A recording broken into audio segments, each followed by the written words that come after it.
Well, good morning and welcome to the Kart Championship for a brand new season in 2026 here in Sunderland in the Northeast at Warden Law.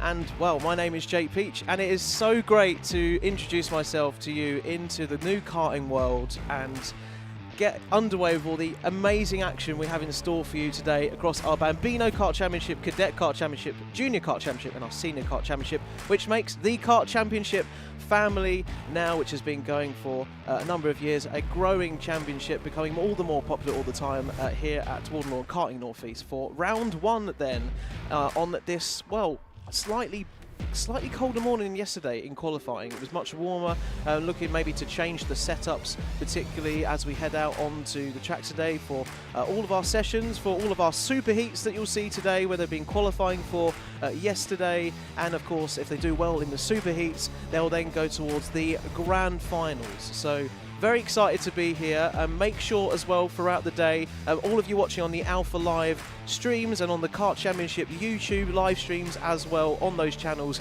you get in touch on the live chats and I can shout you out as well and who you're rooting for today. I can already see a lot of you put your comments there. Here we are then at Karting Northeast at Warden Law, 1200 metres in length, 12 turns, elevation change of 5 feet, established back in 96 as you can see there, and a couple of track changes here at Warden Law. If you were here last season and were aware of all of what's been going on, they've made a couple of the corners, well, a bit wider, a bit sharper, and hopefully some more great overtaking opportunities. Particularly, I can talk you through some of them throughout the races today. Weather looking pretty overcast at the moment, a lot less sunny than yesterday. We've got a little bit of a mild wind out there particularly, but let's see how that plays into things into turn one particularly. Not too windy and quite shielded from all of the weather conditions and the elements around, but yes, much colder today. So it'd be interesting to see how that progresses throughout the day, and maybe by lunchtime, maybe looking to warm up slightly, but we'll see how that all progresses. Many people in the awnings. You can see the paddock there just as the start-finish straight. The awnings are to the right of the picture here that I'm showing you at the moment. Everyone's getting ready. I've seen all the carts this morning up on the jacks and up on the trolleys, getting them all ready. As you can see, everyone starting to make their way to the grid to get these first races underway. So yeah, very, very excited. It's who knows what's going to happen, particularly with the new corners here at Warden Law. We've got, well, let me talk you through some of them now. We've got two of our corners, Senna 1 and Senna 2, you'll probably be aware of here. Senna 2 is the first of the track changes, particularly, which gives you a bit of a wider line to make a manoeuvre into there, but much, much tighter as well to comprehend. And the undulation around here, it kind of don't really notice until you do the track walk just how much of a camber there is to a lot of the corners. Gasworks is a lot higher than you'll see, which is one of the penultimate turns at this Warden Law track, and will make for very, very great racing today and hopefully keep you on the edge of our seat. So lots to get underway with, and our first race today, looking forward to getting into that and all of the different classes we'll have for you throughout today. Bambinos, Junior Rotax, Honda Cadet, our Rotax into Senior Rotax, and of course our Junior Primo as well. There'll be the lunch break as well later on around about 1:15, so flat out racing today until then. We'll have our Paddock show as well. Got to do my first Paddock show here at Warden Law yesterday. So that was great to go round and meet all of the teams, all the different mechanics, all the drivers that have travelled from everywhere. Myself, I've come up from Essex if you're watching in the UK, and lots of things going on there. So looking forward to it. Alright then, so as you can see, the grid coming round then for Mighty Bambino in this Super Heat 1. And of course, the intriguing thing about all of these go-karts is that they are fully electric, unlike some of our other classes here at Warden Law this weekend. You can see they're all filtering into the tram lines, into their grid positions, and mums, dads, mechanics, and all friends, supporters alike on the grid to get those karts ready. Mighty Bambinos will of course have a standing start as one of the classes here, and coming around all to get ready. And here we are then for our very first race of the coverage of the day here at the Kart Championship in 2026. They're going to have the formation lap first of all to get a bit of a feel for the circuit, which of course they've already have a little bit here on the Saturday to try and get familiar with the new changes and find out where the grip is. Would have been a lot more grip out there yesterday if you had a certain setup. A lot colder, so they might struggle for a bit of grip out there. And we are away into the first race of the Kart Championship in 2026. It's a great start there from pole position from Luca Pede, and then Jules Nash, and then Teddy Smith and Eli Parkhouse as we make our way round the track here, coming into the dogleg section and getting into the more technical sector too for this first race. Nice gap then built out front by Luca, then sort of got a nice, what it seems, gap there, and we can see the number 20 Rafe Verdi going slightly wide there as we come then into the first Senna 1 and coming towards the first track change and alteration of Senna 2, coming out of that here into the chicane, the Dunlop chicane, and out onto this back straight. They can really open up their mighty Bambino down this back straight and into a very tight gasworks bend, but as you can see, if you can see, it's doing justice there with the cameras going downhill. It's much more cambered than you think it is, and try and get a good run here. And then now coming into through the horseshoe and into Paddock bend, it's a lot tighter than it used to be, so hopefully some great overtaking opportunities here. But as you can see, right out in the lead, a great start here from Luca Pede with a 1.3 second lead over Jules Nash. And then in P3, it's the S-plate of Teddy Smith, Eli Parkhouse in fourth, Rafe Verdi fifth, Aidan Castleman, Oliver Reynolds, and in P8, Stanley Thurston. 9, you've got Teo Azzopardi and Arthur Everington in 10th. That's your top 10 right now. Some great racing going on here in the mid-pack, and we can see the one of the battles here for second, trying to keep everyone honest. Jules holding off Teddy Smith at the moment with that S-plate, with the prestige of that S-plate coming round here, and really nose to tail here between second, third and fourth. Nice close racing already here at the Kart Championship, coming into this chicane, a lot more technical, a lot sharper than you think as well. It takes a lot of skill and scrumming off speed to get through that chicane, but an impressive start here at the Kart Championship from our mighty Bambino runners. As we can see more of the mid-pack here, that's your number 77 on the screen of Oliver Reynolds, holding it up in 7th place right now, 3.5 seconds off the lead roughly, and you can see a lot more of a windy section now coming to this final sector of Warden Law and onto this back straight, and we can see here the 18 of Jules Nash keeping out in front in second at the moment. Will that stay the same, this battle for second, third and fourth? Make sure you show your support on the live stream for any of the drivers you are following at the moment, either on our Alpha Live YouTube channels if you're watching this right now, or on the Kart Championship channels. I've been out there on the track walk this morning before we kicked off a racing today, and you try your best not to get on those curbs because they are very high and they will punish you, particularly with those chassis. You can see the number 22 there catching a little bit of air as we went through there. That's Borella Stevens, but keeping the kart all in one place. So steady going here as we get into a nice rhythm on this mighty Bambino first race. Of course, being careful of the bumping. As you'll know, in karting we've got that front fairing nose cone penalty to stop the contact if that nose cone is being activated coming into the pits, into scrutiny, and that is a 5-second penalty. But a nice mid-pack scrap here between, I'm trying to pick this up at the moment, and that's the number fourth place, 24, Eli Parkhouse and Rafe Verdi of the battle going on there, and Teddy Smith into 4th, 5th, Rafe Verdi, Aidan Castleman in 6th and 7th, and Stanley Thurston. So a nice battle going on there in the midfield particularly, and as you can see the 41 of Teo Azzopardi chasing down Oliver Reynolds there for 8th place. Nice battle going on at the front there. We see from race control there a contact warning to be aware of. The stewards, of course, hot on everything, as you'd imagine, at the Kart Championship, and with some tight and close racing this weekend. Coming into that centre, a bit wide there from Rafe Verdi, giving up a bit of ground to Aidan Castleman. Can he capitalise into this Dunlop chicane section now and shape up for a little bit of a move. It's not looking so at the moment, so managed to keep that honest there.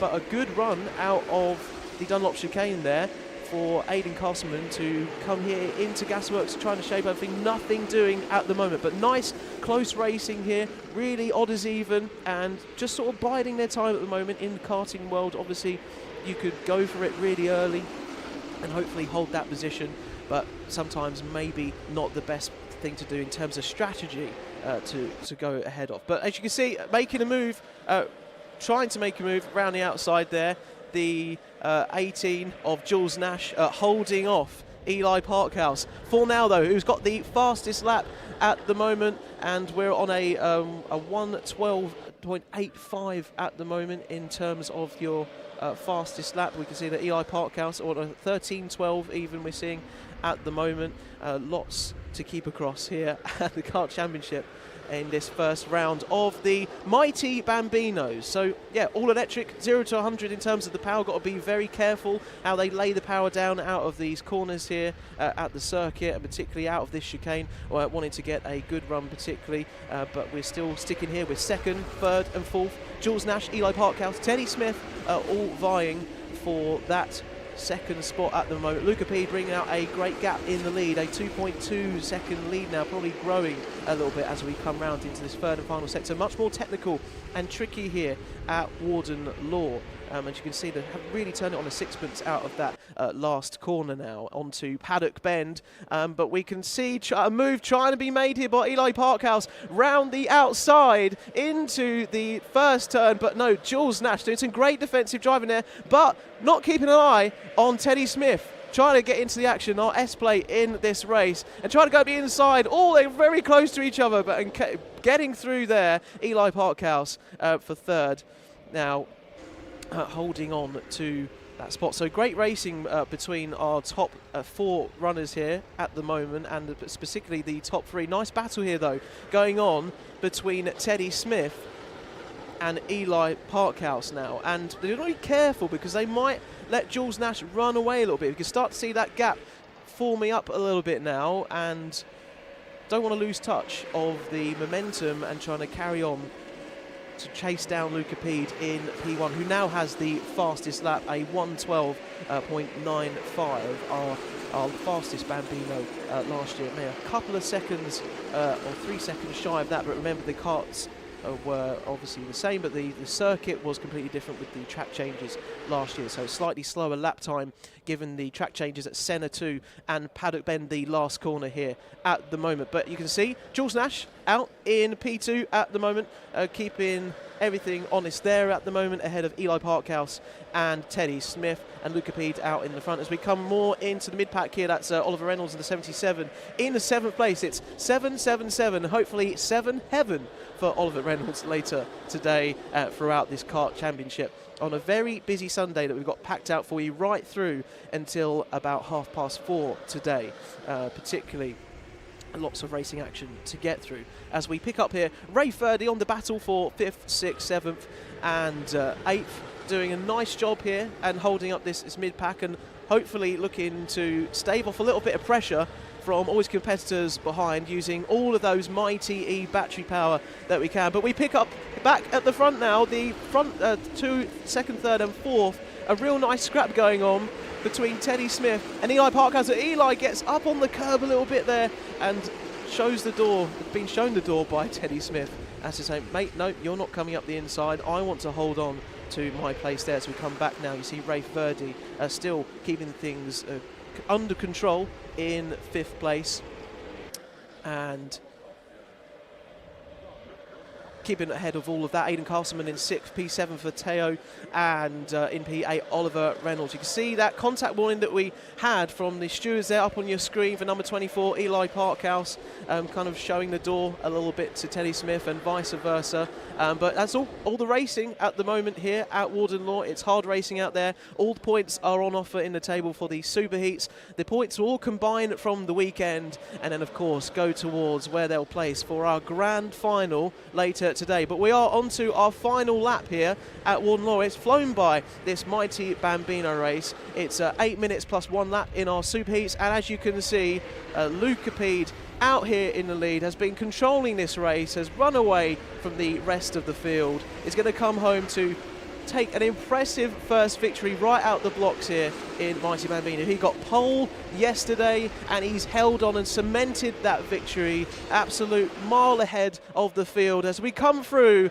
and Luca P takes victory of our first superheat for our mighty Bambino, 4 seconds up the road from Jules Nash in P2. Teddy Smith just coming across the line there in P3, and Eli Parkhouse P4, and a close battle there towards the end as the checkered flag is waved. Rafe holds on to P5, Aidan Castleman in P6, Teo in P7, Oliver Reynolds P8, P9 is Edged Era, and your top 10 of Max Tetlow. Wow. Well, there we go. An exciting first race. Of course, mighty Bambino's quiet, but of course, all electric karts. It is the way forward for the world of Bambinos at the moment, particularly, and them showing their strength, particularly in that race. Some great racing there, some great battles, particularly with Teddy Smith and Eli Parkhouse up the front. But I see lots of you now on going to the going to the live stream. Lots of great comments coming through here. I can see Grower Fish Pond Addict 19X is an L9X is a great username. Lovely to see your support today. Just basically giving a bit of fan love on the stream for Jake Peach, and of course the Peach emojis are already out. I wondered how long that was going to take. So many Peach emojis throughout the day is going to be good to see. Lots of you giving your support though today, and we can see lots of support for the Project 1 team, who I had the pleasure of going into the awnings yesterday, went down, and particularly in the Paddock show you can see a lot of that. Good luck to everyone taking part today, says Margaret McKillop on our stream on both Alpha Live and the Kart Championship, and lots of well dones coming through as well. So lots of you getting in touch with your support at the moment. Got support for Pierce Gauntlet later on in our later races. Ethan Lloyd as well. We've got Martin Lloyd on the stream as well. So lots of you in touch with our live streams there. And make sure you keep your comments coming throughout the day. So that was Superheat 1. If we've got anything to follow by that, it's going to be a very exciting rest of the day's action. But you can see down just at the back of your picture there, as you can see pretty much in the centre, everyone down in the paddock for our next race on the way, which will be a junior Rotax superheat. But of course our Bambinos just coming through scrutineering and making sure they pass all of those checks particularly. But looks like there's no penalties to be considered, just some warnings throughout that race, so should have stayed as all per through all of that. And you can now maybe hear in the background those engines warming up for our junior Rotax, which will be another 8 minutes plus 1 lap in our superheat races. Very great start here at Warden Law, and particularly let me know what you make of the track changes on the live stream as well. It's brand new for 2026 here at Warden Law. As I said, I got to go and have a bit of a track walk a little bit earlier this morning before it all started, and much tighter from when you can see it last year. The camber of a lot of the corners, which you might be able to see here, where you're seeing the dogleg sort of section onto the right of your screen at the moment. There is lots to contend with, particularly, and a lot more undulation than you'd think around this Warden Law circuit. And actually in the first sector, coming in turn 1 through the sort of the S's of the Brian's Bend section, much more windy than you would think as well. Just a quick shout to some of our sponsors as well as part of the Kart Championship throughout 2026. Victory Shine supporting us, as well as RaceCloud.ai and OTM On Track Marketing as well, supporting us all at the moment. As you can see, lots of friends, family and parents all supporting up on the hill there, trying to get the best spot for a little bit of action. We see some of the RCE team jackets there. Lots of the RCE teams, and hopefully looking to do well today in all of the classes, particularly that they're racing in. But very busy paddock there, as you can see in the background. I actually had the pleasure of being taken into the pre-grid basically they call it the dummy grid. But where they go in, they've got 5 minutes to get in before the gate closes in karting, so they can get ready to go out. And as you can see, they're coming out right now for our next race.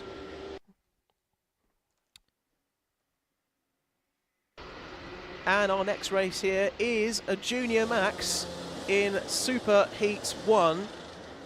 And our groups of A and B, because there's so many Junior Rotax drivers here at Warden Law this weekend, having to group them up in particularly different races, and looking forward to seeing how the Junior Rotax will probably be, well, is a lot faster around this track than our mighty Bambinos with the power they have at their side. So let's go through some of the grid here that I can see down in front of me. Zach Turner will be on pole, Fletcher Jameson on second place, Nathaniel Gray in third, our privateer driver, doing really well there in third place amongst everyone else around him. Braith Murdoch is fourth, Laurie McVeigh fifth, and Ewan House in sixth. We'll do Isaac Jameson in seventh, Harrison Bishop eighth, Ronnie Smart ninth, and your top 10, Sam Flynn, who, if you watch the Paddock show later at lunchtime, Sam Flynn got a lot of support in his awning when I popped in to see them and see how they've been preparing for Warden Law here. You can see all the families up on the main viewing deck as well, watching these couple of formation and warm-up laps for our Junior Rotax grids, making their way round. Getting some warmth in the tyres. As I said, it's much colder out there today. They want to do as much weaving and tyre warm-up as they can so they can get a nice grip throughout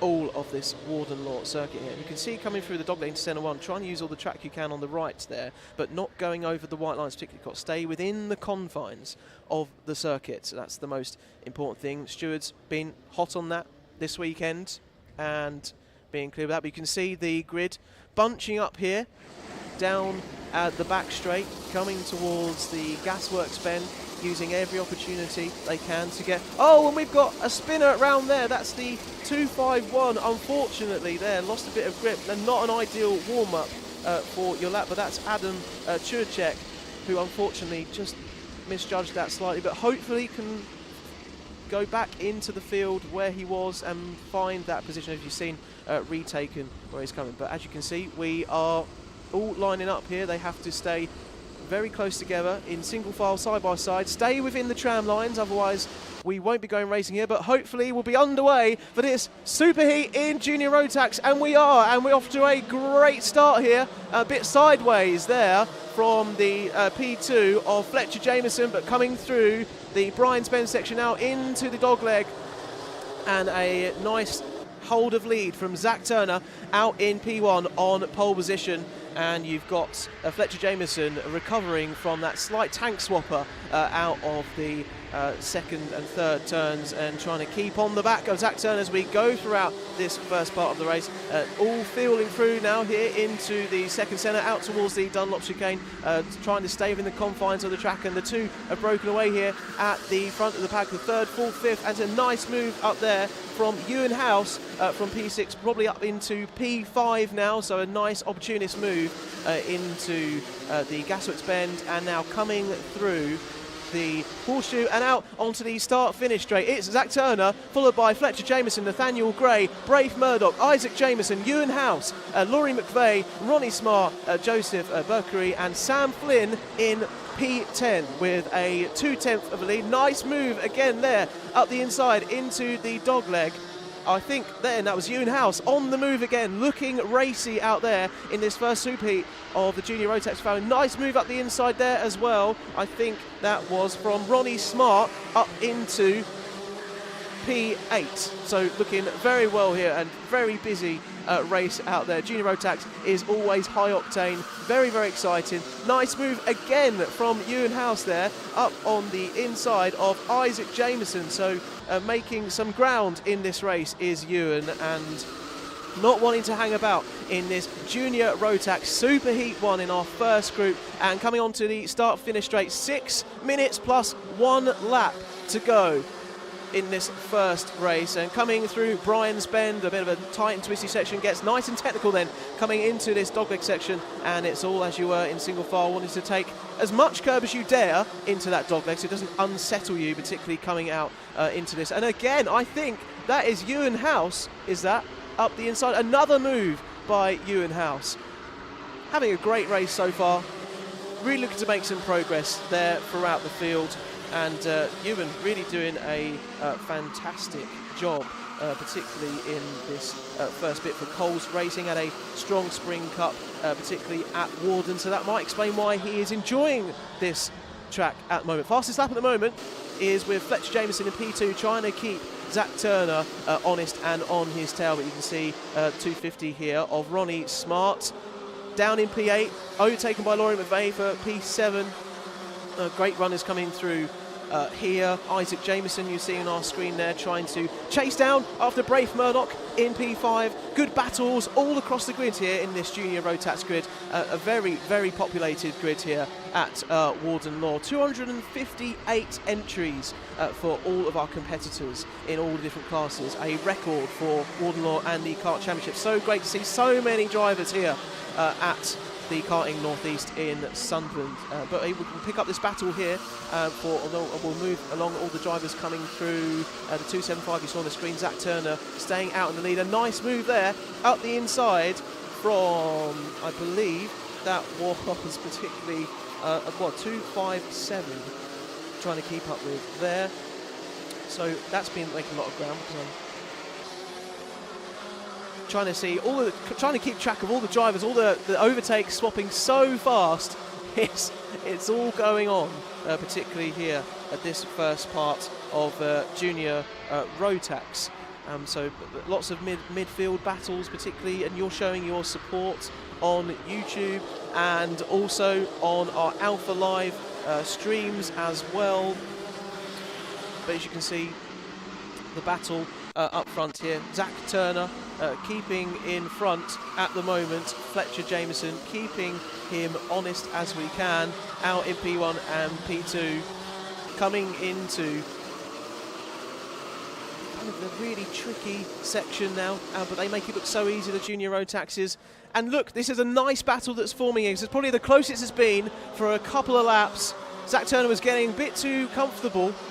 Fletcher Jameson, though, keeping him honest at the moment and coming into the dogleg section, taking a bit of curb there on left-hand side, using as much of the track as possible to try and get the best run into particularly this technical section. Obviously, some karts might be set up for a bit more grip out of the corners, some might be set up more for faster straight line speed down our back straights, and particularly we'll make use of that as we come down now into the back straight, into Gasworks, and Zach Turner trying to break in a straight line, trying to control the slip you get as you're coming into the Gasworks Bend and through our Horseshoe, and now into Paddock Bend, which is the much tighter of the second track changes this year. We have got 2.5 minutes left then, and plus 1 lap, and it's the fastest lap from Zach Turner, and he's needed to set that fastest lap to keep Fletcher Jameson off the back. We've got P3 there. Ewan House made some great progress in this race, up from P6, so nice progress from Ewan House for a Coles Racing in this particular superheat at the moment, and trying his best to chase down after Fletcher Jameson and Zach Turner. We know that things can happen all in an instant. Oh, and there's been an off there. Unfortunately, not nice to see from Braith Murdoch, who started in P4 and will hopefully wanting to be avoiding that in our second superheat later. So bad luck, unfortunately, sometimes the way that karting goes, but Braith, good thing to see that he's okay and he's walking out of that kart there, and, you know, of course, disappointed with what happened there, but hopefully all is well with all of that. Here we go then. Zach Turner looks like he's turned up the wick slightly to build that gap to half a second. Ewan House chasing down 2.7 back from the lead. We've got Laurie McVeigh, Nathaniel Gray, Sam Flynn in P6. I think has made some great progress in this race as well. Ronnie Smart, Isaac Jameson and Braskov and Jackson Lane is your top 10 for the superheat of junior Rotax here at the moment. And getting nice and wide out there was Isaac Jameson, using all of the track that he can possible within the confines of the white lines, and trying to steady his kart as much as possible. We've got another driver out there, and that's the 222 number, and unfortunate there as well. That's Zach Jennings. That's Zach Jennings in the X kart. Unfortunate there, was 5th in TKC Junior Primo in last year's round, but his first year of Junior Rotax, so you know, getting up to speed with things, but unfortunate there. We'll see, wonder what that problem was. Maybe we'll hear more about that later on throughout the day. But here we are on the battle for 6th place with Sam Flynn and Ronnie Smart. Nice little battle going on in the midfield here, coming into the dogleg section once again, and drivers, you know, want to take that inside curb there. They're going over to the dogleg, but hopefully not too much, but also they may be trying to want to get up the inside for the next turn as we go into Senna 1 and coming around making the most of what we've got going on there. The chicane as well, a lot more tighter. Don't want to take curbs though there at the chicane, because it will really hurt your chassis and your go-kart, and of course hurt your race, particularly around this Warden Law circuit. All right, we are on the back here, I believe, as we come round to the leaders. First and second, Zach Turner, Fletcher Jameson having a real nice time of it out in front, ahead of Ewenhouse in third. Built a nice gap early in that race. Ewenhouse hit some traffic, has now sort of stabilised a little bit, but we're on the final lap. Anything can happen in the Kart Championship, anything can happen in Junior Rotax, and Fletcher Jameson, you bet, will want to be getting up there inside and making that possible opportunist move when he can, but biding his time. He sat patiently behind Zach Turner for the whole of this Junior Rotax race. Nothing doing as we come into Gasworks there, but trying to get a wider line, a better exit out into the horseshoe, coming round towards Paddock Bend, but it looks like Zach Turner is going to hold the lead here and take a victory in our first Junior Rotax Superheat, taking the checkered flag, and that is a great performance from both of those drivers there. And we can see there's still some action going on in the rest of the race of 252. Just about coming across the line. Can't make out between all of those drivers where that position finished. But my goodness, what some great action and fantastic race in there. Aston Brown, privateer, as you saw the 252, holding off everyone behind him, particularly to stay in the position there. But you can see towards the bottom of your screen, we've got everyone coming into scrutineering now. They come through the start finish line straight into the pits and through scrutineering, so we can keep making sure that obviously everything was in check. There's no nose cone penalties as well, but you can see on the screen here, unfortunate for Brave Murdoch. But we just confirm the results there. Zach Turner with our 10 laps that we got through in that time. Fletcher Jameson in second. Ewenhouse, a great performance from him, as I said, in the race, up from P6 to P3. He'll be pleased with that, I'm sure. Laurie McVeigh, Nathaniel Gray, Sam Flynn, another great performance from him, up from 10th on row 5 into P6. Nice there. Ronnie Smart, Jackson Lane, Maximilian Braskov in P9, and Harrison Bishop in P10. 10 seconds down the road. We'll run through the P11 as well. Jake Walker, Isaac Jameson in 12th, Adam Churchek in P13, and Joseph Berkery in P14, and Aston Brown in P15, Kevin Ivanov, James Tate, Noah Stamp Clark, Leighton Kelly, Jack Bowie, and Benjamin Jones down to P21, and then Lewis Gilbert P22, Chloe Waddle P24, Samuel Eden, Elijah Hartley 25th, Harry Ward 26th, and P27, George Ralston. And unfortunate for the runners there towards the end that couldn't get through and make it to the end. Alex Roach rounding up at in P28. Pierce Whitehead 29th, and unfortunate, as I said, for those drivers, Zach Jennings and Brave Murdoch, who wanted to be put that behind them as well. Zach Jennings in the X-Kart team hopefully will want to G him up for the second Superheats. So lots of your comments coming in. Good luck to Ewenhouse, says Alexander Reed, smallest junior on the grid. Do you mean by that in height, or do you mean by something else? Great to see the support there as well. Good luck to everyone, says Georgina Francis Cook. Those in Maxim Sport as well, from Frankie Jones. Thank you for your support on that. And lots of support as well for Isaac Jameson as well coming through on the live stream. So great to see all of you commenting on our Alpha Live YouTube streams and channels at the moment, and very excited with the first couple of races. Wow, it's all been an attack of the senses, hasn't it? But we'll be on to another junior Rotax heat in just a moment. As I said, because there are so many runners in the junior Rotax field, we're on to our second groups as they're coming out now.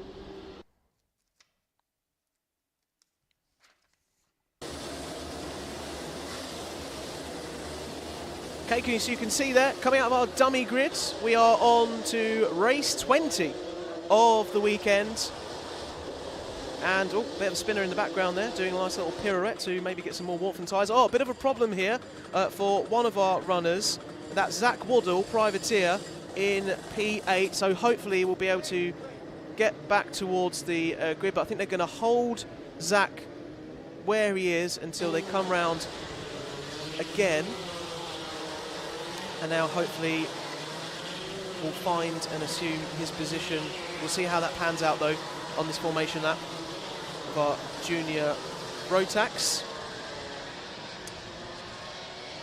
And here the Kart Championship, as you know, Comprise has been going for quite a few years now for our Bambino Kart Championship, Cadet Kart Championship and our Junior Kart Championship, which we are seeing at the moment with our junior Rotax runners. I believe Zach Waddle, who you were seeing in the pits there, will probably come out once all of these runners have gone through, but get one less formation lap to get some warmth in his tyres, but hopefully we'll be able to have an impressive race nonetheless, going from P8 if he can find a position. Might need to go to the back of the grid. We'll see how that unfolds. But you can see the green and sort of chevron flag means that's on your formation lap, and we are holding things off particularly. I'll try and run you through the grid in a moment if I can. And on pole then, everyone getting warmed up, particularly Ryan Rapini on pole, with Jack Collinson in second, Noah Moulton third, Larry Price fourth, Cooper Campbell-Lees in fifth, Elijah Hazelwood sixth, Teddy Cooper in seventh, Zach Waddle in P8 if he did manage to get up to there, P9 from Isabella Stansmore-Wilson, and Amy Peacock is in 10th place with Alfie Forrester in 11th, and at the end of 06, JJ Plowman. And lots of your runners here getting ready to go then for our Super Heat 2. Will they all make it inside the tram lines? Will we go racing here? We certainly will, and we are go at Warden Law for our second Super Heat in Junior Rotax. A nice hold of the lead from Ryan Rapini. Oh, and there's a massive off from lots of drivers there getting caught up with each other. We'll try and see who did go off there. I think I saw well, lots of groups of drivers going off there. We'll try and catch up with particularly who that was, but we'll stick here with the front runners. As we can see, Ryan Rapini doing well out in P1 and keeping Jack Collinson behind Noah Moulton, Cooper Campbell-Lees at the moment at the start of this junior Rotax race. And as they come down into this turn, it was a nice move there up the inside, particularly from Jack Collinson. So nice opportunity to move into that bend of Gasworks and coming through the horseshoe and centre one onto the start-finish straight, then on to lap 2. Let's go through your running order, see how that's all unfolded after the first lap. Ryan Rapini, Noah Moulton, Jack Collinson in P3, Campbell-Lees in P4, Teddy Cooper P5, Elijah Hazelwood P6, Finley Smith. Alfie Forrester has had a great start up from P11 and capitalised on the first lap. Jamie Richardson P9 and JJ Plowman is your top 10 at the moment as we're on board here with Jack Collinson at the front of this group, trying to keep ahead of Campbell-Lees, who's coming through the Dunlop chicane now, onto the back straight using all the horses inside the Junior Rotax engine that they've got at their disposal. Nice dive bomb there up the inside from Finley Smith, I think on Elijah Hazelwood. So Finley Smith up to P6, making some good progress there into this technical third sector as they come now back onto the start-finish straight, and a nice run here you can see from the 2-3-1. Will that capitalise of Charlie Very from P10 into P9? Hopefully that move went very well for him. Looks like he got the move done, but we'll all fan out in just a moment or so. See Alfie Forrester sort of now at the beginning of this kind of mid-pack in the field, but a fairly even space. We've got Ryan Rapini out in the lead with a half a second gap alongside Noah Moulton.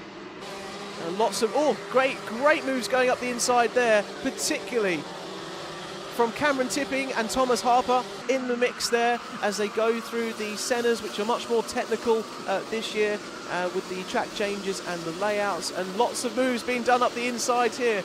That's particularly a great move. Some very close racing there, particularly between a lot of our runners. That was Max Douthwaite with Guy Cunnington Racing trying to make some progress up the field here in this junior Rotax field as they come through turn 1 and into the twisty left-right section of Brian's Bend. The fastest lap, Ryan Rapini, setting the pace out in front at the moment, has built his gap by 3/10 on these sequence of laps up to now, so a solid performance out there in P1 at the moment. Some nice battles here going on in midfield between Cameron Tipping and Thomas Welsford as well. Good to see some great racing there between them at the moment. Thomas Welsford, really making some great performances at the moment. Had a decent weekend so far, looking to progress up. Who's this? This is the 297. Who is out there, I wonder? That, I believe, is Larry Price for Liam Atkins Racing. This is their first one here at the TKC this year, the first season doing the full championship in the Junior Kart Championship particularly as well. So unfortunate for Larry Price, and was healing from bruised ribs a few months ago, and has been done really well to get back into racing and into the Kart Championship. I see a nice move up the inside there on your screen from Elijah Hazelwood, which I do believe was for P6, up ahead of Campbell Lees. So some good racing going on between P6, P7 right now, but you bet that Campbell Lees will want to stick on the back of Elijah, try and gain that position back as much as he would hope, particularly for the Cato Motorsport. Guys are out in Valencia testing. You'll see that gold helmet as well, chasing down all the drivers this season. Made a great sort of social post about it on his social media of all of the prep and preparation that went in to get that helmet customised and designed, so won't be very hard to miss throughout this TKC Championship in 2026. Okay, we're coming through the centre 1 and centre 2 again, and just a little bit of posturing there from Elijah Hazelwood, taking the corner a bit differently, maybe a little bit of defensive driving, knowing that Campbell Lees is on the back of him. But Campbell Lees, you can see on the screen there, getting a warning from race control just to calm it down a little bit and just be aware of how we're going racing out there, but all part of the racing system. But as Campbell Lees is too busy worrying about Elijah Hazelwood, there's a nice move up the inside from Charlie Very, who's been having a fantastic race now, up into P7 and started on the grid particularly quite a way back, down in P17. So he's gone up 10 places. Fantastic battle.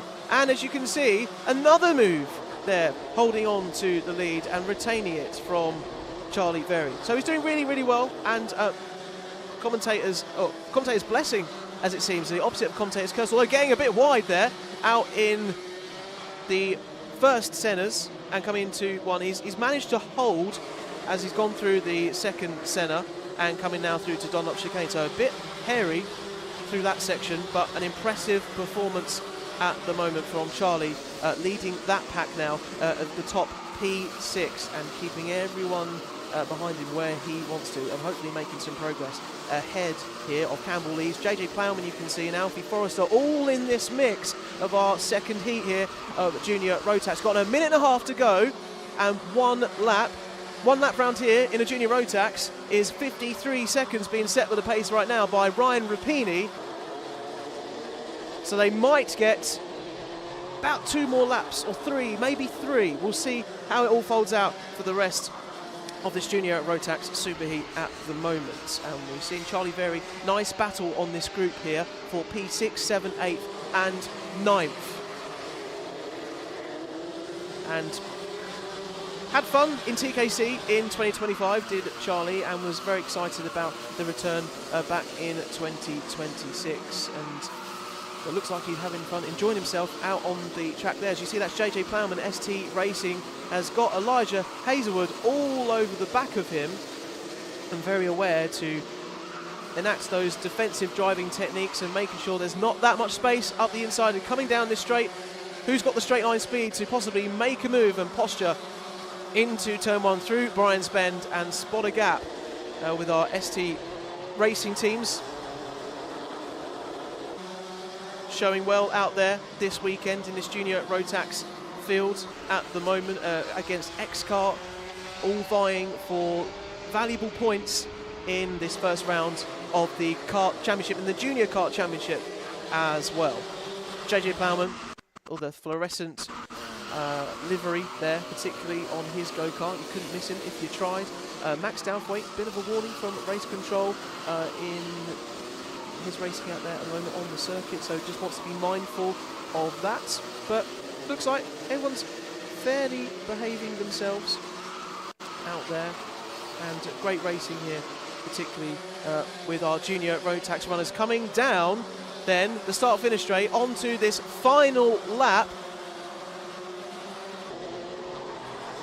And coming into the dogleg section here, a great group we're following on 279. This is Alfie Forrester, P11, just shy of the top 10. But as you can see, all very close bunched together, kind of like the top 8 down to P12, 13 is looking very competitive at the moment with Jamie Richards, privateer, towards the back of that group. But you can see Ryan Rapini has had a real great time of it in this second superheat, has built this 1.2 second lead, a comfortable gap as he's going to come across the start-finish line to take victory here in the second superheat of your junior Rotax at Warden Law. And all pretty casual across the line, yeah.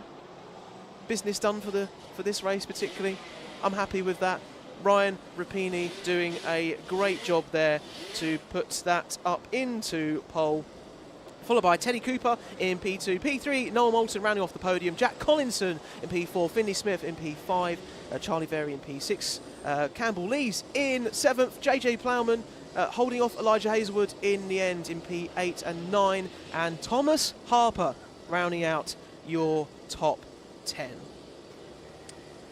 So Brian Rapini be very happy with that for his KX team. He's been testing at PFI and Whilton Mill in the pre-season, in winter testing particularly, as has been putting in the miles, as I know a lot of our drivers, basically all of our drivers, are putting in some important preparation, whether that's been with some of their club championships as well, more local to home, or doing the Winter Cup here at TKC at Warden Law, and also our testing in Valencia as well that we had. Freddie Slater is his basically idol that he would like to emulate. Freddie Slater, of course, doing great as now the Audi's F1 development driver, and has gone up through the ranks of karting into single-seaters and now mixing it in Formula 1. And all these stories through karting, particularly here in the Karting Championship, all helping on the pathway and creating that journey for all of our young racers, right from our Bambino classes right through to our senior Rotax. So it's been a pretty action-packed first 3 races. We've had our Bambino, we've had a couple of junior Rotax races there as well. What do you make of it? Have you liked the action so far? Let me know on the live streams on Alpha Live and on the Kart Championship on YouTube as well. Just seeing some of your comments here. Isaac Racing says Ryan Rapini domination incoming. Well, it seems that way in that race, particularly. And lots of support for Charlie Very as well. Charlie Very from Alexander Reed raced me in Minimax, he said, about 2,000 years ago. Okay, is that when... Did they have any... Do you reckon... What was the closest thing to go-karts 2,000 years ago? Horse and cart, says producer James. We'll go with the horse and cart. Maybe they might have had a horse and cart 2,000 years ago. I mean... go-kart, yeah. Shout the horse go-kart. That would have been good. It's good. Oh, dear. We're getting lost in all of the the fun on the live chats that you are putting through to us on the live streams. Let's take a look at some more here. James Fab Racing says, good luck to Larry Price and Cameron Tipping in the next Superheat. Well, indeed, they've been doing really well in Junior Rotax. And Cameron Tipping there, particularly picking up P11. Larry Price, unfortunate with that incident that we saw. He had to go out, particularly in that race, and had a problem. But we're on to our next race here at the Kart Championship.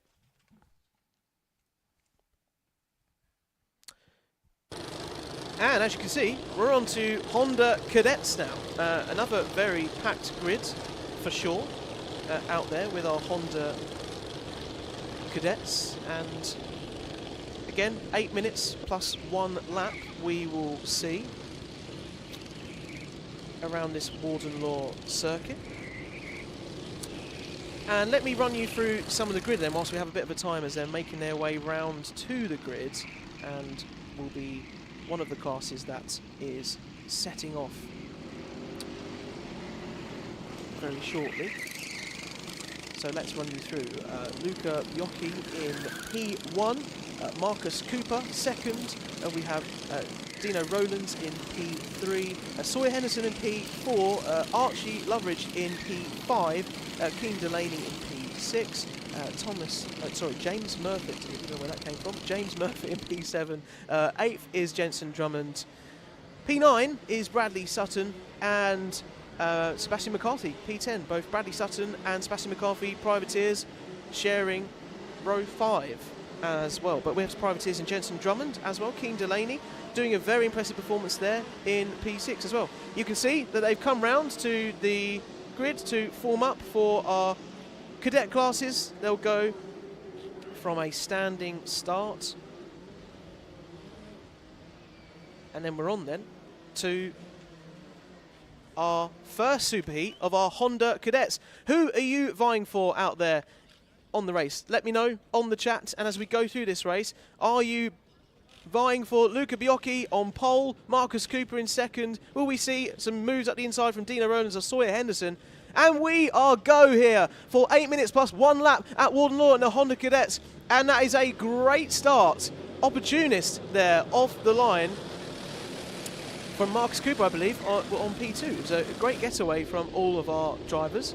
And just coming through and seeing that was... No, Luca Biocchi. Luca Biocchi got a great start, and pole held very, very well between the two there. So Luca Biocchi in P1 holding on to pole position, coming through then into our first few sequences of corners in this Honda Cadet class. You can hear the engines sound... They all sound completely different, but they will be hurting down towards Dunlop chicane for the very first time. Some people choosing to take a little bit of curb as much as they dare as they come onto this first section lap. Nice move here then, up the inside. Couldn't quite make out who that was. I do believe it might have been Archie Loveridge on the inside of Sawyer Henderson for P4. So a nice move on this first lap as they make their way through then out of the paddock bend for the first time and onto this first lap. Luca Biocchi is in P1, Sawyer Henderson P2 with a hard 10th.5 gap. Archie Loveridge in P3, Dino Rowlands P4, Marcus Cooper P5, James Murphy P6, Keen Delaney in P7, Sebastian McCarthy in P8 has made a good start up from P10 there, and Bradley Sutton in P9. Henry Colborne is in P10. He's made a great start as well from P14, so up 4 places, which is very impressive at this start of the Honda Cadets Superheat 1. I hope you're having fun on the live stream, because I'm having a lot of fun. It's great to be with you for this very first race of the Kart Championship. Jake Peach here, a brand new voice in the karting world, but hopefully you will welcome me in with open arms. It's been great fun to get to know so many of you already here in the Warden Law Paddock, particularly everyone watching around the world. You could be on our Alpha Live YouTube live streams, and also for the Kart Championship as well. We come through for the next lap, and Archie Loveridge with the fastest lap at the moment, setting the pace out there with a 1:77, and about 3 or 4 tenths faster than the rest of the field at the moment. So a nice job out there being done by Archie and setting some good pace around this Warden Law circuit at the moment. You can see on board there we've got the James Murphy and Keen Delaney having a bit of a skirmish coming through Centre 1, using all the track as you would like to use out towards the right hand side, and maximising your lap time, because that's where the lap time is, isn't it? Getting out wide, not too wide though, and being on the optimum racing line, but you've got to be careful about the racecraft as well and not give your opponents opportunities. This isn't qualifying anymore, this is a race, and you will approach your racecraft completely differently. So here we are then on board, coming into the final paddock bend, and a good battle forming here in P4 and behind, but we can see out front, nice and close between our top three runners of Luca Biocchi, Sawyer Henderson and Archie Loveridge, and coming through there at the back of the sort of the first group of the first three runners, and then Dino Rowlands, Marcus Cooper, Keen Delaney, James Murphy in the second group in this Honda Cadet Superheat at the moment, and doing really well in the rest of the field too. So lots of great racing action out there at the moment. Dino Rowlands, you saw on your screen, at the front of this group now, at the front of the pack, with Marcus Cooper hot on the tail, but pretty steady at the moment. Maybe all buying their time, maybe they're all looking, having a little look over the shoulder there from Dino Rowlands, wondering whether they're going to be able to work together or whether he's got to, well, be a bit more defensive, make his kart as wide as possible so that he can't have a little move up the inside from Marcus Cooper. But you would like to think that they might want to work together at the moment, but you know, karting is a adrenaline-fueled sport, and if they feel like the move is there, they're going to go for it. See parents on the inside there of turn 1, if they're going the hand signals in front of you and going, yes, yes, go for it, push on. If it's a thumbs up, it's like, good, stay where you are, nice bit of pace, no need to push things too much, but a lot of hand waving of 12 o'clock at the moment to go for it and try and gain those positions. Nice move there up the inside from Henry Colborne on James Murphy then for P7, and looking very impressive in sort of about half distance of this race right now, particularly. We've got on our live stream, by the way, on our Alpha Live YouTube channel. Oh, we've just had a change for P2. That is Sawyer Henderson then, Archie Loveridge in front of Sawyer Henderson, making a nice move in that section, which is all changing things then up the front. So Sawyer Henderson then ahead of Archie Loveridge for P2 and then P3. And then coming into the dogleg section once more, this group have built a nice gap ahead of the group behind them, which we pick up here. That's 21 being shown, Dino Rowlands being shown through there. Well, it's what it looked like by Marcus Cooper, so maybe there was a bit of fair gamesmanship giving the position back, or maybe he wants them to work together. You can see a lot of the drivers pointing ahead of each other that we want to progress, want to get further, want to make use of the rest of the time that we have in this race. And there's a little bit of a look up the inside though from Marcus Cooper, so maybe there wasn't the niceties going on that I was predicting, and now wanting to make a move up the inside of Dino Rowlands for P4. And looks like he's making it stick. Coming into Paddock Bend, Marcus Cooper, unfortunately, losing out to Dino in the end, and it's as you were across the line, but some changes in the midfield. James Murphy at P7, Bradley Sutton P8, Keen Delaney P9, and Sebastian McCarthy is your top 10 at the moment, whilst Luca Biocchi and Sawyer Henderson battle it out front for P1 and 2. Sawyer Henderson setting the pace and putting the pressure on Luca Biocchi by 0.009 of a second. So there is nothing to choose between our two top drivers, but we're sticking with the battle here for P4. Dino Rowlands, Marcus Cooper behind in P5, and Henry Colborne, who's managed to, this gap here for three drivers, managed to gap the group behind them as we come down the back straight. Another opportunist move for Marcus Cooper. He's going to try it again here on this lap, but Dino Rowlands is wise to it. Makes sure he sticks a line, cuts back, gets the switch back into this section, and Dino Rowlands came out on top last time to come to the start-finish straight. It looks like it's come through. Oh, and a nice opportunist move there from Henry Colborne up the inside, a dive bomb into Paddock Bend, which gets him into P5.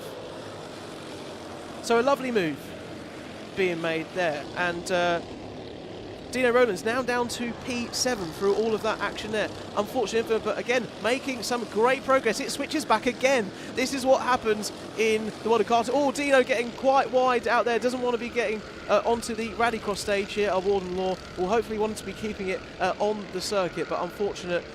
Trying to keep an eye on everyone and his competitors around him, as you can see at the back of the circuit coming through the Dunlop chicane now. Maybe wants to use this time to recompose himself, as we've got 5 seconds left on the clock. 1 lap remaining then to go. We'll just see if Luca Biocchi crosses the line beforehand. He's not going to, but I think we're going to have one final lap here in just a moment. That's going to be crucial for Dino Rowlands if he wants to make the time back up from P7. But here we are, we'll join the leaders then, the top 3 for this final lap around Warden Law, and Luca Biocchi staying out in front ahead of Sawyer Henderson and Archie Loveridge coming into the dogleg for the final time in this superheat then. It's nice postured driving from Luca, using as much of the track as he dares. Oh, but a move up the inside from Sawyer Henderson. He's taken the lead of this superheat Honda Cadet race in this group, and a great move there. Don't think Luca saw that coming and took his chance while he could.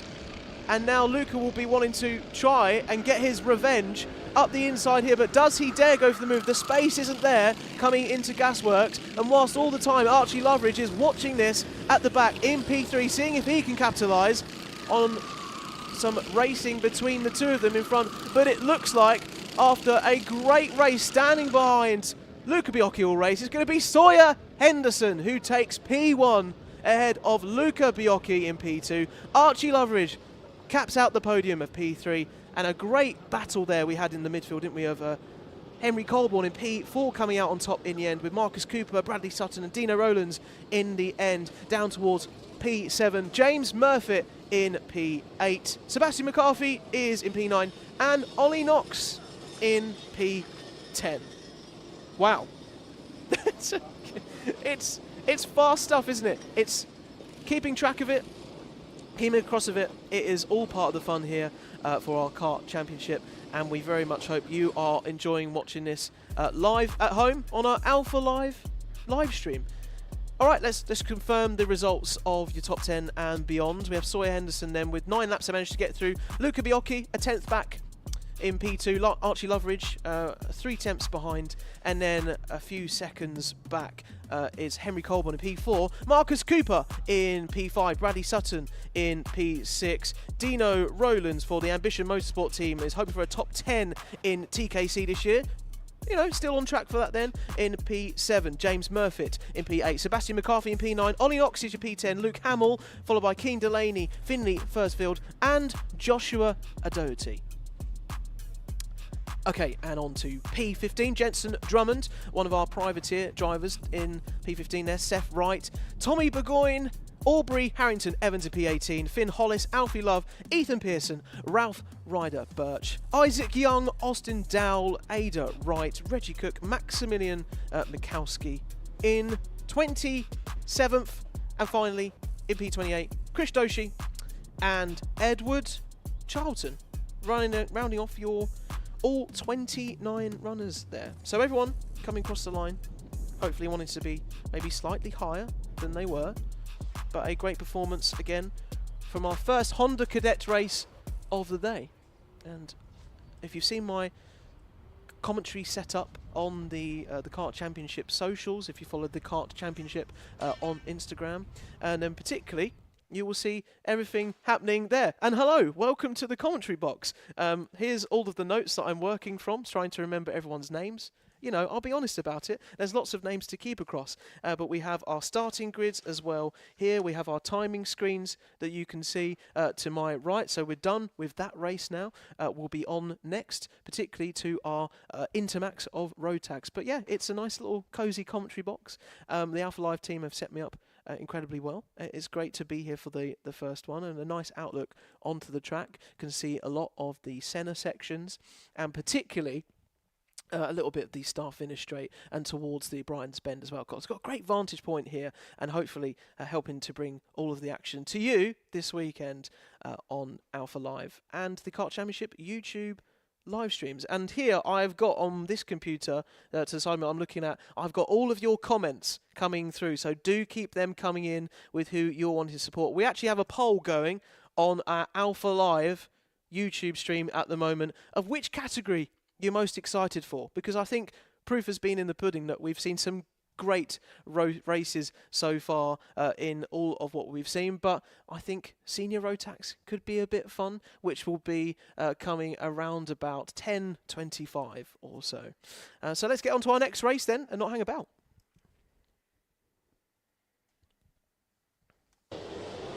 All right, so here we are then, on to race 22 for the day. And it's going to be our Intermax Superheat 1.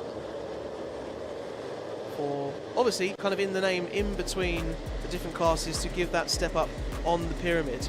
And then let's go for your starting grid for our Intermax race at the moment. So let's do that. And we've got Maximilian Abrahart on P1 with an impressive pole there. Logan Rolfe in P2, Lewis Kirkcaldy, Privateer up in P3, great performance from him there.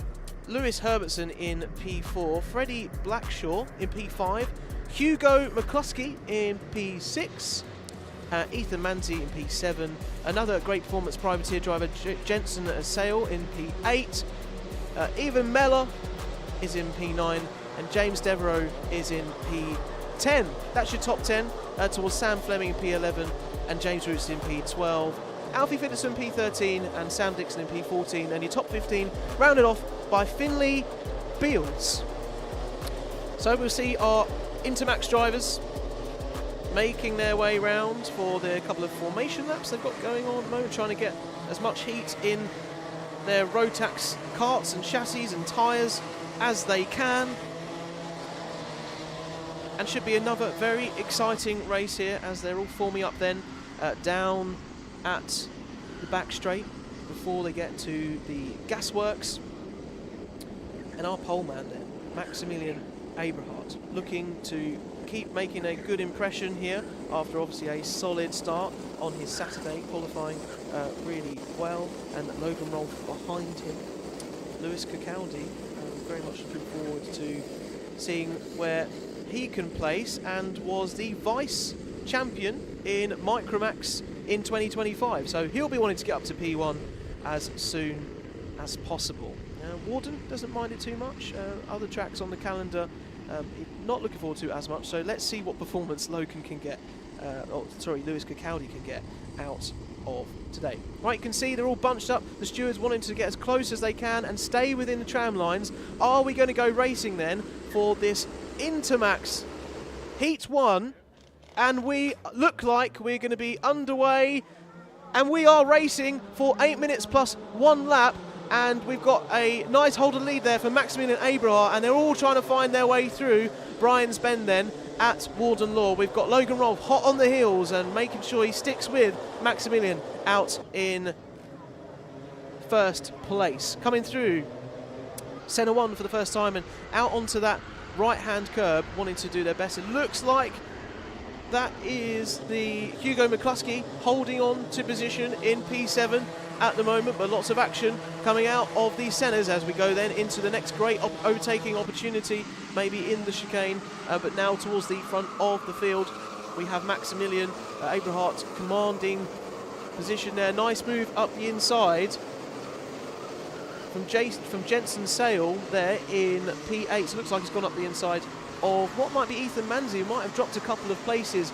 down on this lap. But as they come through for the first time, we'd have a move up the inside here. Oh, a fantastic move by Logan Rolfe, shaping up in this Intermax first couple of laps, and is taking the lead off Maximilian, saying, hey mate, I'm going to control this race, you're going to follow my lead, and I'm going to dictate the pace as we come through this section now. If you want to get back in front, well, we'll try your best. I'm going to see how I fare out in front. Maybe can we work together? Maybe they want to have that relationship and that partnership going forward in this race so they can take through as many points as possible into our grand finals later on today here at Warden Law. We're coming into Gasworks and make sure trying to break in a straight line as much as possible, but getting undoubtedly getting a bit of a snap from the rear as they try and find the grip and the traction and the pure performance as much as they can into that gasworks section. Working the tyres really hard in this third and final part through Paddock Bend, which is much tighter now, and coming down the start-finish straight. A great view there of just a little bit of incline we have here on the start-finish straight at Warden Law, and into a much tighter turn one than you would like to think. Coming through the dogleg section here, and on board with Even Meller in P4, we can see that, but a nice move up the inside there, it looks like, from Hugo McCluskey. He's not messing about in this race either. Very impressive performance so far in this first couple of laps, coming through the Dunlop chicane once again, but very close to tail here for first and second. Logan Rolfe is not being dropped whatsoever by Max Abrahart, right on his tail. And that's how karting should be, isn't it? Close racing, no contact, but fair and right to the wire. And a little bit of defensive posturing there slightly from Logan out of the final turn, but as you were coming into Bryan's Bend once again, trying to keep all of the traction that they can in their Rotax Interkarts at the moment. Taking the curb, following the line of the driver in front.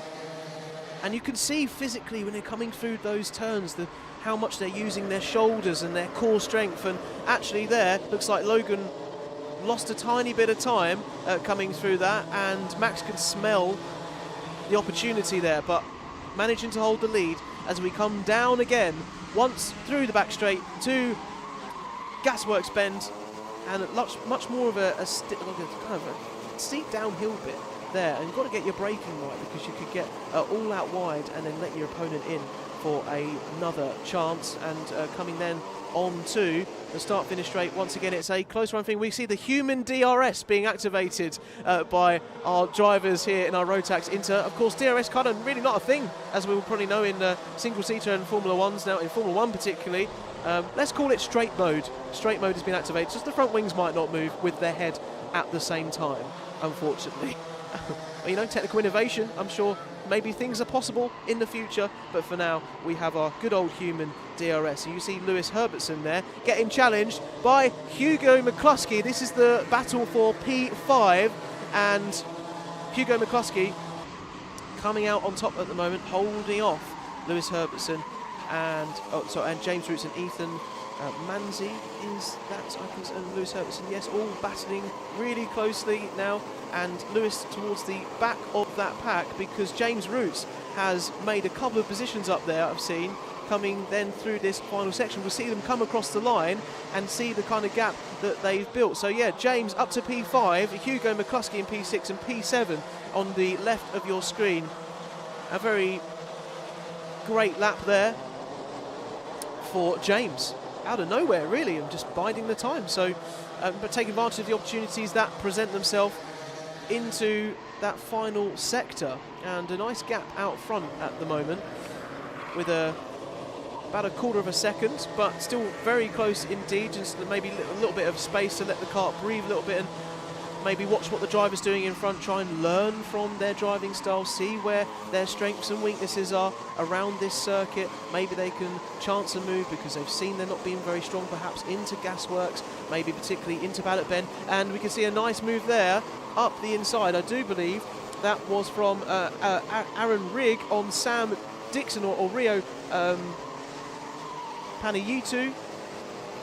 So that sort of panned out fairly well then for Aaron Rigg, who has gone up into P15, that battle there. Nice battle then going on for 15th, 16th and 17th. As much as we follow the drivers at the front of the field, it's great to follow drivers, of course, in the mid-pack. There are great battles all over the place.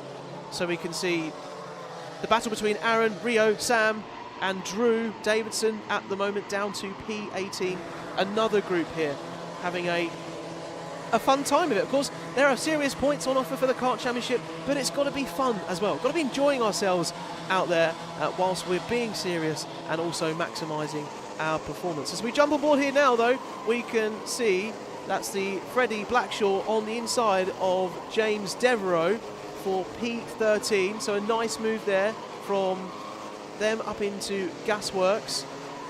And Sam Dixon all in the mix there in this group, and lots changing around all the time, coming across the line then and into this first turn. Some great racing there going on between Rio and Aaron Rigg. A little bit of a battle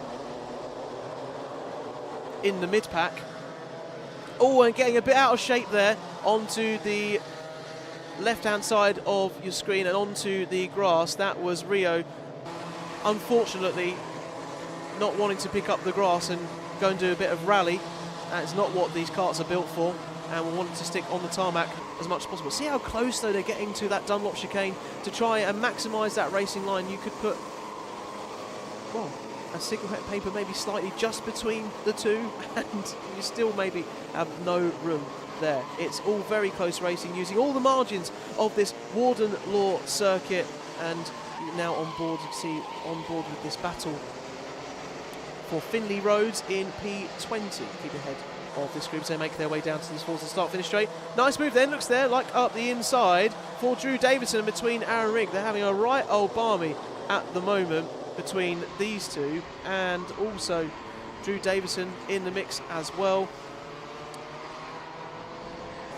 making their way all around towards the Dunlop chicane as well. Particularly, we come to Warden Law for the first race in 2026. What are you making for the circuit at the moment? Hopefully it's enjoyable. Oh, we're going to see who's that off there. Oh, and he's slightly banked on the grass and will be wanting to be very careful with trying to get the kart going again. Who is that? I can see that's Freddie Blackshaw then, who was running pretty well in this race, started fifth. I think he's got his kart, managed to get his kart going again, and yes, unfortunate then for Freddie Blackshaw. Not nice to see when that happens, but that is racing. Unfortunately, can be on the limits and on the edge, and just dropped that place for P5. So hopefully we'll be getting back up to speed there as we're back on board then with this battle, particularly with James Roots up in P4. This is P4, 5, 6 and 7. We've got James Roots, Evan Meller, Hugo McCluskey and Jensen Sale, who have been having a right old time of it in this race. But we are on our final lap now, and hopefully Logan Rolfe is hoping to stay ahead of Max Abrahart, who had a very good performance at the start of this race, and then we see Logan come across the line, keeping ahead of Max for P2, and a great move early in that race then secures the victory. So we've got Logan Rolfe, Max Abrahart in P2, James Roots in P3 in the end, got ahead of Lewis Cacaldi, Evan Mellor, Hugo McCluskey, Jensen Sale, Lewis Herbertson in P8, and P9 was Ethan Manzi, and Alfie Phillipson rounds off your top 10. And just to confirm those gaps there, it's about over a second gap in the end for Max between there and Logan, building up an impressive performance out front. Got in front in those early parts of the race and cemented that victory. James Roots then a bit further back, about 4 seconds back from the leader, Lewis Cacaldi, Evan Mellor, Hugo McCluskey, Jensen Sale, Lewis Herbertson, down towards Ethan Manzi and Alfie Phillipson. For P10, Finley Beals in P11 then, from down further in the grid, James Devereaux, Sam Fleming, Drew Davison is P14. Sam Dixon is P15. Aaron Rigg in P16 and P17. There were some great battles we were showing you on board with Finley Rhodes and Dexter Petty, particularly in this race. In that group, we've got Adam Batt, Rio Panayitu in P20. Ethan Lloyd, who has great support this weekend on the live streams on Alpha Live and on the Kart Championship. Good to see that. Hamish Gordon in P22. Jamie Walsh is 23rd. Felix Sheldon Hayward down towards Logan Stanley Jones, Eli Owen and Ayrton Goldsworthy. And finally, finishing off our grid, Jensen Skeff in P28. And an unfortunate off for Freddie Blackshaw, who was running pretty high up in that race, but we'll be looking to put that behind him in the second superheat. So, there we are, all going on in the midfield. Lots happening out front, and keeping track of what was happening there. But you're back to me in the commentary box.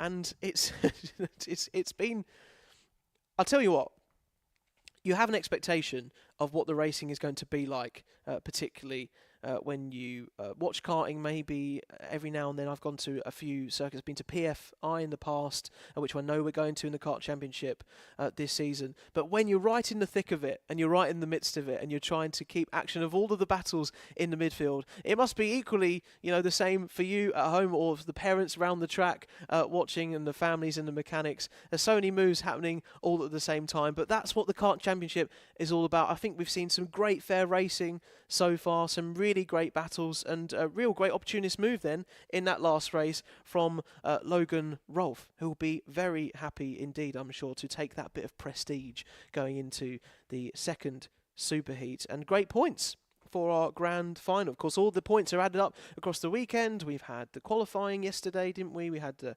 certain heats, and we're bringing you today the superheats and the grand final. And all of these points, of course, will add up to all of the rounds across the rest of 2026, and we'll have our champions by round 6. But still a long way to go. It's a long season, lots of work going on in all of the awnings of our teams up and down this Warden Law paddock, and they'll be hoping to, well, start strongly, but be realistic as well. I was chatting in the Kart team garage as well yesterday as part of the Paddock show, and just getting a bit of a feel and saying hello to everyone here in the Kart Championship world. And there's quite a few drivers maybe going up from different classes and still finding their feet, maybe making their way up from the Intermax to junior Rotax, or even into senior Rotax, and vice versa. Everyone's sort of still finding what's going on there. So plenty of karting action, though, still to come. We are going to be on shortly onto race 23 and back to our micro mighty Bambinos out there of our all-electric karts, and an 8 minutes plus 1 lap. So, of course, I will go and find my notes to be ready and prepared for all of those things and who we're going to have in the field. Particularly, would really encourage you to keep your comments coming in on our Alpha Live comments page, and lots it looks like coming on at the moment. And we've got our poll going, which category you're most excited for. I'm about to click one myself. I'm probably going to go for, I don't know, I'm going to go for junior Rotax at the moment, because I think that's been very exciting to see. But we've had some great racing action, particularly at the moment. Oh, and my live chat's completely gone, so I'll get that back shortly. Hopefully, the guys at Alpha Live can help me out. But well, we can still see you on our Kart Championship live stream as well. So yeah, hopefully the weather here particularly might warm up a bit towards the latter part of the day, but looking overcast, and the forecast maybe looking to stay that way. It was much colder here this morning as we came into Warden Law. A lot hotter yesterday, a lot more grip. A lot of people were saying they'd set up their go-karts in the paddock yesterday for very good grip out the corners, but then giving them too much grip because of the track temperature, and maybe now those setups that they had yesterday will be working well and dialing in fairly good. But it looks like we have got some drivers coming out for this next race here, on to our next superheat, and warming up their tyres, and let's get into it.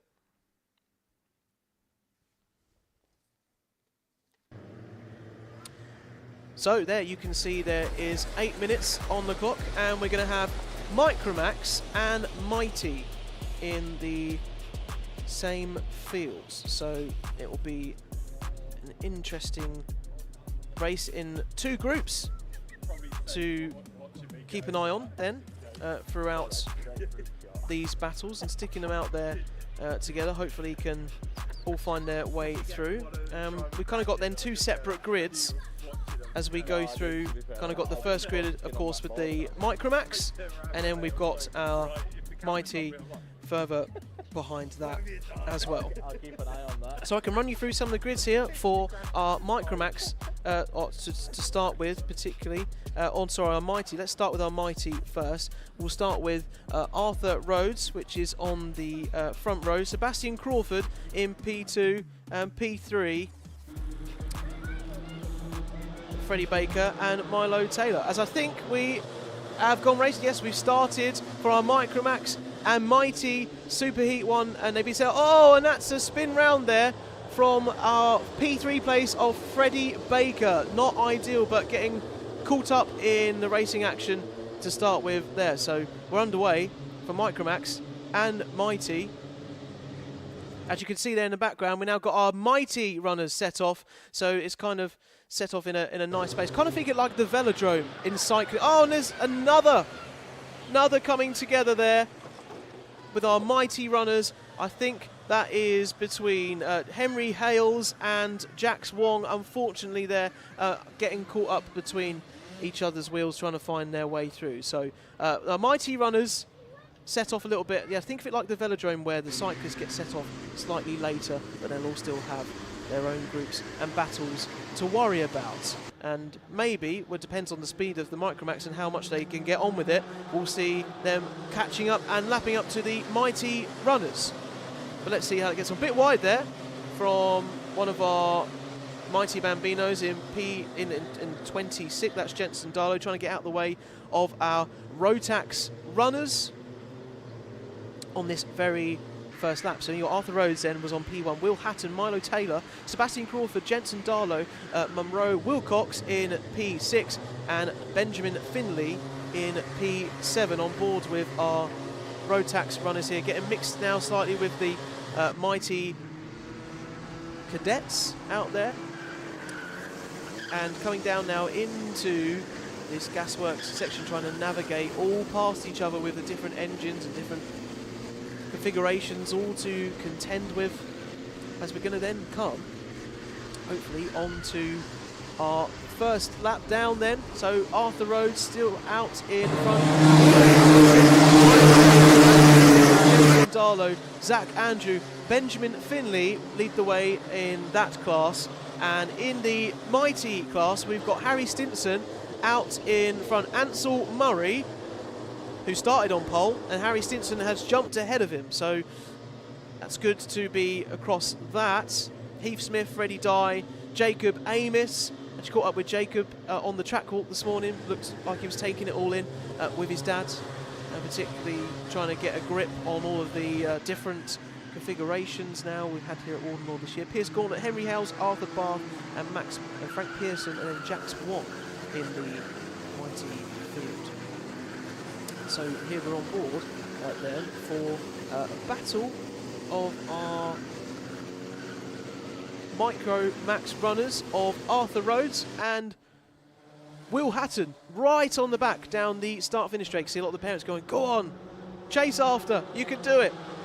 Maybe parents might want to not put off other drivers as well. We want to keep an eye on the dad, the mechanic, the mum, any family member trying to do their best. So we're out here on the front, battle for P2 in the Micromax class, and Arthur Rhodes for the RCE team won his first 2 rounds at Warden Law last season, so looking to emulate that. Likes this track a lot then, has been testing at PFI International down in Lincolnshire before the start of the season, looking to hopefully hold on to lead. However, yeah, we still got Arthur. Yeah, we still have Arthur Reed and Will Hatton out in the lead. Although it looks like, no, that's just it. Looked like Jacob Amos had gone up to the top of the time zone. I think that was just the timing screen was sorting itself out. So you can see our S plate there of Max Armit as well coming through, doing well, of course, in Scotland to get that S plate on the back of his go-kart.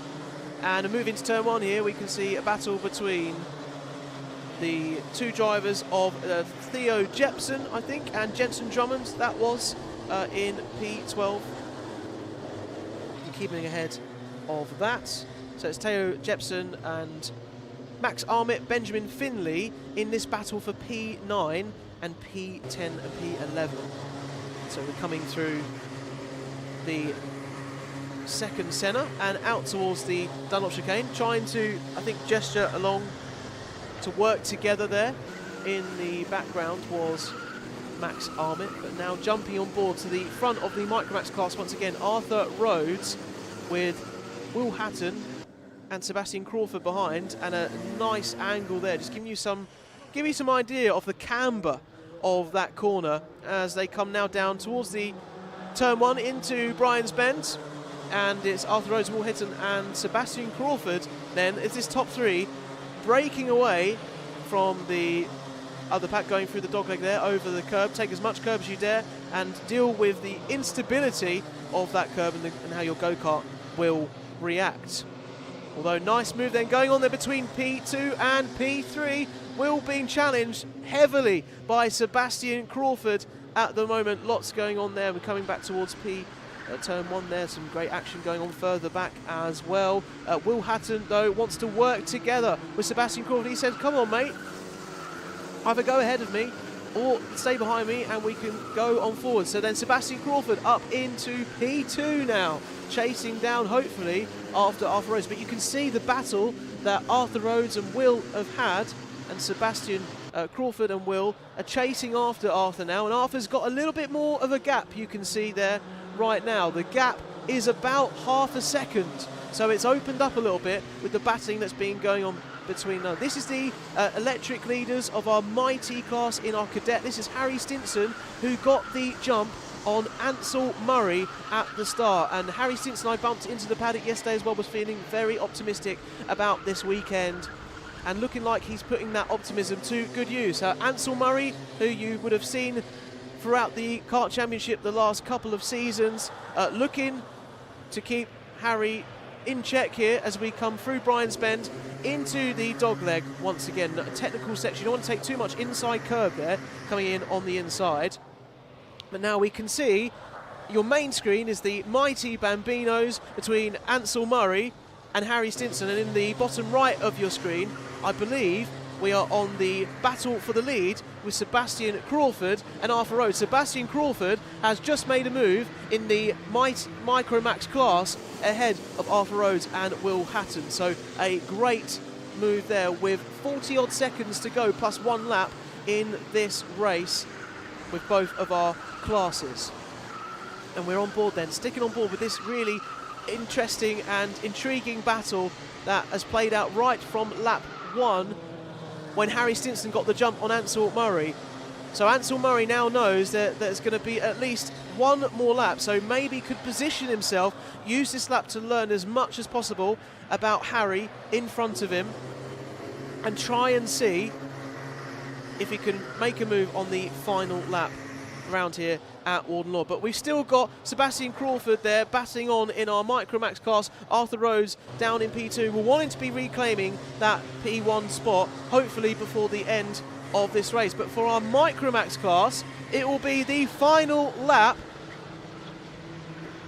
and our mighty E-runners there coming through. So our final lap will go on board then and stick with seeing how this pans out for Sebastian Crawford, who is out in P1 ahead of Arthur Rhodes now. There's got a bit of a gap, lots of curb there from both Arthur Rhodes and Will Hatton.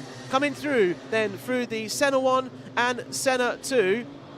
Some nice driving there, catching a bit of a oversteer from Sebastian Crawford, pushing his kart to the limit. He's the only driver on track at the moment who has got the lap time under 1 minute, a 59.8 in this Micromax class.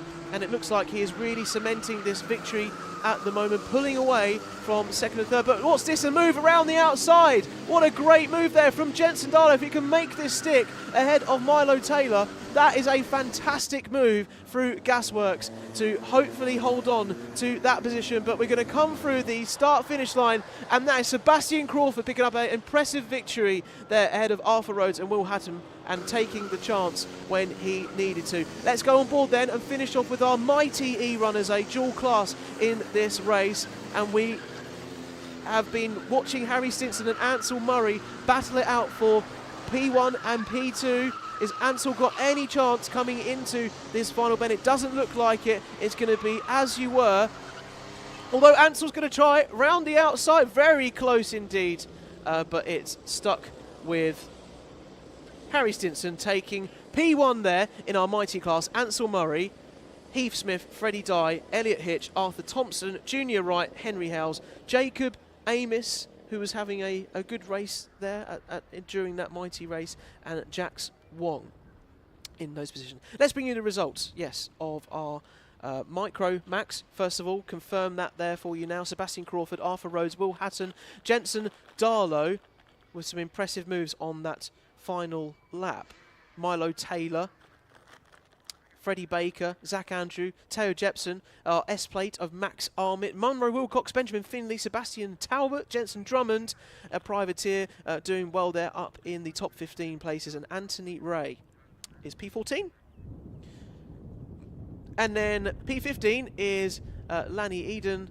In P16 we have Ethan Bainbridge, Harry Stinson, then going down towards the mighty class at Ansel Murray, Heath Smith, Freddie Dye, Elliot Hitch, Arthur Thompson, Junior Wright, Henry Hales, Jacob Amos, and Jax Wong. In P27. And the final few places there, Pierce Gauntlet with support of the live stream for him today, I saw earlier on, and Frank Pearson, Arthur Bath, and Hadley Jarvis, who was a bit unfortunate in the running and caught himself, unfortunately, a lap behind. But there we go. That was pretty. I mean, well, you know, one class is enough, but then we could put two classes together, and it's always going to be an exciting race, particularly because of the two different variants in speed, and some mighty runners might get caught up with Micromax, but makes for great, exciting racing around Warden Law in this Kart Championship, and I think you would agree the same there. So that was a joint class. We'll have that same joint class as well a little bit later on. But now, next, we're getting on to Senior Rotax, the fastest chassis around in our Kart Championship in 2026. And it's been great running to see all of them. I managed to catch a few of the drivers, particularly in the paddock yesterday. And it was good to see everyone, well, pretty much in good spirits, I would say, in all of the different awnings down and up the paddock. But hopefully, a very exciting Senior Rotax race to come. And Hugo Moulton is on pole. We'll be looking to hopefully build on that and hold the lead. We've seen a couple of moves, haven't we, in different classes up into from P2 to P1 and managed to hold on to that for the race. So all about strategy, all about racecraft. How will that play out in this Senior Rotax Superheat of our first one in this class? So a bit about Hugh Moulton in just a moment as we'll get into the race.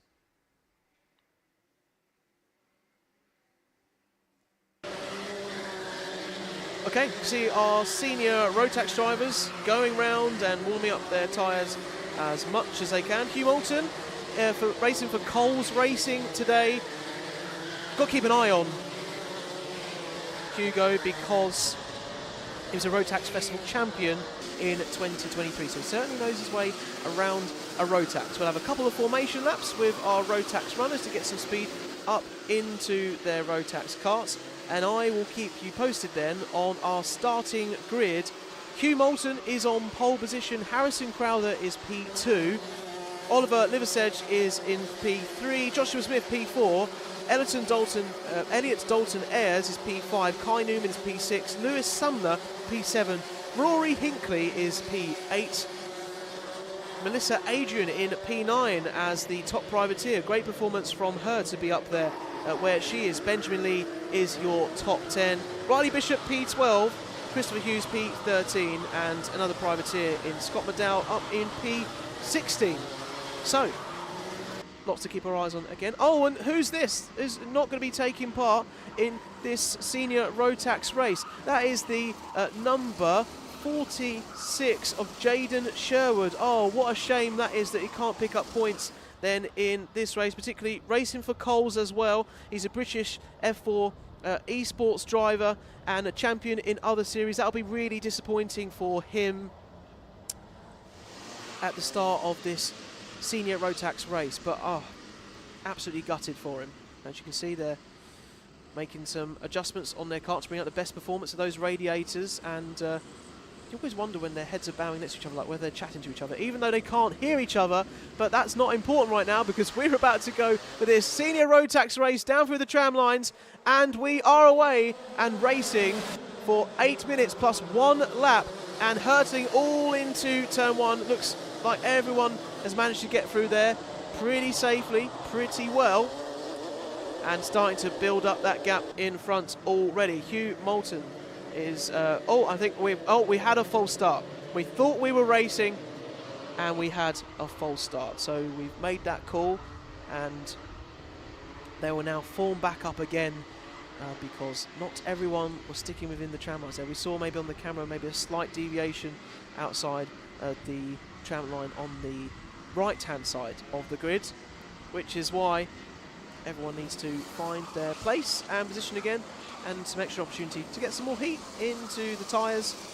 Yeah, basically when our drivers came down in karting, if you are not fully aware, they have to stick within what they call the tram lines, the two rectangles up on the grid, and have to stay within those until they get to the yellow line, and then they can start posturing for an overtake.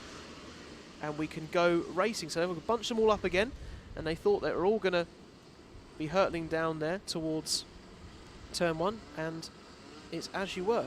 Our two Coles Racing karts then at the front there with Hugh Moulton and Harrison Crowther, looking to maybe keep it as they want to, maybe work together as teammates. And are we again racing here at Warden Law? Yes, we are. We are now away and on to our first lap, and Hugh Moulton maintaining the lead like he did on the first time round into the dogleg section as we come here again. Harrison Crowther in P2 and Oliver Liversedge in P3. So all keeping it above board at the moment. A little bit wide there from our front runner, Hugh Moulton, keeping an eye on Harrison, his teammate behind him. But nice racing there, a bit wide from Elliot Dalton Ayres. Was looking like he was getting an opportunity away to a fellow runner behind, but it was nothing doing there. As we've said, and then a move up the inside from Harrison Crowther then for P1 on Hugh Moulton. Looked like Hugh had it all cemented, and then Harrison was like, no mate, I'm coming up there and I'm going to let you know I want to race in this race, even though we're one side by side each other as Coles Racing. But it looked like they could work together. Maybe Harrison feels like he's got a bit more of the pace out there and can lead the way, and maybe it's been a bit of a chat within the teams as the strategy of this race. But you can hear as the tyres rumble over the curbs and using all of the track possible to their disposal. Coming through then the first couple of centres, nice and technical section. You want to try and turn your car on a sixpence as much as you can. I don't want to get out there onto the grass, so there won't be good traction out there from our second place man. But then coming onto the back straight and here into Gasworks, one of the great overtaking opportunities here for this Warden Law weekend. Nothing doing there as we are onto the back of this group, particularly back towards P13. You saw Scott McDowell towards the back of P11, P12, P13. Some good racing going on in this mid-pack here. And now we're on to our next lap. Harrison Crowther then, our new leader, out in front, not holding the fastest lap at the moment. Joshua Smith in P4 with a 53.19, 2 tenths quicker than the runner out front at the moment of Harrison Crowther. But all looks like they're gathering their thoughts as we come through these certain technical sections. And a bit of mud and dust being kicked up there out of the second centre. Don't want to be getting caught up in that too much. As we see a nice move there up the inside, and you saw that coming a mile off, didn't you, from Joshua Smith on the stream. Don't know how much Oliver knew about it in P5, but it's Joshua Smith then with that P4 place, holding on to it. P3 even, sorry, getting ahead of Elliot Dalton Ayres in P4 now. So it's Hugh Moulton is in P2, Harrison Crowther out in front, Joshua Smith and Elliot Dalton Ayres in P4, Oliver Liversedge in P5, Kai Newman in P6, and Lewis Sumner now with the fastest lap in P7, trading fastest laps all the time around here. Kai Newman, yeah, you saw on your screen, was chasing down after Oliver, and back here, nice close-up shot there of our P50, number 15 man rather, Joshua Smith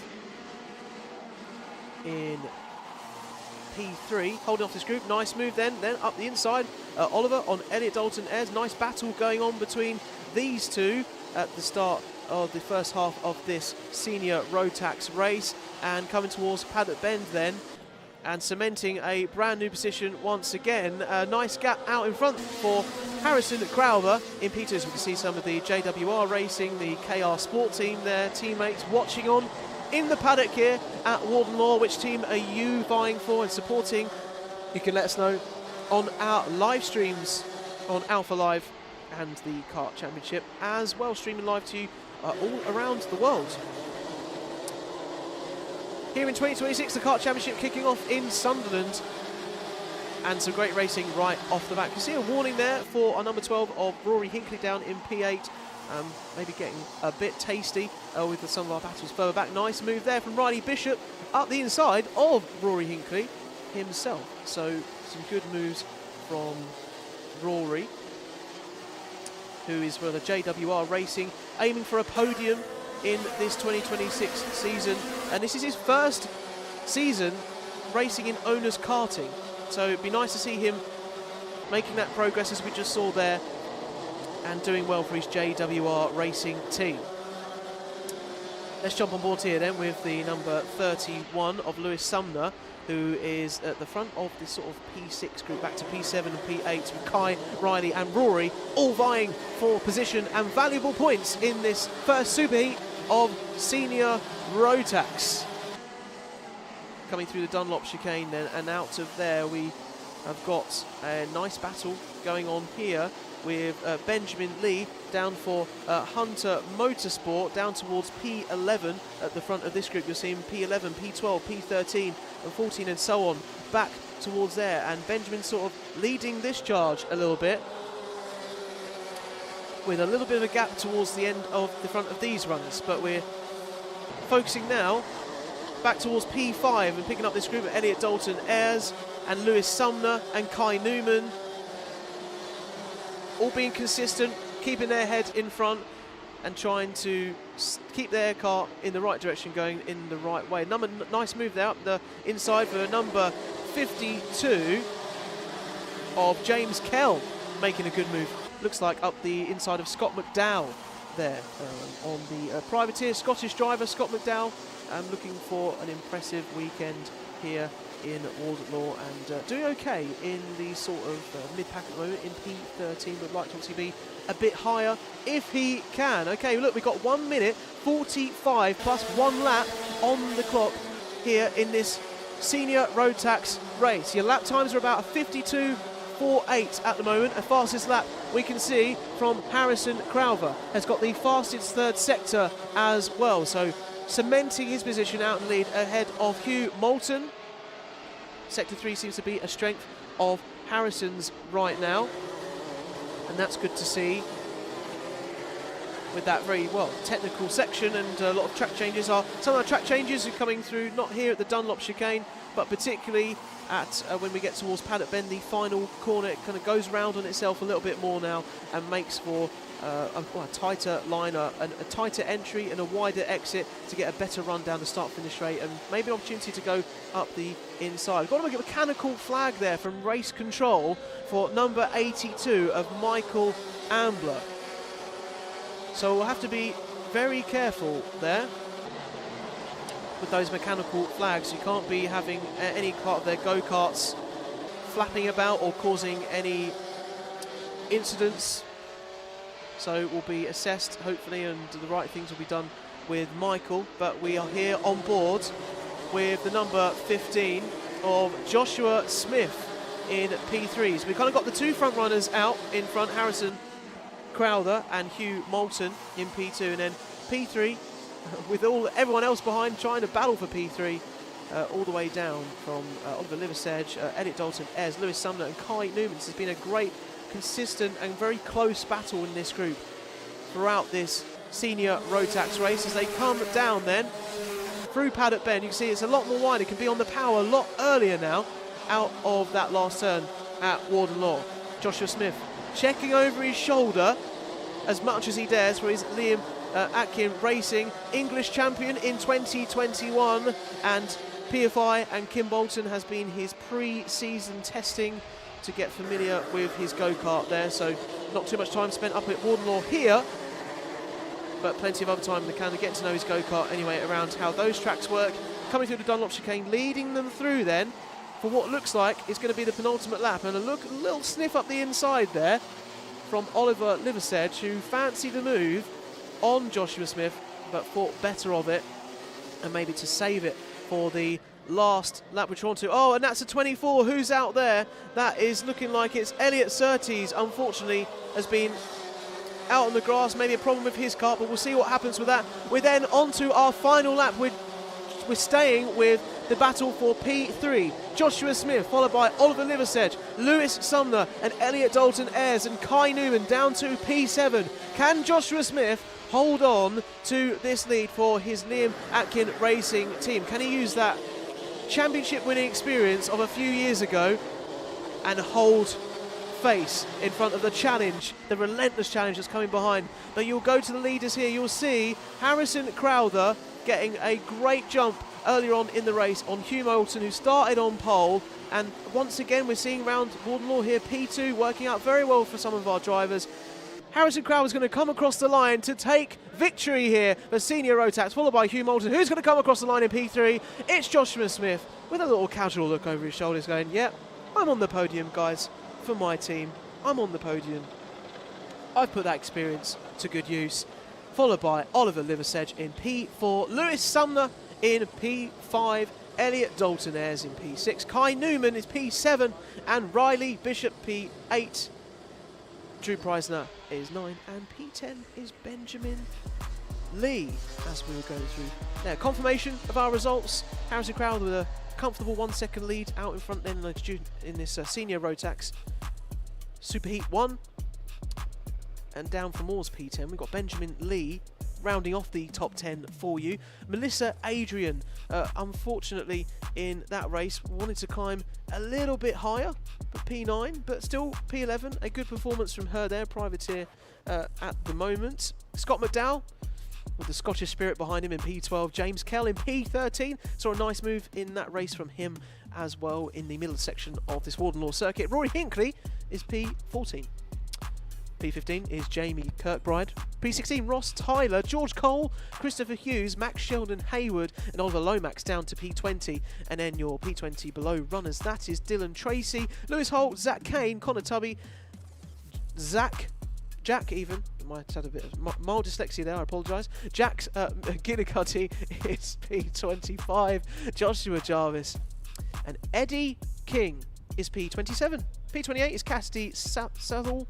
Sam Kelbrick is P29, Thomas Ambler is P30, Elliot Surtees P31, Michael Ambler, and rounding off there with Hayden Sherwood, who unfortunately didn't start the race because of an issue he had with his kart. And we might be able to find out later on, but we're now back around again. We do it all again.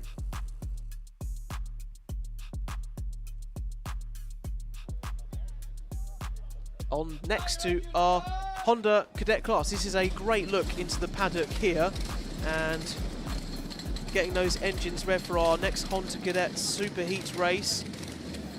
That's a nice handshake there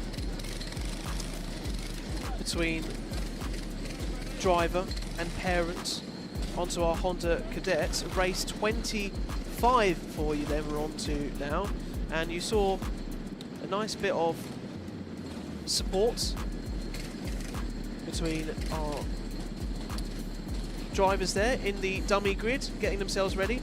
Sawyer Henderson was getting a nice bit of support there from Dad. Sawyer Henderson, great result in those previous races, was batting up there pretty impressively up into P2. So hopefully can repeat a great performance as had in Superheat 1. Let's go through your grid then for this Honda Cadet, which will be the same as your first one we had earlier on. They stay the same grids as they qualified, and then they'll take all of those points into the grand final. Wherever they finish in the grand final, wherever they finish in the Superheats rather, they'll add up all of those together. Let's go for your grid. Pole is Archie Cannon. Marcus Cooper is P2. I'm seeing something different on the screen at the moment. P3, Jensen Kula. Jensen Kula's P3, Sawyer Henderson's P4, Freddie Drury P5, Keen Delaney P6, Privateer, highest Privateer driver on the grid, followed by Joshua Bailey in P7. P8, Jensen Drummond is followed by Privateer Alistair Saunders in P9, and Sebastian McCarthy in P10. And Honda Cadets, as we know, the Cadets start as a standing start. We see the red flag there by our marshals here at Warden Law, doing fantastic work, may I say. Putting in lots of incredible effort to make this Kart Championship come to life, and having to deal with certain incidents this weekend around the track, and doing some fantastic work at that, and making sure that everything is safe with our racing and all above board. But I wonder how our drivers on the grid here can add to their points in the first superheat, and see if they can take as many points as possible going towards the grand final. So we're just positioning some karts towards the back of the grid, making sure they're in the right grid spot and ready to get underway here at Warden Law. It's a nice overcast day here. If you're just joining us, welcome to this coverage of the Kart Championship in our Honda Cadet class. Overcast, but a fairly good mild temperature, not as hot as yesterday, but we're hurtling through our superheats in all our different classes today, and we're back towards our Honda Cadets here with our two groups, and all the engines are started. We are underway. We are go for this second superheat of Honda Cadets, and Archie Cannon there off to a great start in the number 5, doing it for Scotland, and leading away our Honda Cadet drivers here into turn 1. That's a nice move there. Looks like up the inside of the dogleg of an opportunist move back towards, looks like P8, P9, P10, as they make their way through the first couple of centres and back on themselves. We'll come out this second centre here where the track is. You can see where the sort of the mud is there, not the grass there. That's where the track used to go. They've made it much tighter now out of that section to provide more of a challenge to the drivers. And here we come then for the first time down towards Gasworks Bend, and we've got some real great moves and great racing going on there between those two drivers of, I believe that was Freddie Drury, but going around the outside of that bend there in this Honda Cadets class at the moment. And coming through then for the very first time, Archie Cannon retaining the lead ahead of Marcus Cooper. Sawyer Henderson having another great race up there in P3, gained a spot again from his start at P4. So great performance from Sawyer Henderson, the number 27. And Jensen Kuller, Freddie Drury, Keen Delaney in P6. Joshua Bailey is P7, Jensen Drummond, Henry Colborne, followed by Ben Bowers in P10. That's your top 10 at the moment. And coming through the Dunlop chicane, and we'll probably be trying to find different ways and improvements or different ways of driving it each time to try and see if we're now going into the Gasworks Bend. A nice move up the inside from Sawyer Henderson again, making up more ground here in this Honda Cadet race. Another impressive performance at the front of the grid, going up the inside of Marcus Cooper. And now Sawyer Henderson will be looking to try and use this momentum to chase down after Archie Cannon, and it shows there the pace that Sawyer Henderson has got underneath him at the moment. A fastest lap of a 1 minute .78, and a fastest first sector of anybody out there around Warden Law at the moment. So looking very racy, very up for it is Sawyer Henderson at the moment, doing incredibly well. And joined in the commentary box, it seems, we've got a bit of company from Logan Rolfe, who had a fantastic race out there, didn't you?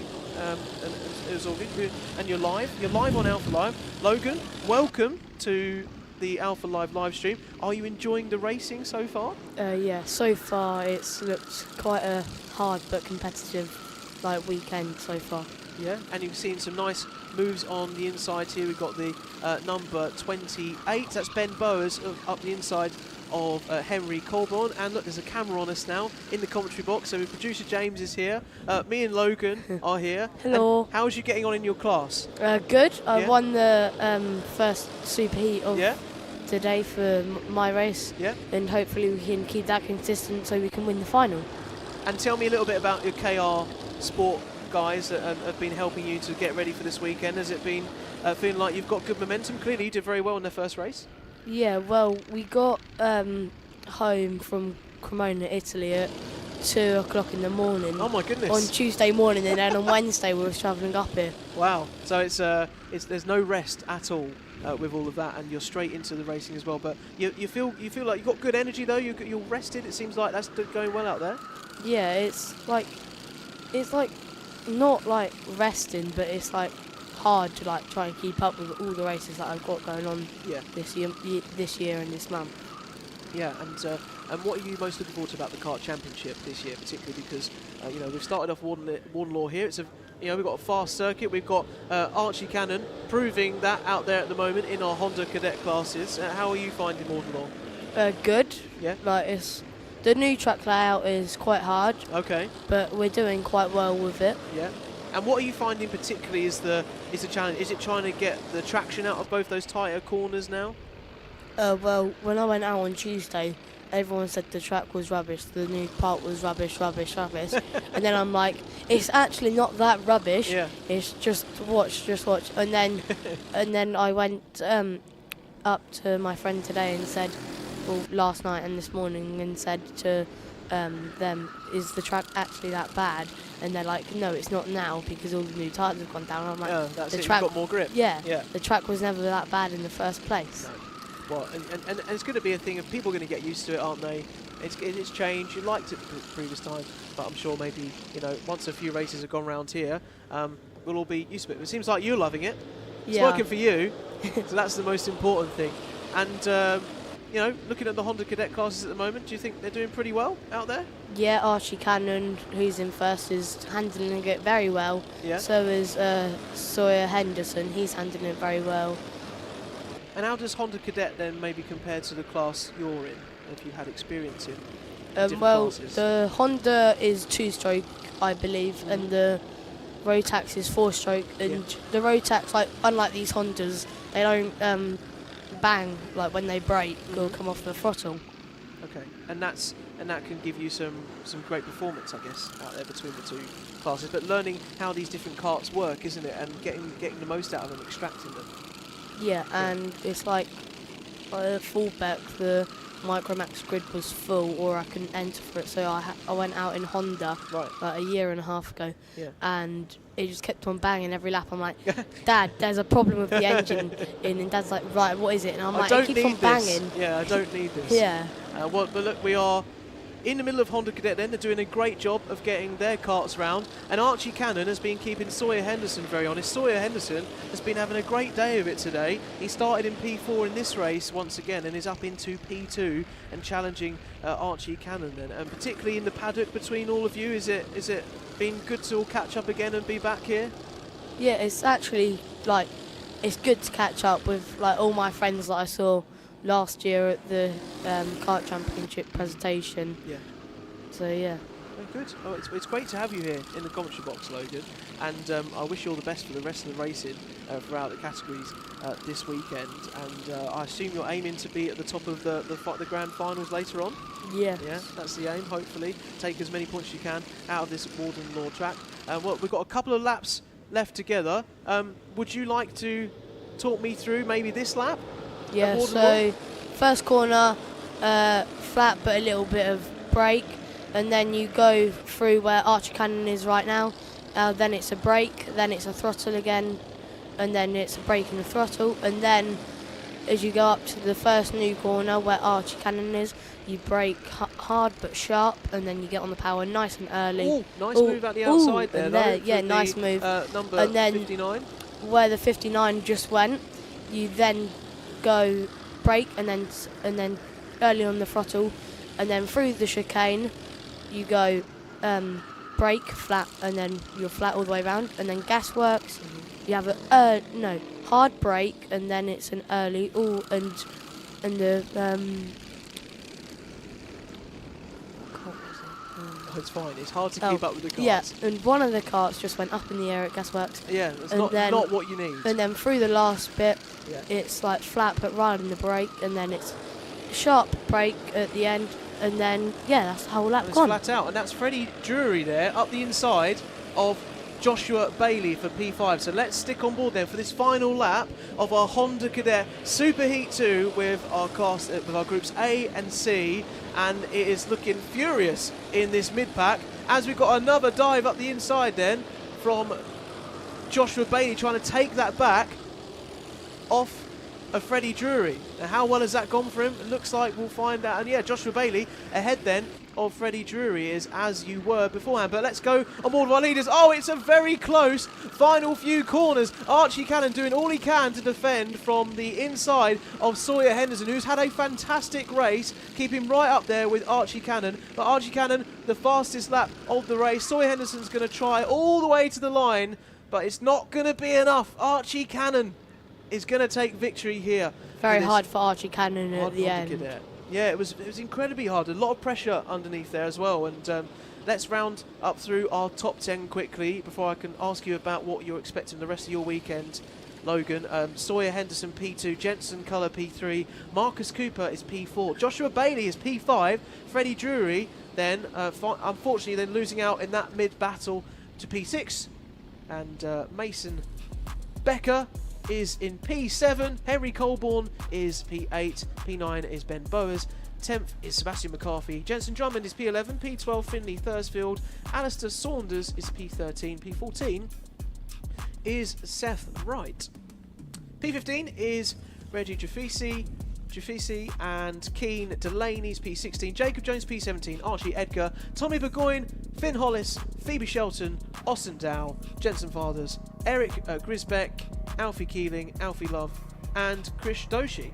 Don't know if we're expecting any visitors anytime soon. We can hear a helicopter going over the circuit at the moment, like maybe a little of a parachute in. Our final few runners, 28, 29 and 30 is Ada Wright, Oliver Bullock and Edward Charlton. You know, make the show more interesting with some with people parachuting in and fireworks and all these kind of things. But look, we're on the live stream right now. Hello. Logan, say hello to everyone. You got anyone at home you want to say hello to? My grandma and granddad and all my other cousins and family members that currently are watching me right now. Yeah, always a big support. Yeah, always. Yeah, good. I'm glad to hear it, and it's nice to see all of that, you know, family support when you're here in the paddock, but also on our live stream as well on Alpha Live and also on the Kart Championship. Keep your comments coming in. We're seeing some a recent comment here for Archie Racing. Good luck on your first Junior Primo race, which is actually coming up next. So we've got all of that to look forward to, and I just make a note. We're done with that one, so I can keep track of everything, because there's lots of races to get through and to be close to. So quickly, Logan, before we get into the next race, which we're about to do, what's your goal for the season? Well, we're not doing the whole season because it crashes with the BNL and the Europeans, but we're going to try and get as many done as we can, and hopefully try and get like P5 or P6 in the championship, or at least P5, at least top 5. Great stuff. All right, thank you, Logan, for being here with the commentary box. And we're on to the next race.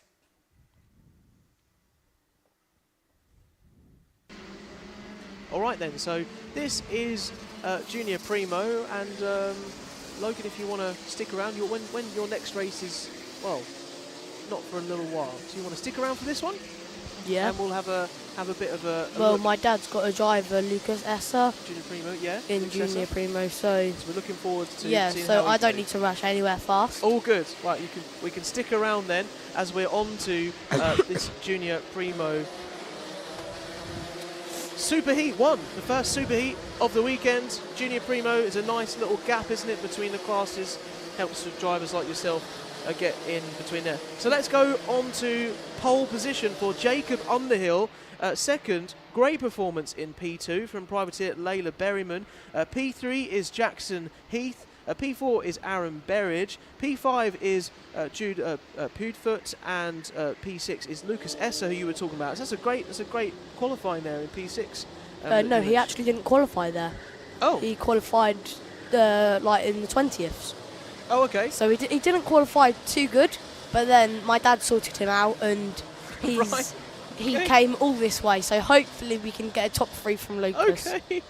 I don't know how that operated and worked, but I'll take your word for it. P7, Bertie Hodgson. Arthur Murphy is P8. P9 is Odysseus Hole. And P10 is Archie Thomond Evans. Okay, well, look, here we are then for the bunching up of the grid.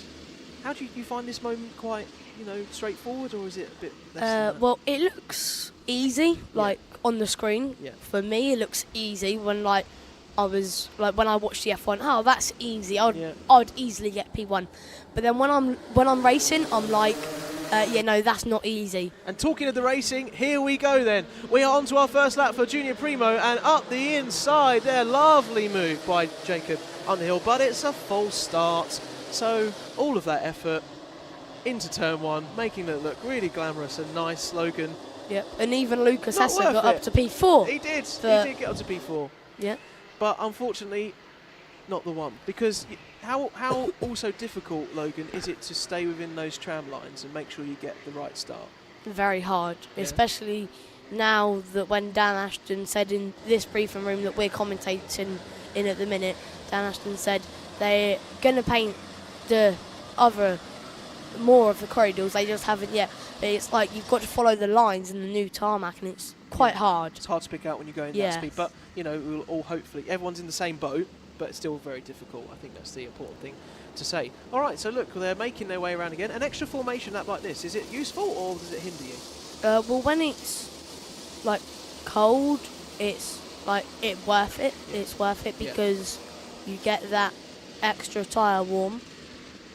Yeah. In your tyres, and But then obviously when it's too hot, you don't want a lot of heat because it might go through your tyres a bit quicker. All right, well then let's... Yeah, and my tyres are starting to grain a tiny bit, and when you've got too much air in the tyres and it's too hot, it grains. Don't let them know. Don't give away your advantage over the weekend. But we're here racing again. Hopefully, are we underway? Oh, goodness me, there's a bit of an off there, and that's not great to see, but looks like it's got the kart going again. That's the number 61 of Oscar Delanic. Hopefully is all right. That's the number 50. Oh, Jack Wykes. That's not what we'd be wanting to see, and I think we have gone on to another formation lap. And how Jacob Underhill and Layla Berryman have got to be careful now, because one more false start and they get red flags, and both of them two have to go to the back. Yeah, and this is the key thing, isn't it? So, if you don't want to... It's quite rare we see that, isn't it, Logan? But actually very important that we kind of make sure that everyone is kind of calm enough at the start of a race so that it can get the racing underway and, obviously get into some great action. But also, we saw a couple of people go off there. It's all about being safe, isn't it? Because you don't want to be getting caught up so early on in the race. All right, so look, they're lining up once again. And as you rightly say, Logan, if Layla and Jacob and Aaron and Jackson don't all line up properly and lead the field away in the right way, we could be on for a red flag, and as you rightly say, that puts them to the back of the grid.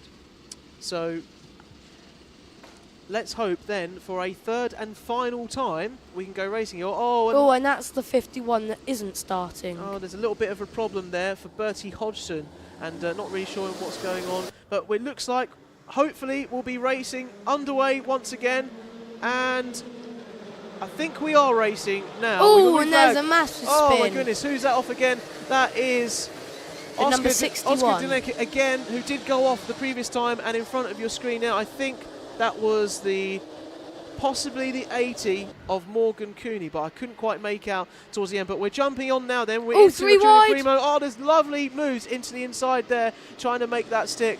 That was the 22 of Aaron Berridge, getting all amongst it with all of the action, particularly at their first part there. Oh, taking a lot of curb there, did our number 55 of Lucas Esser, who you were talking about. You want to be careful with those curbs, and showing the door there, particularly was and Jacob Underhill and Larry Berryman have not had a good start. No, it's not been a great time for them. particularly in this Superheat 1 of Junior Primo. Let's see how then the field has changed from the start. So we've got Jackson Heath, Jude Puddifoot has gone up from P5 into P2. Great performance there. Aaron Berridge is P3, Lucas Esser P4, Arthur Murphy P5, Jacob Underhill all the way down to P6, unfortunately. So not a great start. As you said as well, Layla Berriman, yeah, they've not had great starts at this first part of the race. Well spotted, Logan. Are you spotting all these things when you are driving? And there's a nice move there up the inside from the number 14, I think that was, Jude Puddifoot, yeah, going up the inside. Once again, looking for the lead of Jackson Heath. Yeah, when you are in all of these battles and you've got the perspective of your food carts back, can you take that all in, or are you just focusing on the one cart in front of you? Well, it's like my dad on the side of the track, he's giving me hand signals and I just follow them. Follow that, yeah. But it's like when I make a mistake on the straight that I next go to, I then look behind my shoulder. Yeah. And then when I've got a gap, fine. Then I can start like getting corners right again. Then I don't have to worry. And then my dad tells me the sign to look forward, and then I'm just like, right, I've got a gap. I don't need to keep on looking back. Oh, and there's... Oh, it's so crucial to have that support, but also the support, maybe if you're coming off the circuit. With a 32. That's number 32, and that, unfortunately, looks like it is it for Odysseus Hull.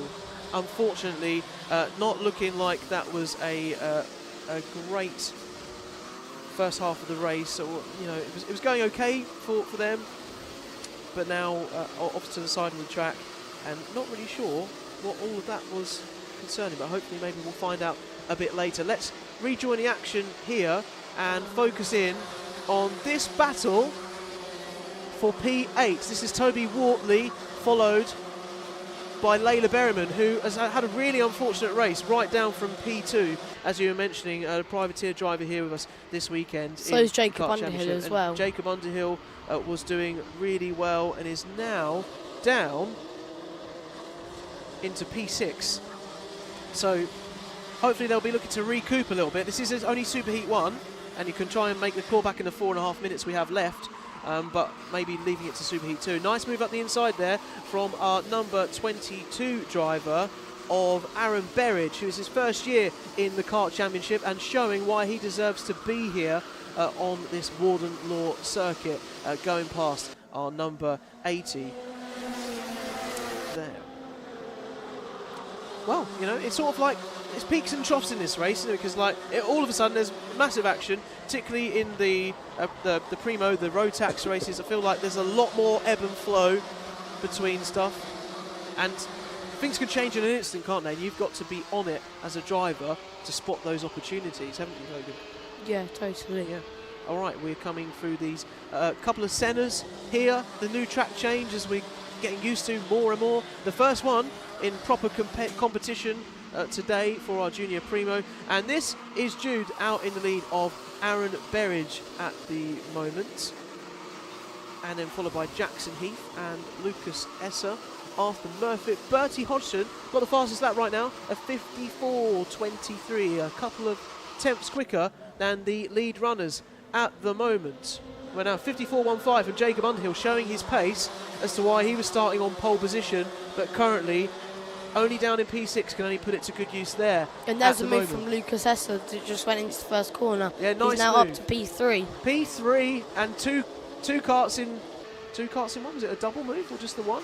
Just that one. Just the one. Just the one. That'll do though, won't it? We'll move up the grid into P4 and keeping across this Junior Primo action. Number 55 there, Lucas Esser, as you were mentioning, coming through the Dunlop chicane. What's your favourite corner around here, by the way, Logan? What do you really feel like you're really strong at? The first corner and the new section. To nail it in a new section, got on top of that. It's good to hear, and looking to extract all the time out of there. So look, Jude's coming around. We've got 2 minutes 20 on the clock. Lucas Esser up into P3 then on the podium. Has had a great race, has gained 3 places, so done very well so far. Coming through into the dogleg section. The camber catches you out slightly there, can do, but you would be careful to take as much curve as you would like. Coming then into, I would say, the most technical part of the track. You can open it up then as you come through towards the Dunlop chicane into the back straight. And maybe you're using all this time, aren't you, Logan, to think about, oh, can I throw it up the inside? I can watch how they're braking, I can watch their driving style, spend a lap or two getting to know their driving style, and that you've probably had a lot of experience with that over the years. Yeah, and it's like as when we was in Cremona, James Roots, he was also out there representing DHR, Dan Holland Racing, and I was representing KR Sport. Yep. And what happened is, because we was testing on Wednesday, Thursday, Friday, Saturday, Sunday, and I knew where James Roots overtakes, like strong overtakes were. Yeah. So I'm like, if I do the move there, You'll play him at his own strengths. Yeah, absolutely. And it's good to know where everyone's strengths lies as a driver and where people's weaknesses are, and that's where it will come out in the end. And we've got to work on, ironing those out, and that's what makes you a better driver across all of the different races in the season. But we here at Warden Law, we have 50 seconds plus 1 lap, so we're probably going to get 2 more laps at the moment. And Jude Pudifoot out in front has got a 3/10 lead. Oh! Ooh. And there's a bit of a coming together, sadly, between the number 14. Jude, our race leader, gone down the field now quite considerably, down to P6 after a bit of a battle there, it looked like, with Aaron Berridge. So hopefully we'll take a closer look at that, but it's as you were now. And look at who's in the lead. Lucas Esser taking advantage P6. of the instance, up from P6 to P1, bit wide there from Jacob Underhill, was giving Arthur the gap there, and looks like that move has been done into the Dunlop chicane.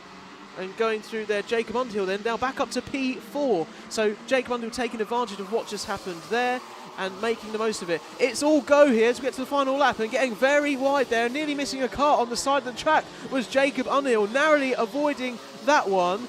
And Aaron Berridge here doing his best to hold off Lucas Esser, out in the lead now, but it's a trade between these two drivers. Oh, that was almightily close for Lucas Esser, getting very close to the grass on the left-hand side into turn 1, but Aaron Berridge has strong-armed his way through there, I would say, in strong, fair racing, and has claimed P1 now as we go around this final lap here at Warden Law, taking as many points as you can into our grand finals later on. And it's all to be playing for out there at the moment. And let's remember, this is Aaron's first year in the Kart Championship.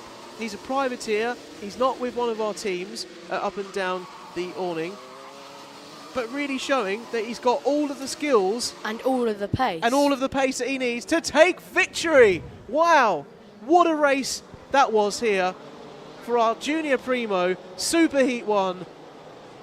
And I think a certain driver is definitely putting his name on the map there and showing why he deserves to be on this grid, which is highly competitive with all of these drivers. Wow, that was great action. How did you like that, Logan? Yeah, very good action for the Hondas and the junior Primos. Is it weird to watch it like this when you're not out weird there? to watch it because there's one screen and then there's 3 other screens. And then there's 3 other ones. We've got our timing screen, which we keep an eye on, and the results, as we'll see, come up on your screen right now. We've got Aaron Berridge taking that very impressive P1 then, and made that all the way from P4 and slowly worked his way through the race. Lucas Esser, you were talking about there, Logan, P2. Arthur Murphy, P3. Jackson Heath is P4. Jacob Underhill, P5. Bertie Hodgson P6, Zane Perry is P7, Layla Berryman, unfortunate for her, from P2 down to P8. Not a great start there to the Junior Primo campaign here at Warden Law, but hopefully we'll be looking to bounce back in the next one. Morgan Cooney, P9, Toby Wortley is P10, Ruben Jenkins is P11, Harry Myatt Waldron is P12, Hakeem Bart is P13, and your top 14 ran off by Archie Thomond Evans. And like I've just seen on the board, 5-second penalty for number 88 and 22.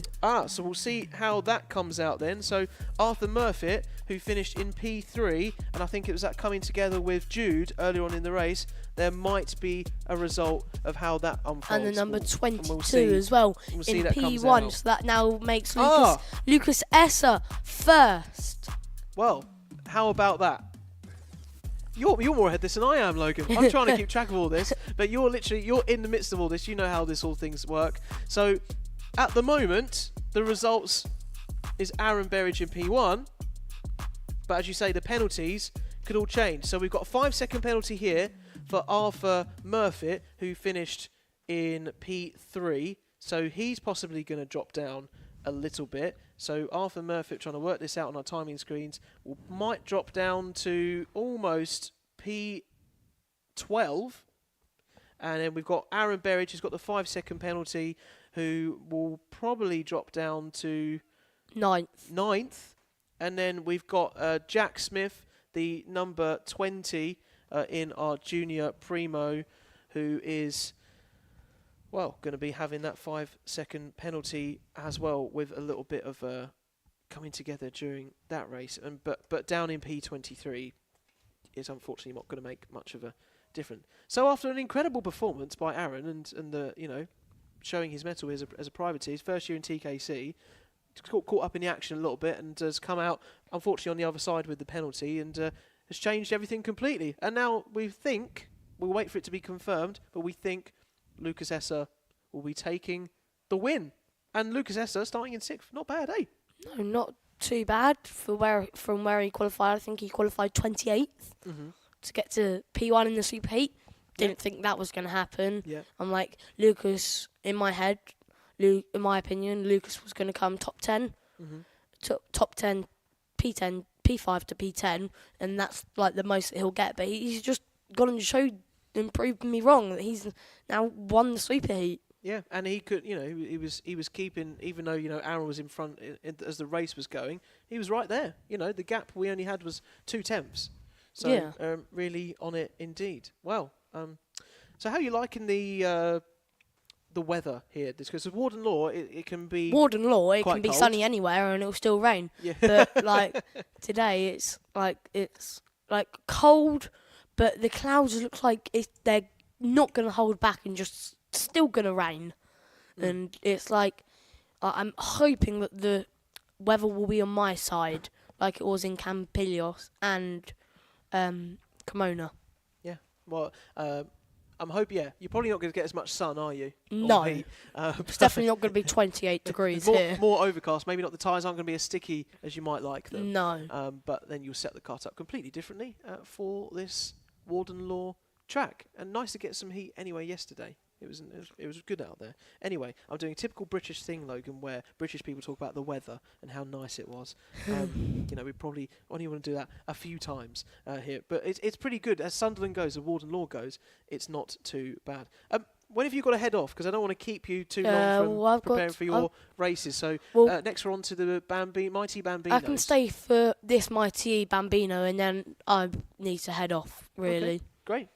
It would be great to have you in the commentary box for as long as possible, because it's great to have your perspective as someone who is racing out there in the midst of all of this. Well, maybe like after lunch break, or like after if I do my next session and I'll go run up somewhere at home, I'll get changed and then I'll come back, because my suit is printed by Freem. I think Johnny Walker for my Freem suit and my Freem boots and my all right. Yeah. Yep. And then I can get changed because this suit is a bit itchy.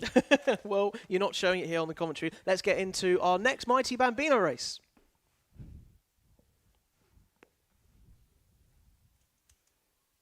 All right, so here they come round for Mighty Bambinos. Logan, before we get into the grid, as they're making their way around for a standing start in our cadet classes, did you ever race the electric karts? Have you raced an electric kart? No. I've always wanted to try an electric kart out, like on the kart sim KSP, because I've got it for training at home. I've tried it and it literally takes off. Right. Like it feels like an aeroplane. Like it literally goes. And it's like basically on or off, isn't it? There's no sort of like progressive to throttle. And it's like these barely brake. That's why they're flat out. That's why their batteries run out so quickly round all the tracks because Mighty and all electric. Like, you might feel it on the electric cars. If any of you have got an electric car that are watching this live right now, it brakes, like it semi-brakes for you, so you can feel like a little bit of slowdown. Right, when you lift off the throttle. Yeah, when you lift off the throttle. And that's basically engine braking, isn't it? When you're getting the battery sort of doing the work for you. Okay, let's get on to race 20, race 27, and Superheat 2 for our mighty Bambinos. And just trying to find the grid starting here. But you'll see on our screen here, it's Luca Pede on or P1 for Jules Nash, and Luca Pede on to P2, and we are away for this Bambino Superheat 2 race once again. And it was pretty hotly contested by Luca at the front of the start. Oh, and there's a spinner of the 43. That's Jonah Curtis, sadly down towards the back of the field now. So hopefully we'll be looking to make amends in this race with 7 minutes to go plus 1 lap. And there's a nice battle up front then between Luca Pede braking really late into the new section of the track. Into the new one, yeah, and taking the leader then ahead of Jules Nash. So as they come through here, completely different sound, obviously, isn't it? And like on lunch break, I was like, I'll go walk myself around the track. As I got onto the track, I'm like, maybe not, because it's so quiet. You don't even know that they're there. Yeah. And it's like when I do, because like for people to get faster, because I'm now inspired of them.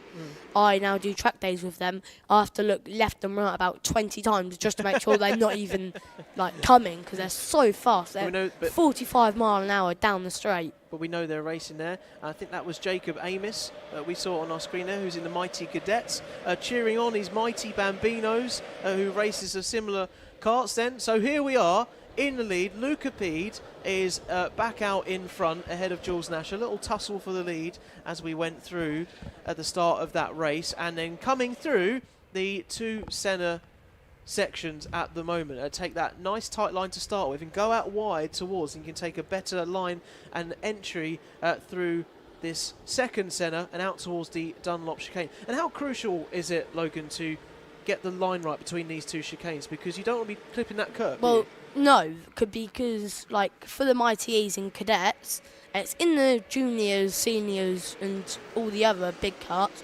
You could probably be fine hitting it, but it will bend your sash, definitely. And there's a move from the 77 of Oliver Reynolds. That was a nice move up the inside there on Etherington there. So that is a place taken for P9, as we've got all of our 20 runners here in this mighty Bambino second superheat of the day around Warden Law. And look, Luca Pede out in P1. He's only setting the pace as well to prove why he is in the lead. A 1:12. Even in I can't even get my words out, because even in first, he can still set the fastest lap. So no matter what challenges face him, like say for example now if the number 18 Jules Nash hits him and he spins, Luca still won't give up. He'll get fastest lap still and again and again and again, and yeah, he'll keep on doing it until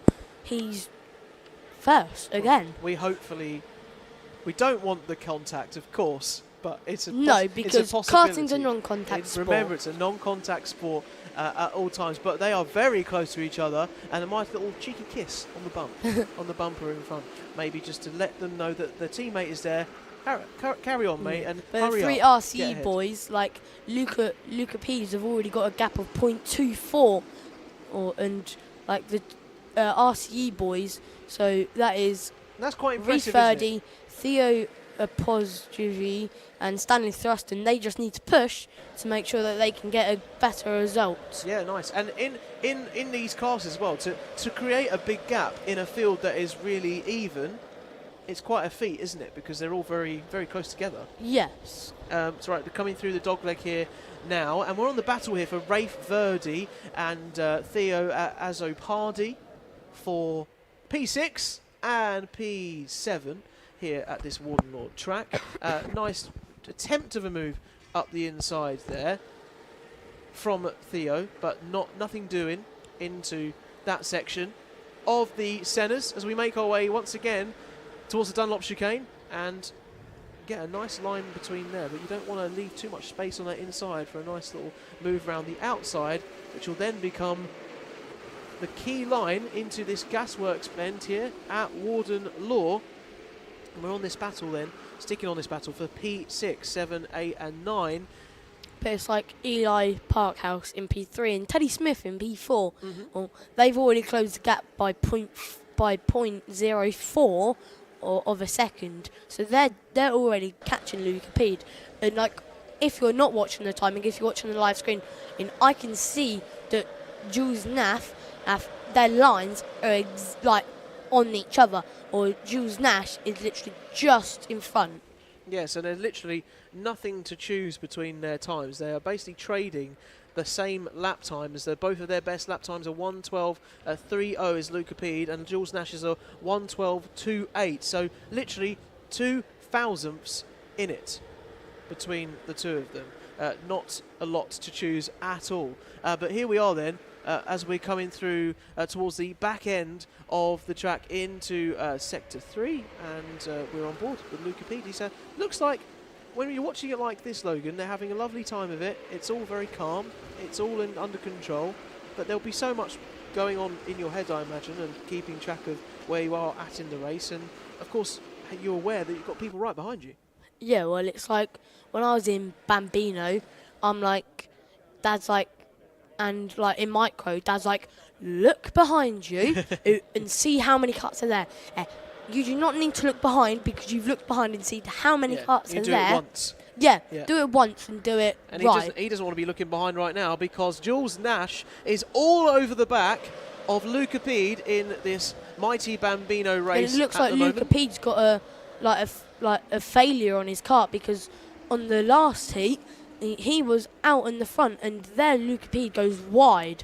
Yeah, he was actually, there was a big lead, was it like 3 or 4 seconds? 3 or 4 seconds, and now there's 0.2 of a second. Well, we'll see what is all in the battery, but of course it could be the improvements from the teams behind, making adjustments from the first race, and all as odd as even right now between Luca Pede, Jules Nash and Eli Parkhouse. This is the top 3 we're keeping track of here for our mighty Bambino, and Eli Parkhouse in P3. He started karting on a farm.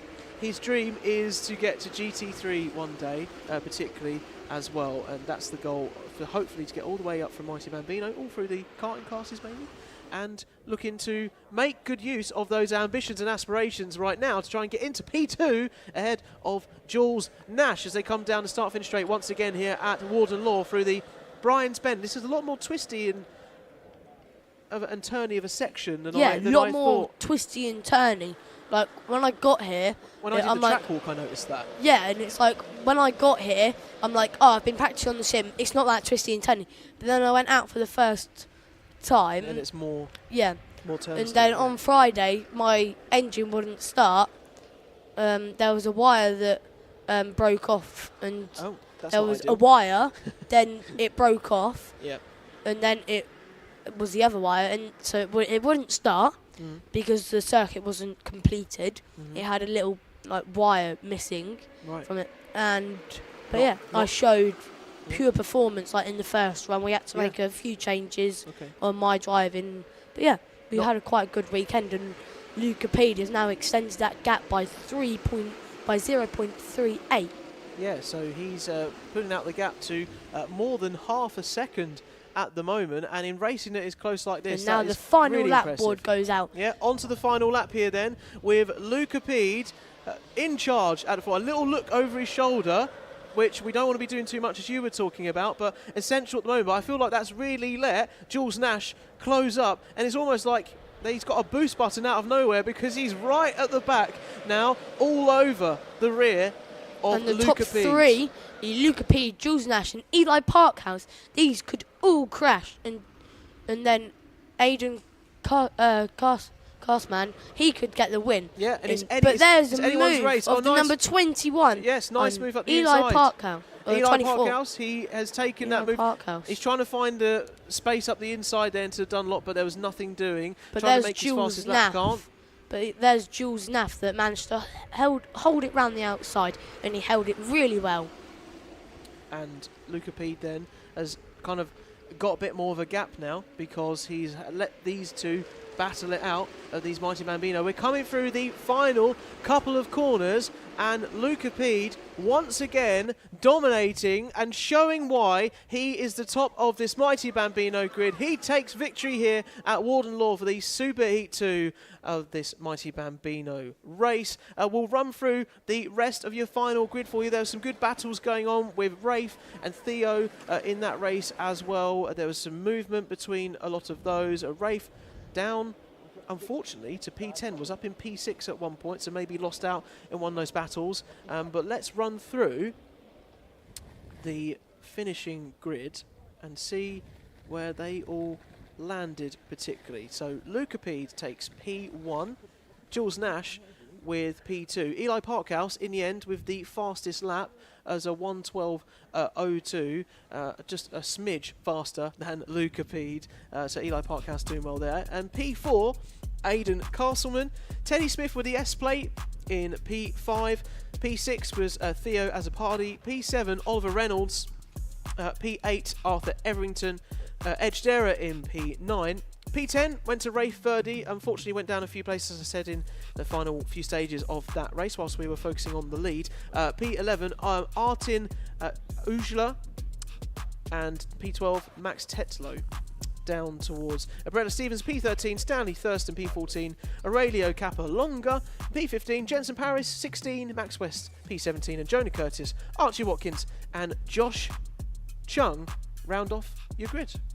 Well, Logan, it's been an absolute pleasure to chat to you, mate, and to keep track of all of these different races. So you are in, what group are you part of at the moment? Because we're doing certain groups. Rotax Inter. You're Rotax, of course. You're Intermax, aren't you? So we've got a little way to go between all of that. 2 more juniors. There's 2 more junior Rotaxes to come before we see you in action. And good to stick around? You want to head off after this one, or? I'll probably head off about halfway because then I'll be in Part Ferme. All good, yeah. Making sure that the kart is in one piece. So we'll get into some of the junior Rotax first race of this Super Heat 3 for junior Rotax, because there's so many drivers, there's so many Super Heats, and junior Rotax is a great grid. Are you looking forward to getting into junior Rotax in the future? Yeah. So I think I've got 2 more years, or a good 3 more years, but I think I have to go up next year, or maybe the end of this year, because of my height. Okay, yeah, and that's the key things. Yeah. Because I've got the chassis big enough to then allow you to go into that category. Yeah. And but it's like Lucas Esser, he's tall. He's just as taller as me, just as the same height as me, but he's a tad taller. And like Lucas and his friends were like, "How can you still fit in a mini?" I'm like, "I'm only 11." It's like, yeah, I'm only 11. I don't have like all of the space like everyone's got. Like Sam Dixon, who is running with my dad as well. So we've got me, Lucas, and Sam Dixon, who is running with my dad this weekend, and all for the CKC and British probably, and the UKC, I think. Yeah, so Sam Dixon's, he's got 12 kg on. I'm like, how? I've only got 2 kg on. Well, you know, it's all of the quirks of the different categories and rules. But at the end of the day, if you can put it out there in P1 and be up there in the mix, then that's all that matters. We'll just check in on some of the comments we're getting on our live stream. We've got Kart Maxing saying, "No, Jude." No, Jude. Unfortunately, do you recognise who that is on screen? Saying hello, enjoying on the karts on the drivers today. Give us an away for the cameras. Looks like he's enjoying himself out there. Is that driver there, and some drivers hiding particularly out there on the circuit. We have got good support today for the Apollo karts as well. Apollo kart team, Apollo Racing here in the paddock, having a enjoying themselves in Warden Law, having a good time of it. We've got Good Luck EJ after missing out on qualifying. You're doing brilliantly so far. And we're then now going to come on to our next junior Rotax race.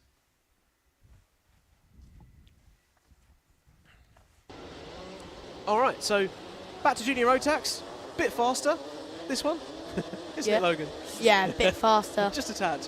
And of course, we're back to the engines. We're back to the sounds of those petrol Rotax engines.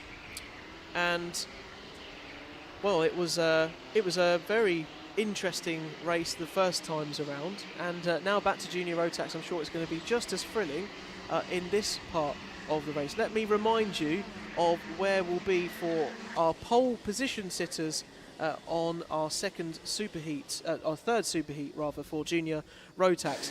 Fletcher Jameson is on pole, who was up there with Ryan Rapini, who's in P2 for this one. P3, Braith Murdoch and Noah Moulton in P4.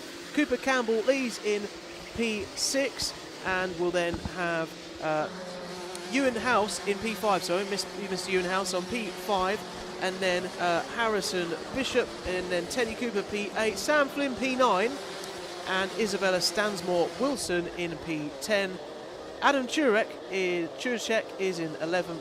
Alfie Forrester in P12, and Noah Stamp Clark P13, Cameron Tipping P14, and Maximilian Braskov in P15. That's top 15 runners. We'll see if runners further back can make their way through the grid here for this third superheat of junior Rotax here at Warden Law, up in Sunderland in the northeast. And lots of you here maybe today at Warden Law would have made the trip up to the northeast. I've got to go all the way back down 4 hours. You've got tonight. to drive to where, Logan? Well, I'm 15 minutes away from Whilton Mill. Whilton Mill, so all the way down there. That's my local track.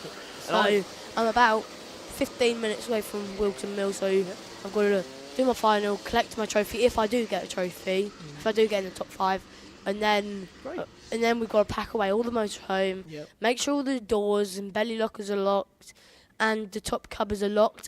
Yes, we don't want to go over that. We nearly had a bowl smash. Because it's I not what did you not want. No. But here we are going then for this third superheat of junior Rotax. And are we racing all fair and well through the tram lines? Yes, we are. And then a nice start then. It looks like from Ryan Rapini, if I saw him go up the inside into P1. I believe he did take the lead there. Off of Fletcher Oh, and Jameson. there's a spinner of the the 228. Just off the track there, not looking good for, just trying to see that Oh wow, Sandy massive Eden. pile up. That's not good into the dogleg, and we'll see what happens with the race here. There's lots of karts in the way on that dogleg section, and everyone's trying to get back into the race. Particularly, we're just trying to see who was involved in all of that skirmish right there. We'll soon see when they all play head out, down. and everyone coming through. One there, of them the I've Paddock just bend. seen Noah go past outside on the track. Noah Clark. Okay, so Noah Clark hopefully is looking Oh, and Sam all right Flynn there. from P10, I believe. He's up at P6. Wow, that's amazing. So a great start then for Sam Flynn. Yes, you are absolutely right, Logan. Sam Flynn has had a great getaway and has made the most of whatever happened in that first part of the race. So on board here, we've got the number 266 that we're on board with, I believe. Or my eyes were deceiving me. Was that Ewan House? Was that 226? Probably Ewan House, actually. Yeah, Ewan House, Ewan P3. House out in the lead, P3 of this group. And all the numbers, they're blown, like coming together, or making a nice dive bomb. Wow, up the inside, right there, of Braith Murdoch for P2. Ewan House came from absolutely nowhere then into the gasworks. But the thing is, with the gasworks, you can brake so late. Oh, and there's a cart off, the Coles cart. There's a Coles cart in the grid. From So gasworks, 224. in the. That's Bailey Collins, sadly. Unfortunately, not great for Coles Racing. Really sad to see them out, particularly. Oh, and caught a bit of the back there. Bit of curbage. Ryan Rapini not had the greatest of starts in this race off of P2. Down to P4. Does have the fastest lap, however. Fletcher Jameson now, though, in the lead. Ewan House, I must say, Logan, I don't know if you've noticed in the last couple of races in this junior Rotax class. I haven't watched any. I haven't watched any juniors. He's been performing incredibly well. I only saw one junior where he's been performing very well. Well, Ewan House then up from P5 to P2, and we've still got a huge chunk of this race to go. 5 minutes and 18 seconds. And 5 minutes, 8 seconds, and the one lap we always don't forget. As we come on then onto the latest cross of the line at the start finish. How much do you do this human DRS, by the way, the ducking of the heads? Is that always helpful? I do a lot. You do a lot. Like on camera, you can see that I do a lot. Yeah. Like last year, Max Gilman. Yeah. I don't know if he's still doing racing. Yeah. But he couldn't even see over the steering wheel, like when he was racing at the British. And do you notice the difference when you're doing it? Yes, yeah, it makes sure because. Oh, nice move up the inside. Nice move. Sorry to cut across you there, Logan. Of the 240 of Teddy Cooper. Teddy Cooper up the inside of Finley Smith, and now Teddy Cooper leading this group for P8. And yes, hopefully maybe some deploying of human DRS when they can do it down straight. What a move up the inside there from James Tate. From James Tate. So lovely move from that driver there up into P14. That's around there. But great battles right throughout the grid here at Warden Law. As we see that human DRS going through again, that is Ryan Rapini in P4. I've just got the all right from Joe that I've now got to go, unfortunately. He's got to head off. It's been a pleasure with Logan, you, though. shake my hand. It's been great See to you have your later. perspective. Thank you so much for being on. That's Logan Rolfe, who is in the Intermax and has been doing very well for the KR Sport team. And it's been great to have his perspective here during all of these races and getting a first-hand account of what these races are going through as we're watching here at Warden Law then. So we're jumping on board and picking up here with Braith Murdoch in P3. Wants everyone behind him to work together to go forward, because at the end of the day they'll want to push forward in the ultimate R-Kart that he's got. He was third in the JKC last season, had the winter off, some downtime, and is now putting that rest to good use here on this Warden Law circuit. Leading this pack then through from Noah Moulton, Ryan Rapini and Sam Flynn up in P6 at the moment. So a great start from Sam Flynn again, 9th up to 6th, not doing too bad out there right now as we come through these two Sennas. Braith Murdoch here, keeping his wits about him, coming through the Dunlop chicane,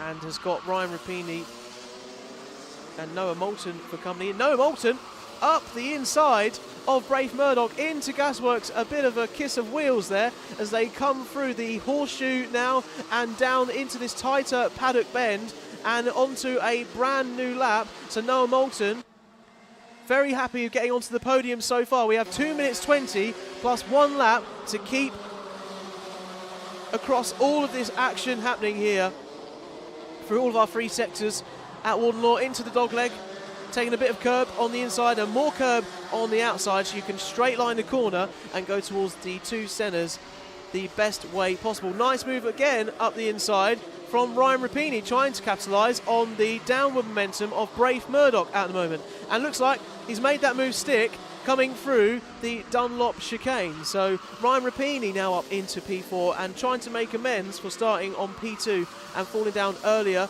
in the race at the moment.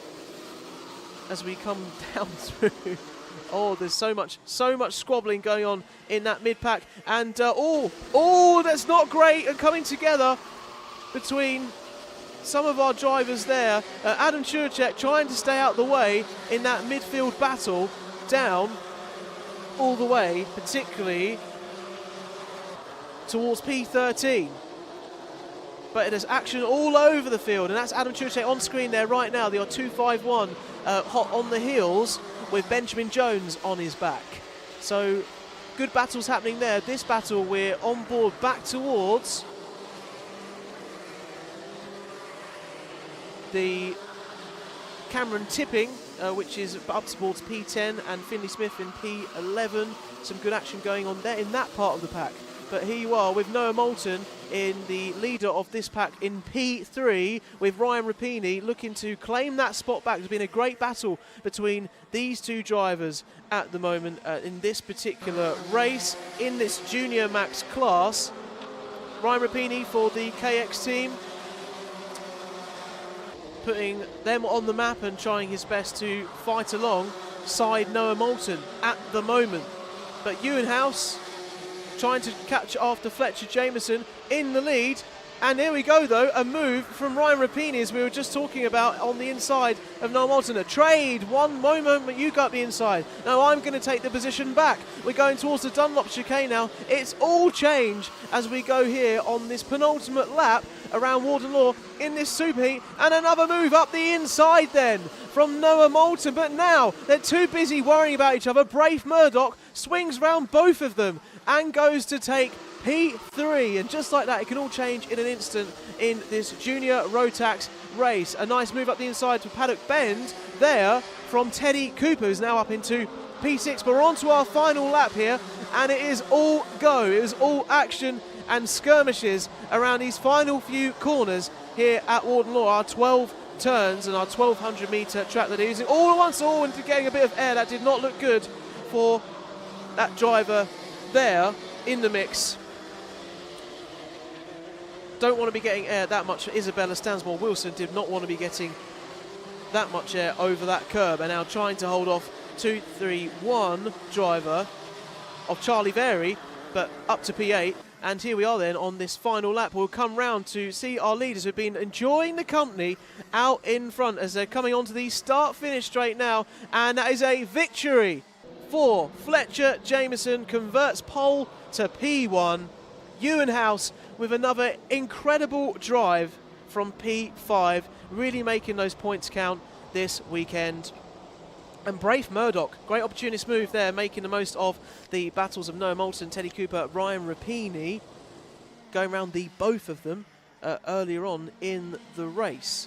And Sam Flynn, Charlie Vary, Wilson in P9, and Finley Smith rounds up your top 10. However, I am seeing a 5-second penalty for Teddy Cooper in P5. So just seeing where that's going to drop him down, and it looks like it might bring him down almost towards P12, P13, P14. So unfortunate for Teddy Cooper there. But let's run you through the rest of our finishing results then. So we'll go from the top: Fletcher Jameson, Ewan House, Brave Murdoch, Noah Moulton, Teddy Cooper, Ryan Rapini, Sam Flynn, Charlie Vary, Isabella Stansmore Wilson, and Finley Smith is our provisional results, with Teddy Cooper's result to be decided. Cameron Tipping in P11, Adam Churchek in P12, having a good scrap between Tipping and Churchek in that race we saw on board with James Tate and Toby Farthing in P14. Leighton Kelly is in P15, Benjamin Jones in P16, Cooper Campbell Lees in 17th, Jack Bowie and Noah Stamp, Clark, Alfie Forrester, Charlie Quinn, Samuel Eden, Elijah Hartley, Kevin Ivanov, Hugh Hobson, Thomas Butcher and Maximilian Braskov is P27. P28, Pierce Whitehead, Noah Clare is P29, Oliver Hutchings and Bailey Collins unfortunately had to pull to one side during that race, and Harrison Bishop unfortunately not making it through either. Harrison Bishop starting on P7 unfortunately didn't have the best of races, and here we are seeing exactly a go-kart trying to be pushed back to the grid as much as possible with all the manpower and effort of dad and driver, particularly not something we want to be seeing in this race. But that's Bailey Collins, who I was talking to you about, who did have to pull off during that race, and of course bringing their kart back to the paddock. And I mean, this is a different way of doing a track walk, obviously. But maybe some valuable track time to learn. Look at all the marbles out there now of all the racing that we've had. You can see all the tyres markings to one side, but I guess there's no shortcut here at Warden Law, is there, to go round and maybe get back to the paddock a bit sooner. So that's going to be a fun trip. Although going up the inside there, nice shortcut. And Bailey, if you're listening, best of luck with the rest of the weekend. Apologies and commiserations to the rest of everything that happened there. Well, look, coming back into the paddock now, you can see our Warden Law paddock towards the back of our start, finish straight. And lots going on, and you can see our very own. And here I see, in the wild, in his natural habitat, it's our producer of Alpha Live, James Fitchew, who's enjoying himself a lot here at Warden Law. And we're going to go now and stop doing a David Attenborough impression into our next race.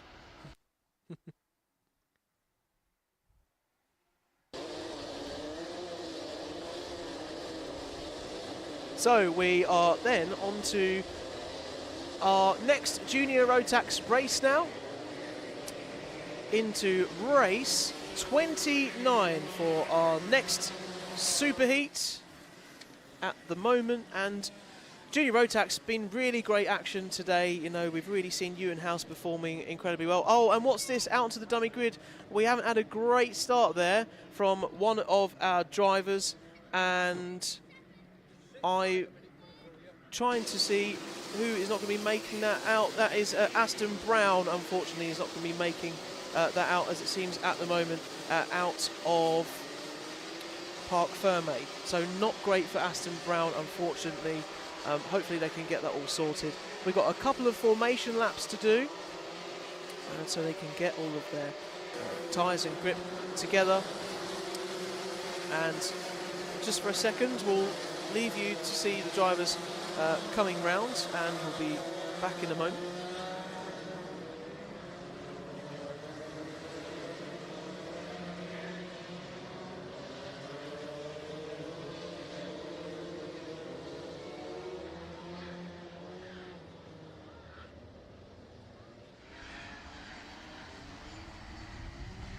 All right, so here we are then for Junior Rotax Superheat 4, and joined in the commentary box by Kato, of course, of Kato Motorsport. How are you? Very good, thank you very much. Yeah. Very good. How's it all going for you this weekend? It's not too bad, actually. The competition is very, very good in the Junior Max. Very, very tough racing, as you can see. And we're in the top 10 with the 3 drivers, which is good. That's what we wanted. We want to make the main final, because obviously, unfortunately, there's no B final this weekend. Yeah. So we can see how we go. You know, we've made the main final, I think, so we should be fairly competitive. Great. All right. Well, we're into this Superheat 4 then for Junior Rotax. It'd be great to have your perspective as a team manager as how we're seeing all this racing. And it looks like we are underway for our Junior Rotax Superheat 4, who has had Zach Turner on pole, with Jack Collinson in second and Nathaniel Gray third, Larry Price in fourth, and Laurie McVeigh fifth, and Elijah Hazelwood in sixth. Coming over this curb, you've got to be so careful not to catch it. You've got to be so smooth. You've got to literally rotate the kart so the kart is straight over it and beyond the power as well, so the chain doesn't come off. We have that aspect as well. And who's this out here? This is number 243, not having a great start of it. Unfortunately, that is Matt Scott, who was down in 22nd place, looking to make some time up. Unfortunately, not looking like he's going to be able to take any further in this race. But we'll go back to our action now and completing the first lap here. We'll see how they've come round for the first order, and coming through this much tighter paddock bend this year, Kato. Yes, it's I believe Reece Hunter designed the last corner. Yep. When I was speaking to Matty, he's done it so it closes the grid up a little bit. There's some opportunity to overtake, but very little. You've got to be very, very smooth through that, so you get onto the straight and keep the maximum speed up. And of course, Hunter Motorsport look after Warden Law here and help us go racing, and the Hunter family. Particularly though, we're seeing on screen of our driver that went out. I think this is Matt Scott, who did go out just a little bit before, and unfortunately not seeing him in the rest of today's action. We'll see how the points all tally up towards the end. But we've got Zach Turner out in the lead then after a couple of laps here. Elijah Hazelwood, a nice move up the inside there, I believe, from the 250 safety. Ronnie Smart in P11 and P10. Good battle going on. Yeah, Ronnie there Smart's particularly. shown a lot of pace this weekend. Yeah. He's very impressed. I think he's just moved up from Inter as well, so he's very good. But the experienced kid, the Zach Turner, very experienced, been in the class 3-4 years now, and just like got his pace up straight away, and now can cruise through the race and just bring it home. And how are you finding all of your drivers across your classes in Cato? How are they all going? Very good, to be fair. There's a little bit of friction within the Primo because obviously it's the novice classes. They're just eager. They just need to calm down a little bit. I think we saw in the first Primo race that we had to get the starting grids right and the tram lines. There were a couple of false starts, so it's just learning that discipline. It is. Obviously, there's a few of the drivers that have never been at the front of the grid before, leading races, and they're just a little bit wary and get a little bit excited, and you just need to calm down, chill, and let the race develop. Yeah, it's very important to remember that. All right, so we're here then, on to the latest lap at Warden Law. We have 5 minutes, just about, and 1 lap to go here in this Junior Rotax Superheat 4 with so many drivers in our Junior Rotax field. We have different groups racing each other. So we've got Group A and Group D at the moment, and Zach Turner showing you how it's done. Nice move there up the inside from Laurie McVeigh in the centres on the inside of Isaac Jameson. Didn't lose any time when he did the overtake as well, so he progressed, passing the James boy, and then moved on.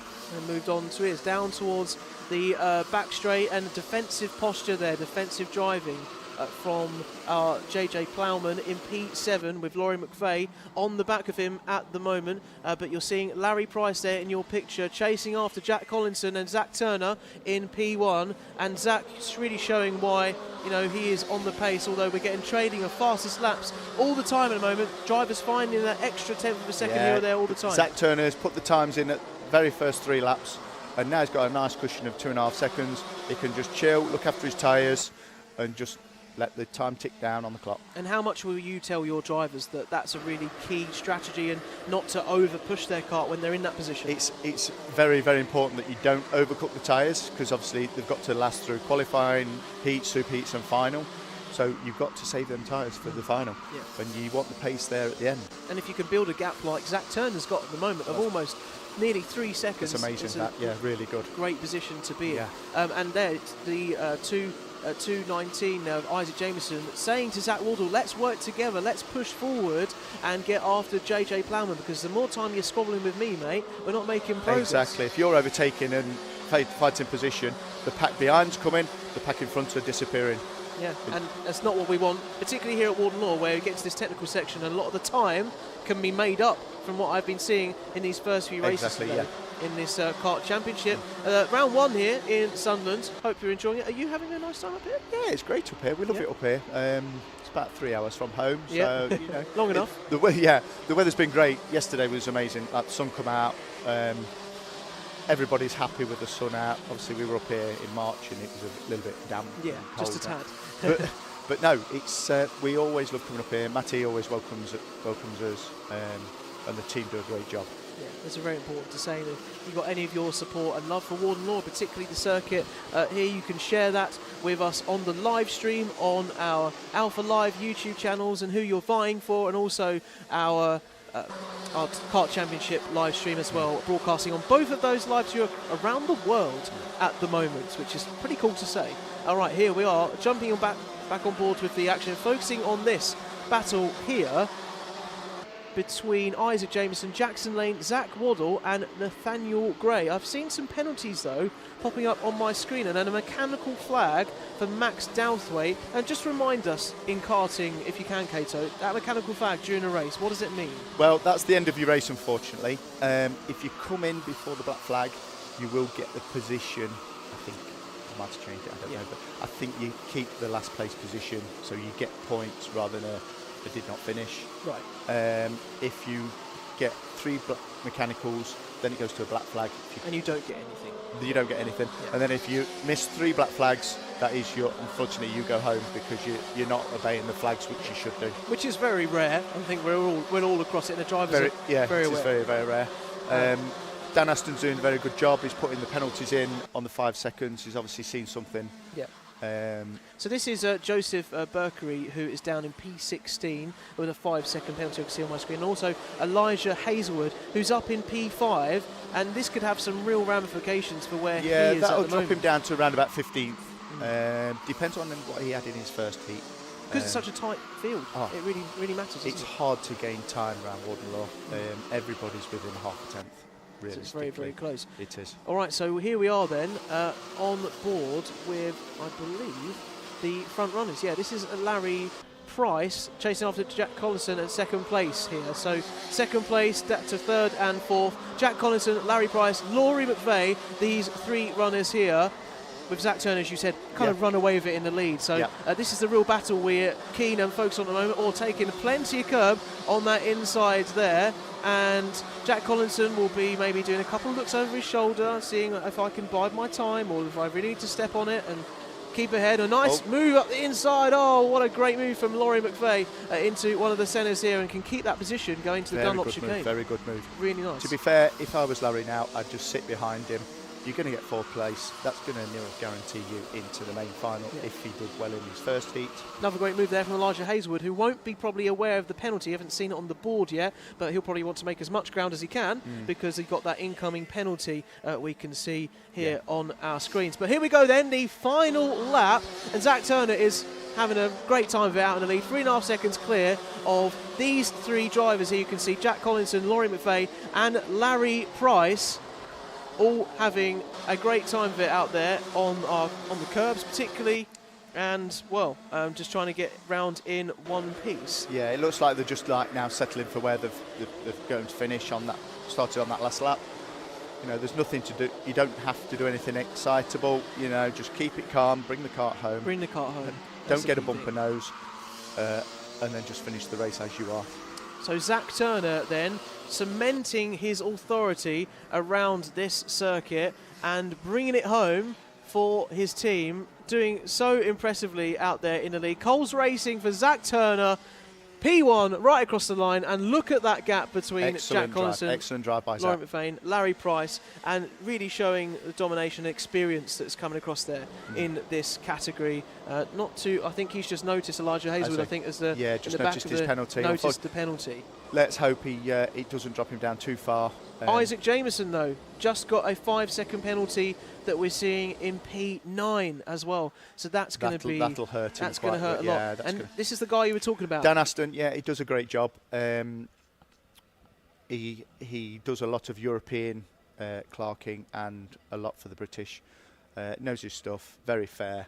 You can always go and talk to him if you've got a problem, and he'll discuss what the issue is and where we can improve to tell our drivers, you know, if we need to be in the tram lines or we push somebody out the way, things like that, you know. Up on the gantry, keeping an eye on things, and race directing to an incredible standard here that we have at the Kart Championship. Let's run through then our results for Superheat 4 then in a junior Rotax. Zach Turner taking a comfortable victory out in front. Jack Collinson in P2, Laurie McVeigh P3, Larry Price, Elijah Hazelwood, a provisional result there. We'll see he might drop down a little bit because of his 5-second penalty. JJ Plowman in P6, Nathaniel Gray in P7, and then also Zach Wardle in P8, Isaac Jameson P9, Jackson Lane is in your top 10. Isaac Jameson, though, as well, we also know has a 5-second penalty to come. Jake Anders in 11th, Ronnie Smart 12th, who you've been impressed with this weekend, Cato. Thomas Harper P13, Lewis Gilbert in P14. Zach Jennings didn't have a great first heat, did he? Because he was unfortunately out. He's made amends slightly in this super heat here in P15, doing the best he could with that. P16, Joseph Berkery. P17, Thomas Welsford. We've also got the penalty for Joseph Berkery to come, just to mention that. Jamie Riches, George Ralston, Alexander Lisecki, and I caught up with him yesterday. Great to meet him as a very budding and excited young driver to be here at Warden Law. Lewis Reed, Ellis Dealey, Chloe Waddle, Harry Ward, Amy Peacock, Alex Roach and Clark Naylor down to P27, and finishing off down to P32 it is Aston Brown. Max Douthwaite. Aston Brown had the problems in the dummy grid before we came out for our race. Jake Walker, Leon Canellas and Matt Scott, unfortunately, who had to pull off to the side of the track with the problem with his car So look, Kato, we're on the live stream. Say hello to everyone. Hi, everybody. On the screen, on the camera. It's great to have everyone's support around the paddock and, of course, around the world. Yeah. And just give us some perspective there. We've seen, unfortunately, a couple of drivers had to go out there. What is it like to, as a team boss, and to be in charge of that, to bring the morale back up, get the kart where it needs to be for the next sessions? Sometimes it's very hard because it's an emotional sport. Like we can see sometimes some of the children get very frustrated. So you just have to take them away, have a quite calm one with them, get the kart back to where it needs to be, build it up, maybe jig it, change a little bit of the setup. It's just, it's hard to get the kid back. Yeah. If you've had a really bad heat, especially if you had 2 bad heats, there's no B final, so they have to go home, sort of thing. Yeah. And it's the end of their day, which is unfortunate. But that's part of your Yes. role in all of that, Yeah. and hopefully to be across all those different classes and give them the support they need. And talking of the new classes, let's get on to our next race.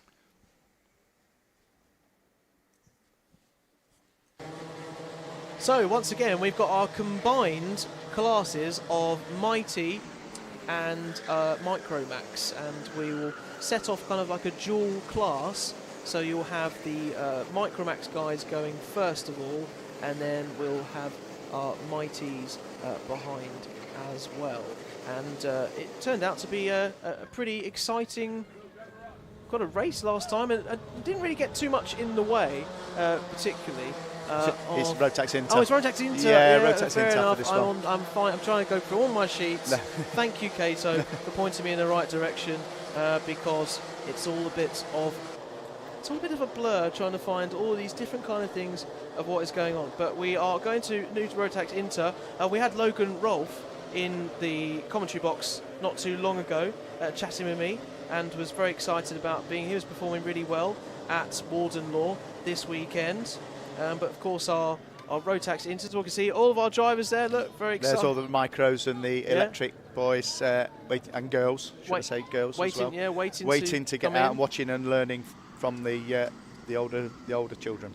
So here we are then for our next Intermax, which looks like this for your grid. Superheat 2 in our Intermax.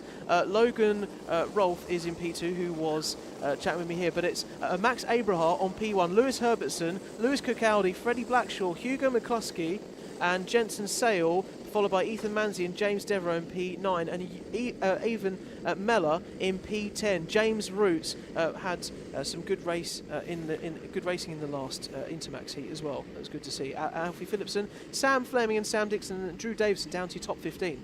So here we go then, and probably when you're on the side of the track, Kato, and wanting everyone to stay in file so we don't have many false starts, you're probably vying for, like, please just stay disciplined and get round. Just make sure you cross the line, both front guys cross the line together, and let's have a clean start. And here we go. Keep then inside the tram lines for Inter Rotax inside the tram lines, and yes, we are racing, and it looks like that Logan Rolfe has jumped up into P1, and he spent some time in the commentary box. He's pretty chill about it, saying what everyone else should be doing out there on the track, and he's proving it because he's out in P1 at the moment. No, he's not. He's been overtaken. Max Abrahart has got the lead. Max Abrahart's got back.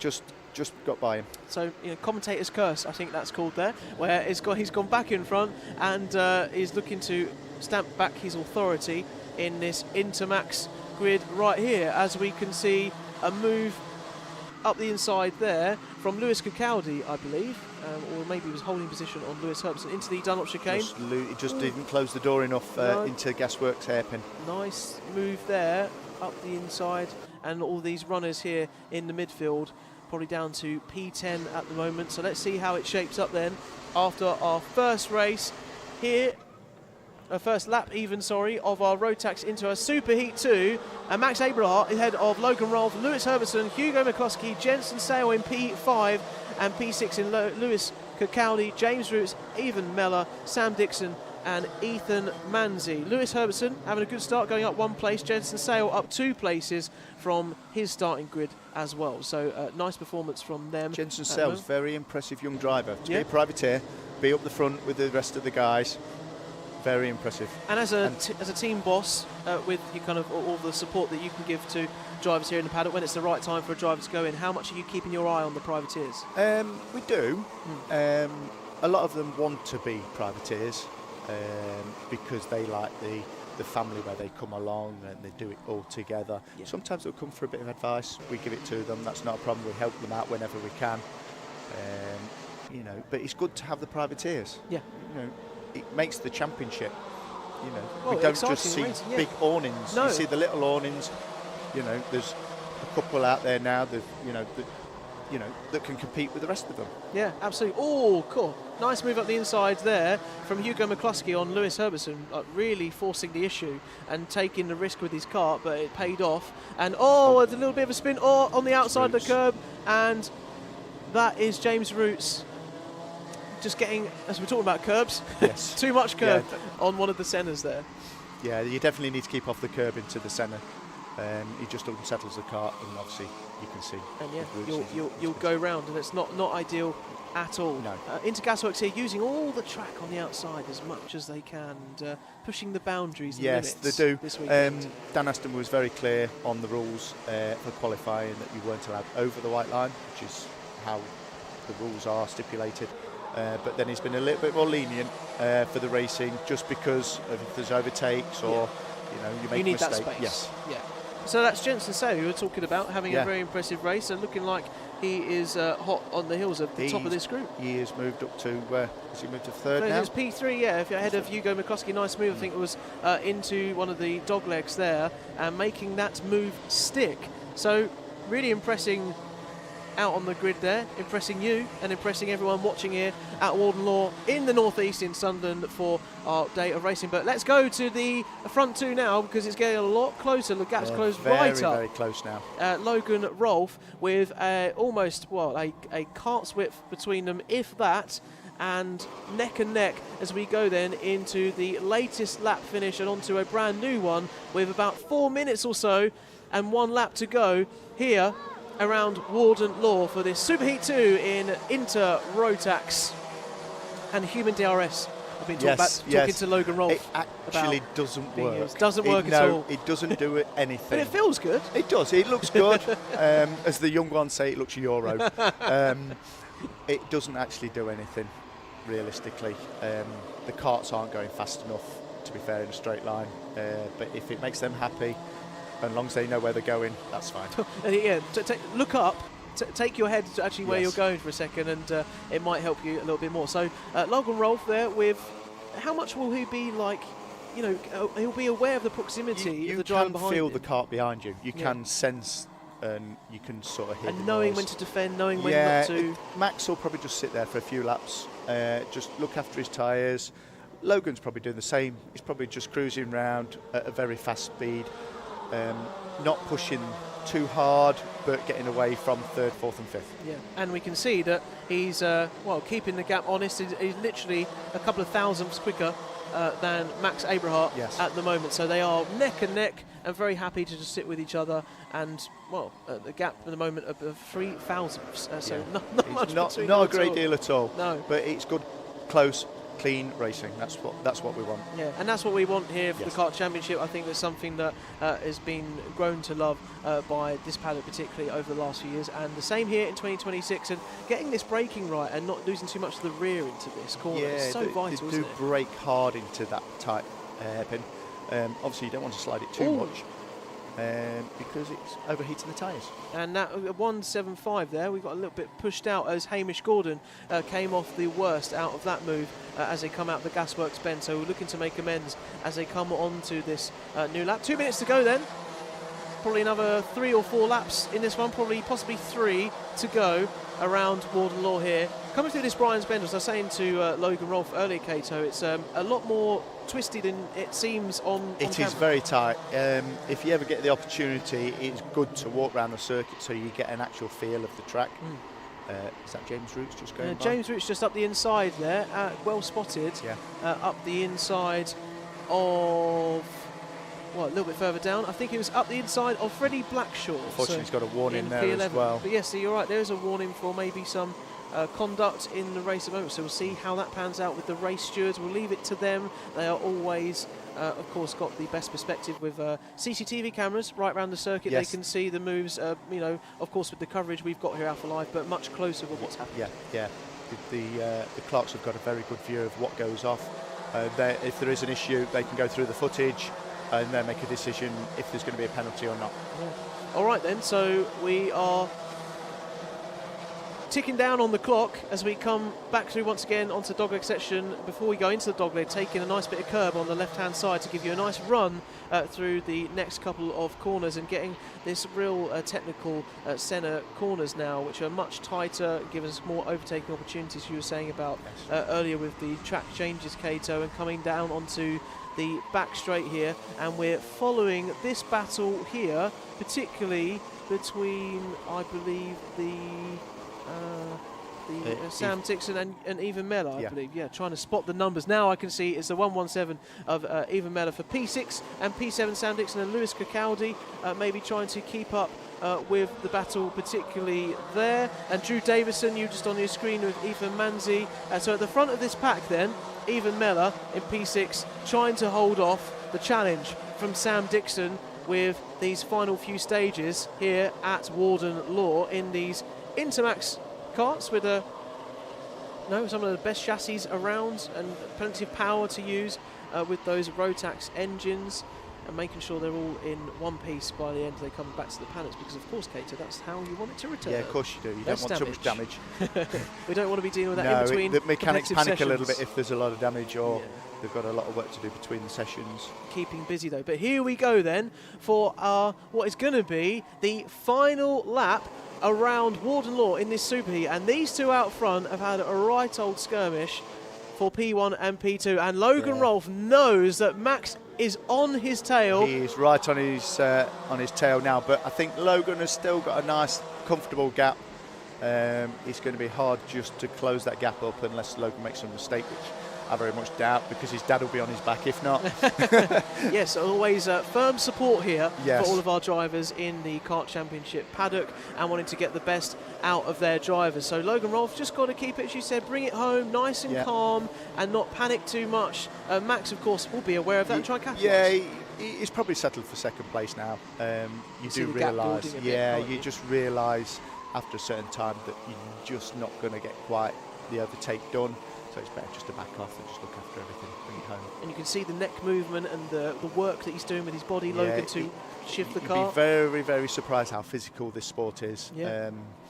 People say to me, do I want to go back in a kart? And I went, no, thank you. No, thank you. Absolutely. Well, that's why we're leaving to everyone out there, particularly Logan Rolfe, who takes victory here in this Super Heat. Once again, I believe that's another victory on the bounce from his earlier races. So a great weekend Logan Rolfe is having. He's doing it in the commentary box. He's doing it out there on circuit as well. And what is not to love about that? Max Abrahart in P2, and your podium is Jensen Sale. Very good from Jensen. Obviously, he had the same views, bring it home in third position, brings him right up on the grid for the final.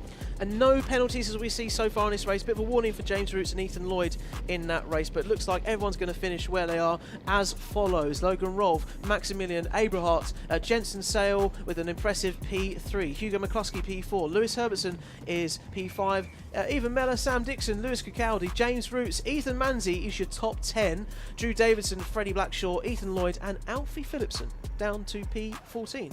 And Sam Fleming is one of yours. Yeah, he's one of mine. I've been watching him. He's progressed throughout the weekend, so he's getting there. And you're happy with how he missed out on Friday. Yeah, he missed out on Friday, so the practice. But coming in a bit sooner and impressing you, which is good to hear, particularly down towards P15, P16, Adam Bart, Hamish Gordon, Dexter Petty, Finley Rhodes, James Devereaux, Rio Panayitu in 21st, Aaron Rigg, Finley Beals, Felix Sheldon Hayward, James Walsh, Jensen Skeff and Eli Owen down towards the latter part of the grid in P27, and P28 and 29 is taken up by Logan Stanley Jones and Ayrton Galsworthy. And that is your incredible ringtone. What was that? It's a proper F1 car. That was a proper F1 car. Yeah. What engine? It's a Ferrari V12. V12 engine. Yeah, right, V12. okay. None of this None of the hybrids or anything? No, nothing like okay. that. No, nothing like that. The good old days in your mind. Yes, yes, the good old days. Well, Kato, thank you for being here in the No commentary problem, box it's been my pleasure. and joining us, and thank you for spending some time with your perspective, and good luck to obviously your driver Fleming for the rest of the weekend, and however that shapes up with whatever that's going to come into. Yep. How did he get on in the previous race, if you remember? He struggled in the last one. I think he finished about 18th, 19th, but he was a little bit off pace because he wasn't here on the Friday. So we'd keep changing the car a little bit to suit him. He did the March meeting here, struggled a little bit with the new corners, but obviously progressing now and learning going forward. Amazing. Well, wish you all the best of luck for the rest of Kato Motorsport. It's been great to have you in the commentary box. Thank you very much. Thanks so much. I'll let you go and soak up a bit more of the paddock. Yeah, thank you. Have a bit of a breather if you can. Lovely. So, Kato joining us there in the commentary box. Nice to have that different perspective. And we can get a bit of a look here, nice little perspective, into the Ultimate R garage. And before we can get a bit more of that, let's go to our next race.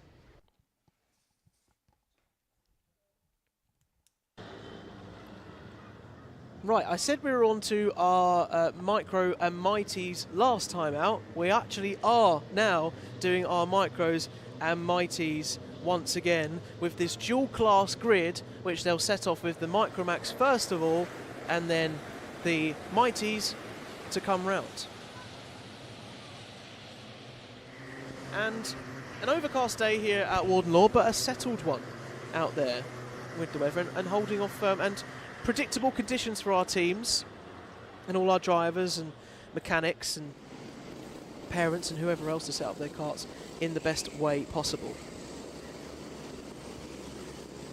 So we'll have the same grid as we did in the last Superheat of our Micromax and Mighty, and Micromax coming round here and are all trying to bunch up as best as possible so they can get into the tram lines in good time. You'll see Arthur Rhodes on pole again, Sebastian Crawford, Freddie Baker, Milo Taylor, Will Hatton, Zach Andrew and Jensen Darlow towards your P7, and then up to Sebastian Talbot and Munro Wilcox, and we're going racing and hopefully stay all in the tram lines, and we are away for 8 minutes plus 1 lap in our Micromax class, and a great start from Arthur Rose, keeping that pole position firm as we come through Brian's Bend here for this Superheat 2. And oh, there's an off there. That's not going to be what that driver has wanted in our number 26 kart of Jensen Darlow. Had a good race of it last time, and now we set off with our mighty Bambinos in, a little bit just behind and having a bit of a skirmish at the front of the field. Oh, and that's unfortunate, a turn round there for Jacob Amos in his car, and oh, you can see the frustration there of just how that first turn went and coming out worse. Just to see if he can recover a little bit and get back towards the front. But that's a nice move from our S-plate there in our Micromax class, I believe, of Max Armit. Yeah, so a nice move up the inside from him as we get into the first settlings of this race. So we've completed 1 lap, and this is how the field is looking right now between our 2 classes. Arthur Rhodes, Freddie Baker, Will Hatton, Zach Andrew, Sebastian Crawford, Max Armit. Had a nice move there on that first lap. Milo Taylor, Benjamin Finley, Sebastian Talbot and Theo Jepson is your top 10, followed by Jensen Drummond in P11 in this Micromax class, and we'll try and keep an eye on what's happening in our Bambinos as well. And Ansel Murray up into P1 has jumped ahead of Harry Stinson in the Bambino Mighty class. So Ansel Murray will looking to flip the script there from the earlier heat of our Bambinos before. And coming down straight here, we're focusing on our Micromax runners, and that is a move up the inside from Freddie Baker from Arthur Rhodes into Gasworks. A nice switch back there to make that move stick. And now signalling, I think I just saw a hand signal pretty much from Freddie Baker saying, Arthur, I know it hurts, I know the pain that you feel that I just overtook you, but let's work together, let's go forward, and let's see where we can progress in this race and cement our points for our grand finals later on in this race. Oh, and then we've got another move up the inside. Maybe don't think Freddie Baker was expecting that, but Arthur Rhodes says, thank you very much, I'm coming right back up the inside as we go back towards the dogleg, and I want to be top dog in this part of the race. don't mind if you do. And then taking a little bit of curb there, Freddie Baker watching the kart skip over that edge side in that centre section, the 2 centre sections. And we got Sebastian Crawford now, though, going around Arthur Rhodes. Don't know what happened. Oh, Freddie Baker. Don't know what happened to Freddie Baker. Must have got out of position there. So Arthur Rhodes now in the lead, and Sebastian Crawford trying to maintain where he is at the moment, particularly as well. We're sticking here. This is our Micro Max runners, by the way. And when we come across the line, we'll see what the gap is between all of our drivers right now. And it is Arthur Rhodes out in the lead then, with Sebastian Crawford with a 4/10 gap back to Will Hatton, Zach Andrew, Milo Taylor, Max Armit, Theo Jepson, Benjamin Finley and Jensen Drummond. Out in the lead in our Bambinos is Harry Stinson and Ansel Money. This is the fight for the lead in the Mighty E's at the moment. You can see on camera right now, Ansel Murray has been having a right old tussle between Harry Stinson. They've been trading places right throughout the lap in this Mighty Bambinos, and have got a bit of space ahead of them on track now to do battle and see if Harry can reclaim that place from Ansel Murray. Coming through these 2 sections here towards and brake as late as you dare at the end of this centre and up towards the Dunlop chicane. This centre 2 here right now, we come towards the chicane and through all nicely at the moment and holding position, just thinking, well, a couple of trading of places before then in that start of the race in the Mighty Bambinos. I might want to just chill out a little bit. There's a nice move up the inside there of Elliot Hitch on junior right, down in those lower positions in our Bambino classes. So good move up the inside there for the RCE team here this weekend. We'll be impressed to see that over in the paddock and supporting those drivers. And here we are back, I think, with our Junior Max drivers. 92 of Freddie Baker.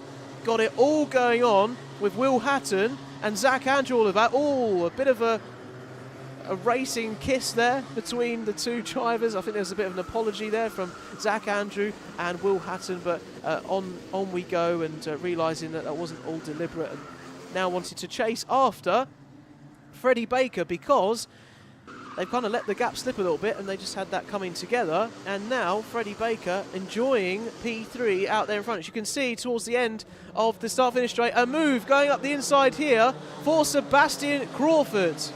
Arthur Rhodes having to concede the position there. It was a fair trade into those corners there. And now Sebastian Crawford up in the lead.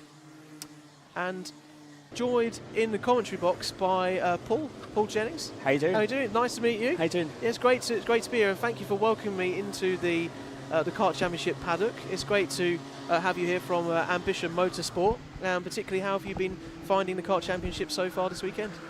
Not too bad. To be fair, we've been actually pretty good. Got a few drivers out, got 9 drivers in total, and so they're all out in the next last superheats, of course. And how have you been finding the Honda Cadet field at the moment? Because it's been a very fierce, competitive one out there, like all the classes. Yeah, for sure. To be fair, it's always a different winner, which is great for Honda Cadet. Yeah. It's all level playing fields. You've always got your RG barge, you're going through the mid-pack, and that what makes it more entertaining to watch. So, no, fair play to all the younger guys. They're doing a good job out there. Yeah. And leaving it out all on the track. We're watching our Micromax and Mighty categories at the moment. Oh, a bit of a problem there, I think we had for Will Hatton in the Micromax. Looked like he had a bit of an off and a bit of a unfortunate spin. We didn't quite see exactly what happened there, but I'm looking to hopefully recover as many places as he can now. With 1 minute 10 plus 1 lap on the clock, we still have Arthur Rhodes out in the lead ahead of Freddie Baker and Sebastian Crawford. Last time we picked that up, and Zach Andrew on your screen there, the 27, keeping Milo Taylor honest. Will Hatton will have dropped down quite a bit because of where he had that issues with the earlier battles in the lap. And now we're on board with the lead Mighties in a Bambino class, and it's all trading and moving again. They might be electric karts, but there's great racing in this category, Paul. Yeah, for sure. We've got our driver Henry Howes in third at the moment. He's done a great job this weekend. Near enough joint fastest lap in the last one. He's just hanging on to the two older kids in front of him. He's tiny, but he's got another 2 or 3 years left in this category, so for sure he's going to be one to watch going forward for this season. But we're knocking on the door. We just need that little bit more to be there. And Ansel is also doing incredibly well over the last few years, has become a bit of a name in this category, but people like you say, like Henry Hales, is giving them a run for their money. Yeah, Ansel's been good. He's been good in all categories. He did a little bit of Micromax last year, I believe. He's always at the sharp end. He's a good driver, very, very smooth, as well as Johnny's young boy in front. Well, let's jump back with the Micromax as well, because it's all going on in this category as well. Freddie Baker up the inside of Arthur Rose, holding on to that P2, and they're letting Sebastian Crawford get away with it, and they're losing touch a little bit on this final lap here around Warden Law. All very competitive in this Micromax category. Coming through the two centres, you can see Arthur Rose was trying to get a bit of a cutback. Could switch through. Oh, and it's kind of worked, because he's gone right up the inside of Freddie Baker and has taken P2 again. Their noses are so close to the rear, and you have to be so careful not to get that nose cone penalty when you're making these moves. To be fair, it all kicks off in the last lap round here. You've got so many corners around Warden Law. Obviously your race is over, and obviously your final grid position's over if you don't stay on the track in these super heats. And we're about to be over here and commenced with our final driver coming round the final corner, who's going to take victory. Sebastian Crawford takes the win in Super Heat 2. He's very casually happy. Yeah, thanks, mate. And Arthur Rose, Freddie Baker takes the podium there. Zach Andrew and all that. But let's jump on with our mighty Bambinos. And Harry Stinson has dropped behind Ansel Murray. And it looks like Ansel Murray is going to put the experience he's had into good use over the experience of all the different seasons in Bambinos, and he takes the victory. So one for, I believe it's Harry Stinson who got the victory earlier in Bambino, if I'm right, and Ansel Murray this time taking home the bacon, particularly. Yeah, so. No, for sure. Like I say, Harry's a good leader. Ansel's played the game there. He sat behind, waiting for him to make a mistake, picked up on the last minute and took the spoils. But still, great performance from your guy Henry Hales there, or you've been impressed with. Yes, very good. You were talking about, and looking to hopefully build on that as we go towards the final. So let's give the final result of the 9 laps of racing we had with our drivers here at Warden Law. Sebastian Crawford takes P1 into our grand final. Loads of buckload of points there for him to be across. Arthur Rhodes, Freddie Baker, Zach Andrew, Milo Taylor, Will Hatton, Max Armit, Jensen Darlow, Benjamin Finley, Theo Jepson, and Jensen Drummond up towards P11. Anthony Ray down towards 12, Sebastian Talbot. P13, Anthony Ray, a 5-second penalty for whatever happened in that race, unfortunately. And then we'll go through the rest of Munro, Wilcox, Lani Eden, and P15, Ethan Bainbridge. P16, coming towards our Bambinos, we had Ansel Murray with the victory, Harry Stinson, Henry Hales, Heath Smith, Freddie Dye, Elliot Hitch, Jax Wong, Arthur Thompson, Junior Wright, Seth State, Mackie, as part of missed out with the Junior Maxes, Jacob Amos down towards the bottom there, and then Pierce Gauntlet, Arthur Bath, Frank Pearson, and Hadley Jarvis, rounding off the 2 there. Getting some bit of attention here in the paddock. Yeah, no, yeah. I'm never really on this side. No, first time in commentary. Yeah, for sure. How are you finding it?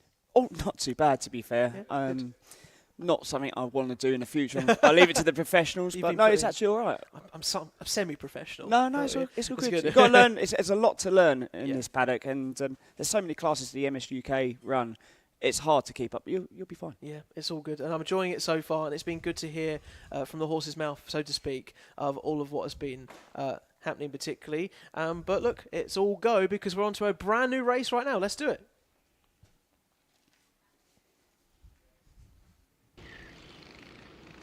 Okay, so we are back round to Honda Cadet once again, and you were saying there was some good racing in this earlier, weren't you, Paul? Yeah, really good.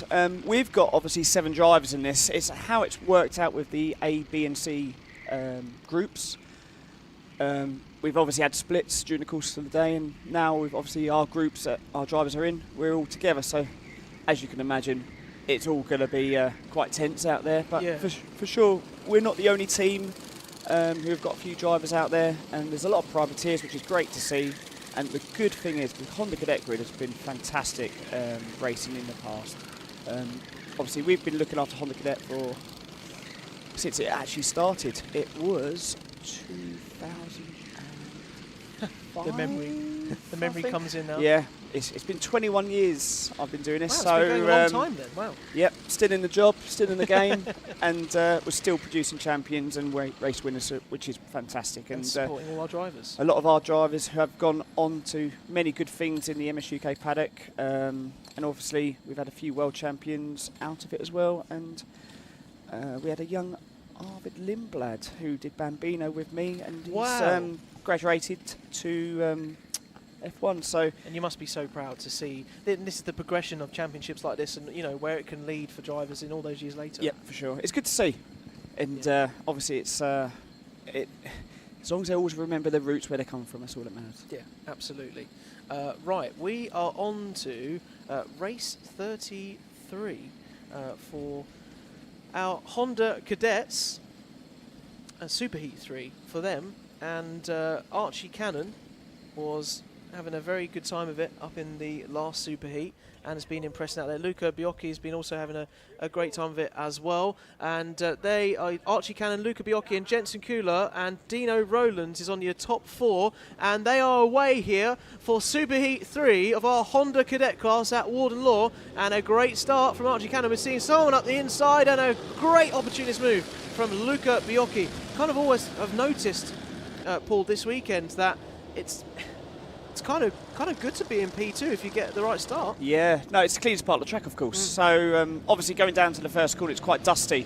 So you do lose a bit of lateral grip going into it, and you can actually easily swing around the outside how the circuit layout's formed here. And as we just saw there, so Luca Biocchi making good pay of all of that, and good to see that he is feeling racy out there today, and also looking to hold on to that position and put his mettle down of what he wants to come out with, which is, of course, as many points as possible, and being the best position for Honda Cadet. Luca Biocchi, really showing his mettle in these last couple of races. Fellow Scot, though, I noticed as well. Yeah, no, Luca's obviously did stuff with us last year. Is a really good listener, very, very competitive up north.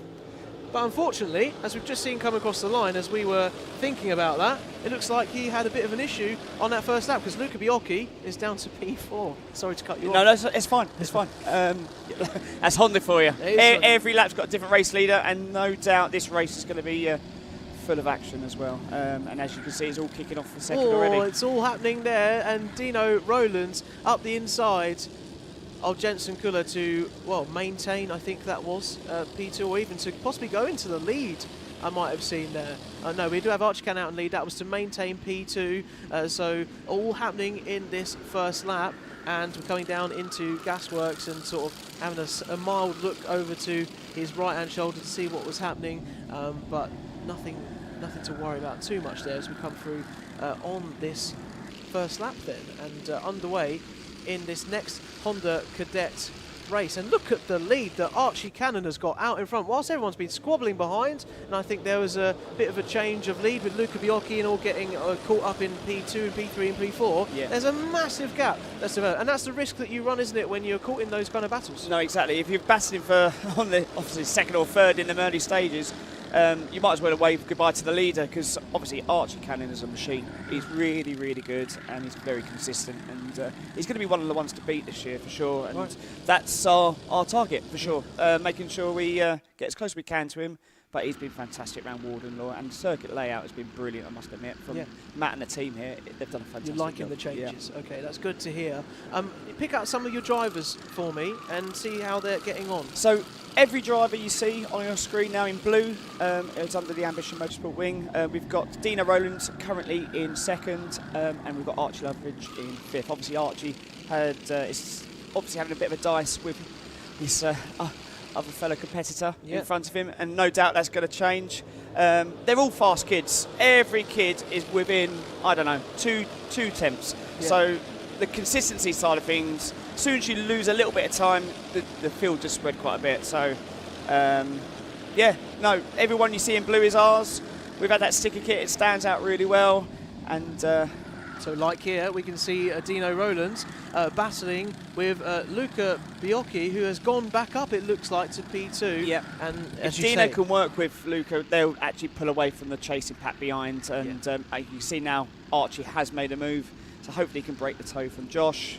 If Josh is looking at, I believe, Bradley behind. Yeah. So I might be mistaken there, but obviously they're changing every lap to our screen. There's different groups. It's all go all the time. There's a nice move up the inside here of James Murphy, I believe, on Archie Loveridge. So that was a nice move that we saw just going on in this part of the race here for your Honda Cadets, coming down the start-finish line again. And a 1.4 second lead Archie Cannon has over Luca Biocchi in P2. And Dino Rowlands, your driver, back in P3, about 1.6 seconds off the lead. Is it, if they stay in this kind of routine and there's no incidents, is it completely insurmountable that he could come back to be fair, if you're obviously looking at your screens, guys, if Dino could work with Luca, we can shave around about 3 tenths, 4 tenths a lap off. With the time frame, 3 minutes, we probably won't get to him. We'll be on his back bumper by the last lap, but obviously Luke is very consistent. If Dino can just sit there, he will then obviously push him away. 2 engines is better than 1 down the straight. They're going to catch him, and obviously that's a threat for Archie. But if Archie can stay focused, he can break the toe, and if he gets some good points out of this, it's better than dropping back. And the slipstream, yeah, absolutely. And to remember that, like the long game, to remember it's not all the glory in this one race, and or maybe in the final it might be a bit different. It's all about staying on. Obviously, only 34, believe, drivers can go through to this final. Yeah. Not too sure if there's a B final this weekend, so if we stay on, that's all that matters. Yeah, Honda Cadets, just the top 34 will be going through to our grand final later on this afternoon, just after 3 o'clock, if you're looking to see the drivers that you want to support out there. So Archie Cannon out in the lead, has dropped a little bit of his gap, maybe just managing that gap a little bit, saving some of his tyres and being quite kind to his kart, because he can be. He's got that gap to afford with. For the Apollo Karts factory, he was the vice champion last year in 2025, and showing his mettle that he wants to go one further this year. Yeah, for sure. Archie's been in it for obviously a couple of years. He's always been at the sharp end. Obviously our driver Archie Loveridge, a couple of Archies, 2 fast Archies. We're actually coming at the moment. We've got our fastest lap in that last heat. That's quite sorry, that last lap. The last lap. So we're now obviously broke the toe from the one behind. We've got a full focus on Dino and Luca. Same again, if Luca obviously defends his second position, Archie might snap at the heels, and we might take 2 ambition drivers that extra place. But we are still all closing in on Archie Cannon as well, so I reckon it's all going to kick off on the last lap. And that's what we're seeing now. We're seeing a yellow flag at the moment, I believe, for maybe something that's happened instant on track. Not quite sure what's stopping that, but hopefully we can continue. With yellow flags are being. We've got a full course we've got yellow a full at the course moment. yellow, so we've gone to the slow boards, right? And we this is where the race will kick off in the last minutes. So in the last minutes, yeah. We probably won't see a restart if the pace. Obviously Archie keeps that pace nice and slow. He can make this lap a very, very long lap to go on to the last lap, but you will probably find this will be the finish off the race, but we'll see how they deal with the incident. The reason we have the yellow flags is because the number 12 is off in this particular, and that's Luke Hamill who went off, and that's caused those yellow flags. So we got the full yellow flags. They all have to just maintain position where they are. We haven't gone to the full slow boards where they'd have to do the full restart and that procedure. The yellow flags are just enough at the moment, and let's hope that Luke Hamill is okay. Our marshals, can I just, from your perspective, get the Orange Army, absolutely fantastic. The praise of all the all the marshals that are doing some incredible work this weekend. No, the team here at Warden Law and obviously all the marshals around the UK are fantastic. Not only at kart circuits but also at our car races. Without them, we couldn't go racing. So yeah, thank you everyone for supporting our championship that we take part in and letting us go racing. Unfortunately, he's out. So Luke Hamill out of the race, and they're coming round over full course yellows at the moment. Then the race is neutralised. A sensible decision in this race was to call it a full course yellow for the last lap, because this young lad needs attention, and it's not safe for a last lap battle with everyone going on. So that's race, I believe. Well, no, we've gone to green flag, and it looks like we've gone red. We've gone red. Oh, completely red. Oh, so we've stopped the race. We've had a red sensible flag decision on that side of because things. of what's happened on track, and not much was going to change. No, it's actually a safer thing to do for the marshal's sake, but also the drivers as well. No one wants to do a last lap dash. It ends in a lot of tears and a lot of paperwork for the stewards. So yeah, it's great that obviously all the karts are back. But best wishes to that young driver who's had that little incident. No doubt he'll bounce back for the final. The marshal slightly struggling with his red flag here because it keeps rolling up and then unrolling when he wants to try and wave it. There needs to be a little bit more training on that flag post. Sorry, mate, but P5, there needs to be a bit of an improvement. Oh, there we go. That's a lot better. Look at that. There we go. It's full speed now, full furling, and all good. I'm being handed here something. Oh, we've got, so in the commentary box at the moment, we've got Stanley Thurston. Stanley, how are you? All good? Are you? Sorry? Right, okay. And Stanley Thurston's going to come on to commentary. So no Paul, problem. I'll pass you over. Thank you very much. You're doing a good job. Keep it up. I'm being told of everything. Room for improvement as always, but you'll get there, okay? Oh, how dare you? I'll see you in the paddock later. Stanley, can you hear me? You can hear my voice in here. How are you? Good. Yeah? How you having a good time in the Mighty Bambinos at the moment? Yeah. Yeah? And look, we're on camera. If you look at the camera there, you can wave at the camera. Say hello to everyone. Right, hey! And James is going to, producer James is going to move the camera down slightly, and now he can see you. So if I've got to do that. I've got to kneel a little bit. That'll be fine. But this is cool, isn't it? All this. Do you want to do my job one day? Yeah. You do? What, rather than racing? Maybe. Maybe both. Maybe both at the same time. It'd be good. He's going to be really fast, says Paul, who was with us. So, how are you finding the Mighties? Yeah, really, really good. But Yeah? sometimes we have little problems, like in the other heat we spun out. Yeah, okay. And then I did see that, Theo yeah. has a party. I hit the curb, then he smashed into me, so we had a bit of a bad heat then. Yeah. But it's gonna happen, isn't it, when you're closer? I'm just going to move your mic closer, then we can hear you better. There you go. So, yeah, a little bit of a battle's out there, but yeah, hopefully you're going to take some more into the rest of the weekend. So are you going to be racing again from your races before? I can't quite. Yeah, for you the are? final heat. You are in the final. Good. Well, that's good to see. And when you go into the final, is everyone like racing much more closely? Yeah, so in the final 2 minutes, our coach said we can all squeeze people in, so be a fun race. You probably don't want to be revealing too much of the tactics of the teams, but you want to be in there to win, don't you? Where do you think you can get up from your position? Are you going to be sort of in the mid pack? Are you to go 17th? 17th? Okay. 13th? Yeah. So it's not. You could bring a win home. It could be on the podium. Lots can happen, can't it? Yeah, Lots sometimes. can go out. Do you like Warden Law, the track? Yeah. Yeah. What Yeah. do you like the most about it? Probably Gasworks. Gasworks. That's good fun. Yeah. It's that nice turn to make a lot of, like a dive bomb and an overtake into there, isn't there? Yeah. For the track limits. I've heard about well. that. Yeah, yeah. Are you liking the track limits? Yes. Good. Okay. That's. I think that's the correct answer. But yeah. So have you been enjoying being in the paddock as well? Have you like catching up with friends again? Yeah. Yeah.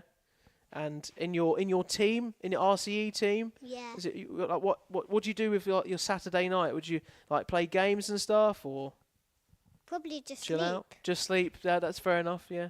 And the badges on your side. Can you tell me about some of the badges on your race suit and who's supporting you? Do you know who these badges are? I can see a Grace. So we got Berkshire Body Tops. Yeah. BJT, Velocity Race Engines, And the guy who made my dad's van. You made your dad's van, wow, right Yes. from scratch, wow. And they're all helping you to be here Yes. to race. That's really cool, isn't it? Well, look, it's been good to see all of these kind of different classes going through. And Maestro Bambino. Oh, by the way, are you liking the electric? Do you like the electric Yes. go-karts? Yeah. Are you excited to maybe get into the other go-karts though Yeah. when you're older? Yeah, a bit faster. How fast do you go in the electric karts? Up to 50 mile per hour. 50. Oh my goodness! I don't even drive 50 sometimes, and I'm an adult, so that's fast. That's really really fast. Okay, is there anyone you want to say hello to on our live stream? Anyone particularly? Nah. No. Okay, that's fair enough. Stanley, it's good to meet you. Good luck with the final. I'll be watching, and maybe we can bring in Logan and come on in now from. In the Micromax cast, also from RC. Whack the headphones on. Stanley was good, wasn't he? Well, also, I've got Logan here as well. Can you hear me, Logan? Yeah. Yeah? How are you doing? Good. Good. And you want to wave at the camera here? Say hello to everyone? Hi, guys. All right. Is there anyone you want to say hello to at home? Yes. Yeah? Who do you want to say hello to? Mum, Dad, and all my sponsors. Oh, great. And who are helping you? Do you have certain people that you remember that are helping you out with sponsors, those kind of things? Yeah? Who are those people?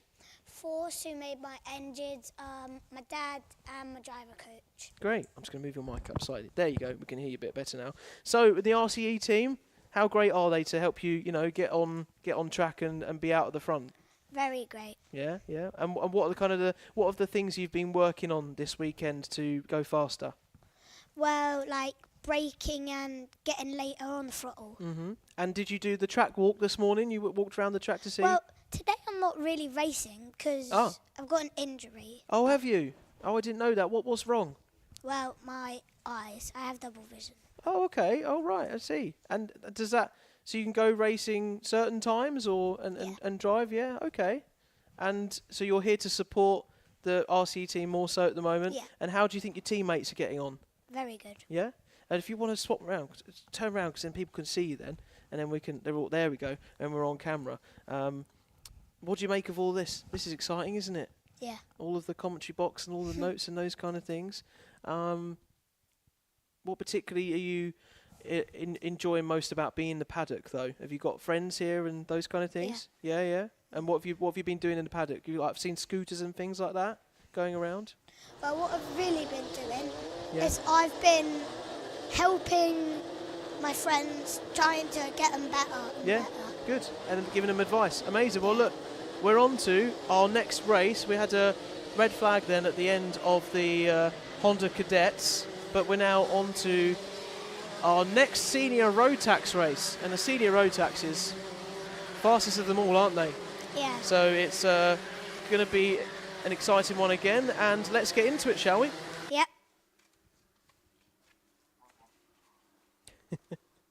It's not the Honda Cadets, it is the Senior Rotax. We're just to find out, there you go, Senior Max Superheat 2, and a very competitive grid once again, warming up the tyres as much as they can out there on the track. Yeah. Logan, you want to stick around? You want to talk me through some of this race? Yeah, would that be fun? Yeah. All right, we'll do that. I'll go through the grid for this Senior Rotax Superheat 2, which looks like this. Hugh Moulton is on P1, Oliver Liversedge is on P2, Harrison Crowther is P3, Joshua Smith is P4, P5, Kai Newman, Elliot Dalton Ayres P6, Rory Hinckley is P7, Melissa Adrian is P8, Benjamin Lee is P9, and Hayden Sherwood is P10. That's our top 10 with lots of other drivers in the mix as well. What's your favourite part of this track, Logan? Probably, I do like the home straight. The home straight, yeah. You get, because when you get on the outside, you get a good turn for the first corner. And it's really important to get that first corner right, isn't it? Because you'll have people on you in the Bryan's Bend and all up towards the rest of the section. Do you like the last corner, or is it a bit tricky? Well, haven't really been round it yet, but it looks quite tricky. Yeah, and it's got, because they've changed the turn for this year, and it slightly goes more out that way and comes back on itself. Well, look, we're getting ready for our senior Rotax runners, and side by side, as close as they dare, and are all going to follow into the tram lines here at Warden Law for our second Super Heat. And it looks like we're away. Are we going racing? Yes, we are. We are go, and we are hurtling towards turn 1 with all of the engine behind them of their senior Rotax kart, and all making it through fairly well, it seems, at the moment, with the first lap and the first sector in everyone's pocket. So that's a great start there by Hugh Moulton, who's hopefully looking in this race to maintain his lead, because in the last senior Rotax race he got pushed down a little bit, and that's really easy to happen, isn't it, Logan? Yeah. And you can go down a little bit and all those kind of things. So we're coming through the Dunlop chicane, round down the back straight towards Gasworks, and braking as late as they dare, getting a bit of a tank slapper on the back, trying to control the rear with the braking as they go into there. And just like that, we're about to come across the start-finish line and see where our runners have ended up after the first lap. It's Hugh Moulton, followed by Harrison Crowther, Oliver Liversedge, Joshua Smith, Elliot Dalton-Ayres, Rory Hinkley, Benjamin Lee, Riley Bishop, Drew Preisner, and Jaden Sherwood, even, pardon me. So Jaden Sherwood in P10, rounding off there with Kai Newman close behind. All pretty close at the moment, not too much of a gap to be really writing home about. Of course, the timing screen's being set alight at the moment by Hugh Moulton out in P1, maintaining that lead. Particularly though, I do believe he has just been particularly overtaken by, well, that's Joshua Smith though, who was on our screens at the front of that pack.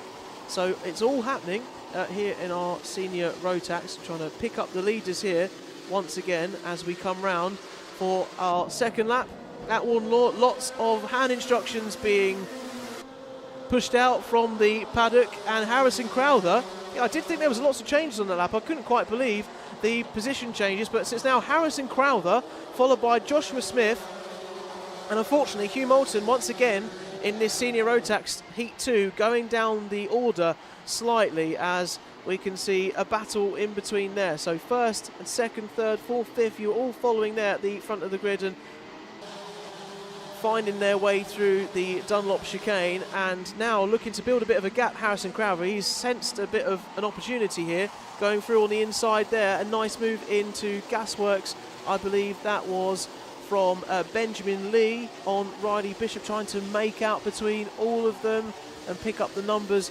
on the go-karts. We'll come through and see the order as we come down this start-finish straight, and it's all as you were as before. Just Hugh Moulton up into P2 now, looking to try and clinch back the position he lost at the start of the race. Starts on pole, of course, and Harrison Crowther taking that from him in P2.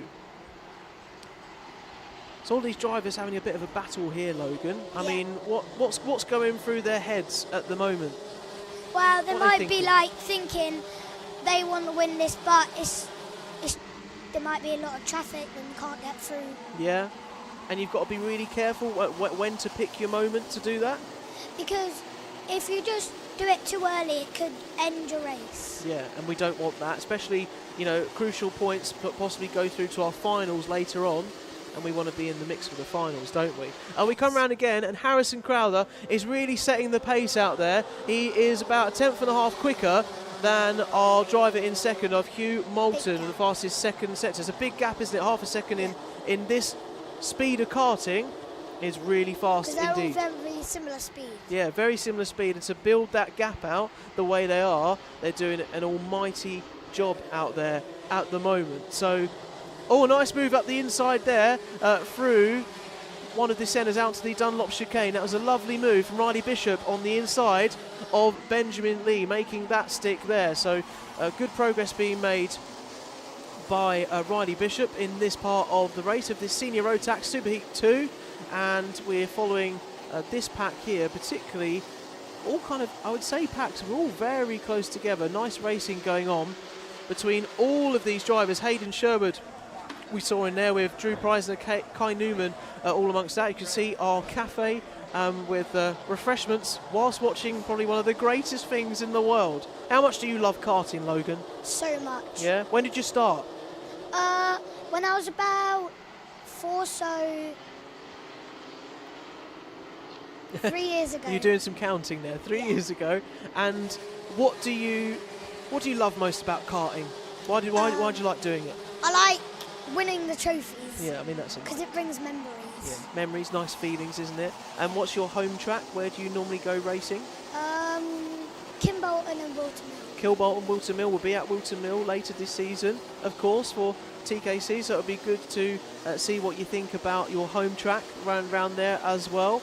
But yes, of course, we all have the passion for karting. That's why we are here at Warden Law and enjoying moves like that up the inside from Jamie Kirkbride on Hayden Sherwood. Nice move into turn one, making it stick, going to the dog leg and holding it on there. Fastest lap at the moment, currently sitting with our 7th place man of Riley Bishop, was making some good headway ahead of Benjamin Lee on the last lap. So all going on here with our senior Rotax runners. Well, just a bit of a reminder whilst the field is doing its thing. Thank you to our sponsors this weekend of our Kart Championship coverage. Of course, Alpha Live bringing it to you here as we see a move. Oh, a bit of a move, a bit too much of a move on the inside there, some might say, of one of those drivers, of George Cole, getting a bit caught up there, I think, with Christopher Hughes or Michael Ambler down in P17 and P18. But a big thank you to our sponsors, Race Cloud AI, Victory Shine, as well, and On Track Marketing UK, making it possible for us to bring you this championship in the way that we are and keeping, of course, all the live coverage with Alpha Live on our live streams on the Kart Championship YouTube channel and also on Alpha Live's YouTube channel as well. Here we are then with 1 minute and 15 to go, plus 1 lap, Logan. And Logan's here from the RCE team with me. And a nice move, as we're talking about, of the X-Kart driver there, of the number 32, Riley Bishop, making some more moves, trying to get past Elliot Dalton Ayres now, which he has done as well. He's back now up. He's making real good progress, is Riley Bishop, up to P5. Or P6 rather, sorry. So P6 for Riley Bishop and Elliot Dalton Ayres overtaken there. Yeah, in this part of the race, when we've got a couple of laps to go, you're just thinking, don't make mistakes, aren't you, Logan? Yeah. For the RC team. How much do you talk about that in the team? Loads. Loads, yeah? And just to be sensible. Yeah, because like you want to be up there, you don't want to be messing around because it's not like you're not doing. You need to be doing the coaching because if not, you're not going to be quick. Oh goodness, we've had a car on its back there. I don't know what's happened there. I'm not quite sure who that is. I have seen a black flag for George Cole, our number 98 driver, and that is Big our flip. 82 driver. That is a big flip indeed, isn't it, Logan? Yeah. Our 82 driver, who is sadly out of the race. I'm just trying to find who that is. That's Michael Ambler out of that race. So I do hope that Michael is okay. That's the most important Because he was thing. been real good through that race, Yeah. and now he's out of it. He was doing really well, wasn't he? So hopefully, well, the kart might not be 100%, but it's most important that Michael Ambler is okay, and glad to see him up and walking and coming out again and make sure that's all right. So the Marshal's doing a great job there whilst the racing action is going on to get that car out of the way and out of harm's way and danger for our drivers. But here we are then. We are getting towards our final lap here at Warden Law. People making it count, like Kai Newman up the inside there of Elliot Dalton Ayres. The fastest lap pace right now. The race has really come to Kai in the last few sectors or so. And up the inside then of Elliot Dalton Ayres. Here we go then for our final lap of Senior Rotax, Senior Heat 2. And see if they can take all of these points, as many points and progress and momentum, into our grand final later on today. Who's going to take the crown here at Warden Law? Really using their body, aren't they, Logan, as they go through these turns to make sure they've got the weight on the side of the cart and making as much time as possible out of there and around this Warden Law track. Harrison Crowther is out in the front, leading Hugh Moulton by just under half a second, which is a great gap, and a big gap, as you said, Logan, before, in this level of racing. Really impressive. Joshua Smith in P3 trying to chase down, but Harrison Crowther, who once again was opportunist off the start of the race, from P2 to P1. He takes victory here at Senior Rotax at Warden Law, coming across the line with a very tight field. I think it's one of the closest races we've had so far in this Kart Championship weekend. So we've got Harrison Crowther, Hugh Moulton and Joshua Smith on our podium, followed by Oliver Liversedge and Rory Hinkley in P5. Was there anyone you were keeping an eye on in that race, Logan, that you were really impressed with? Who were you impressed with most there? Riley Bishop. Riley Bishop, yeah, he made great progress, didn't he? I think he came up from P12, so up 6 places, and that's great, isn't it? Let's confirm our standings and our running order and results for that Super Heat 2. As you heard, our top 5 then just before, we're talking about Riley Bishop in P6 there. Kai Newman, Elliot Dalton Ayres, having a good scrap was Riley and Elliot in that race. Benjamin Lee, James Kell, Jamie Kirkbride down to P11, Drew Preisner, Hayden Sherwood and Melissa Adrian is in P14. A 5-second penalty though for George Cole. We must make a note of that because George Cole was up in, I'm trying to see where the race guy, I think he's gone out of the picture, but this is Christopher Hughes in P15, Ross Tyler, Scott McDowell, Sam Kelbrick, Max Sheldon Hayward down to Dylan Tracy in P20, Elliot Surtees, Connor Tubby, Cassidy Southall, Zach Kane, Lewis Holt, Jack, I keep doing that, sorry Jack McGillicuddy and Eddie King is down to P27.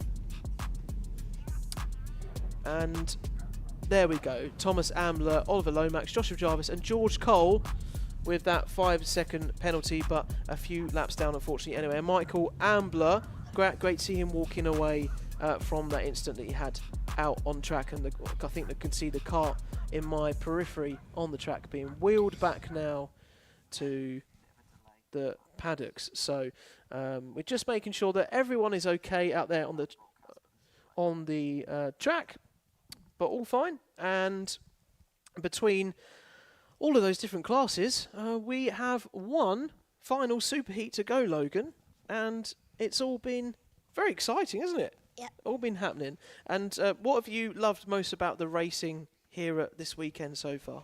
I like the aggression in the drivers driving. Yeah. And you've got to be like that, haven't you? Yeah. You can't just sort of be very casual and calm, and there's times for that, but you're not going to pass people otherwise, are you? No, and that's the main thing. Particularly, what do you love most about Warden Law? In the time that you've been here? Yeah, I have been here. Trying to think. 2 years ago when I was in the Mighty E, and my favourite part of the track is. Turn around so we can see on the camera. Look, everyone will see. There you go. Carry on. Yeah. Is probably the first corner. It's nice and quick. Nice and quick, and going up through those different sections. And particularly, how much do you love travelling around the UK and seeing all these different places, all these different races? Like it, yeah, because you get to explore the new tracks, like you're learning. Yeah, and learning all the different ones. And how much do you do? Do you do simulator work at home and that kind of thing? Not really, because we're really racing every weekend. So you don't need to as much with the simulator stuff. Yeah, absolutely. Okay. And with the RCE guys, have you got anyone you'd like to shout out, particularly that are really helping in the garage this weekend? Well, the team coach, which is Dave Richardson, the owner of the team, and the driver coach, Josh Mercer. Mm-hmm. Great, and they're all doing fantastic stuff. All right, we are then now, I think, ready to go for our final super heat, Logan. If you want to stick around for it, yeah, yep. and then we'll be there for a lunch break just afterwards into Junior Primo. Here we go.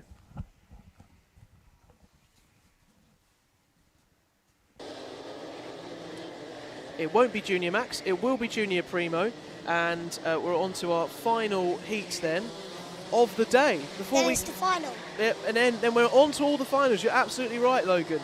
And there's been so much racing out there, so many incredible overtakes.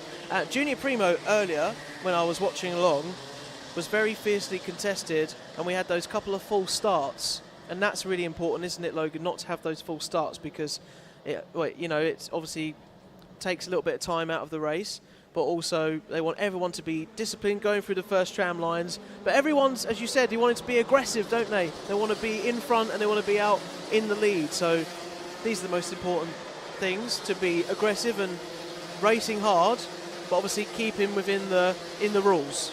Yeah. And that's the most important thing. So look, our junior Primo grid for this Super Heat 2 of this class, finally, before we get to our grand finals later and see how all of our drivers have done in all their different classes, I have a feeling this is going to be a very exciting one indeed. On our Alpha Live live stream, we've got lots of people saying good luck to the rest of the Scottish drivers this weekend. Good support to see for them in our other classes. A big shout out to Dan and Drew and the rest of the clerks of the course are doing some great work today. Yes, we're of course keeping everything moving.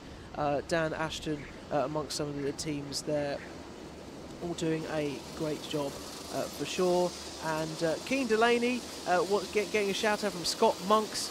Good luck on his debut, Keen Delaney, in a lot of our races this weekend, and great to see support for him. But it's pole for Jacob Underhill. Layla Berryman will be wanting to have a much better race in this one and went right down the order in the last Super Heat, so really looking to make amends. Aaron Berridge and Jackson Heath over P4 and 3, and then Jude Puddifoot and Lucas Esser as we now go racing then for our final Super Heat here. Our Junior Primo, they've all got through there fairly well. Oh, but I say that, as soon as I say that, there's a spin for our number 64 driver, unfortunately. That's a big loss there. And a big loss for Layla Berryman, who we were literally just saying could do with a better race, because they went down the field last time in the last Super Heat. And just rotten luck sometimes, isn't it, Logan? And that's racing sometimes, and unfortunate, but hopefully again that she's okay and we can see her coming up through the grid maybe in the latter of this race. It's all to do though with 7 minutes and 20 seconds with 1 lap remaining then, as a nice move there up the inside, a nice dive bomb from Toby Wortley on Oscar in front of him for P11. So every position matters in this grid, and all of the points tally up then as we go through for the first time over the start-finish line. Jacob Underhill ahead of Jude Puddifoot, who got taken off the track a little bit in the previous Super Heat. We wanted to be holding on to P2 in this one. Jackson Heath and Lucas Esser, who ended up becoming the race winner of the last one after all the penalties and everything was sorted out and applied. So Lucas up there in P4, doing incredibly well. And then we've got Berridge in P5, Arthur Murfitt and Odysseus Hole in P7, and Bertie Hodgson in P8.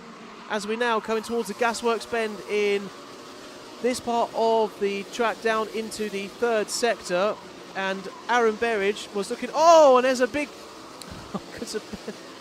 coming together there. Not quite sure what happened, but coming off a little bit worse was Liam Doolin. Probably didn't really know what was happening himself coming through Gasworks.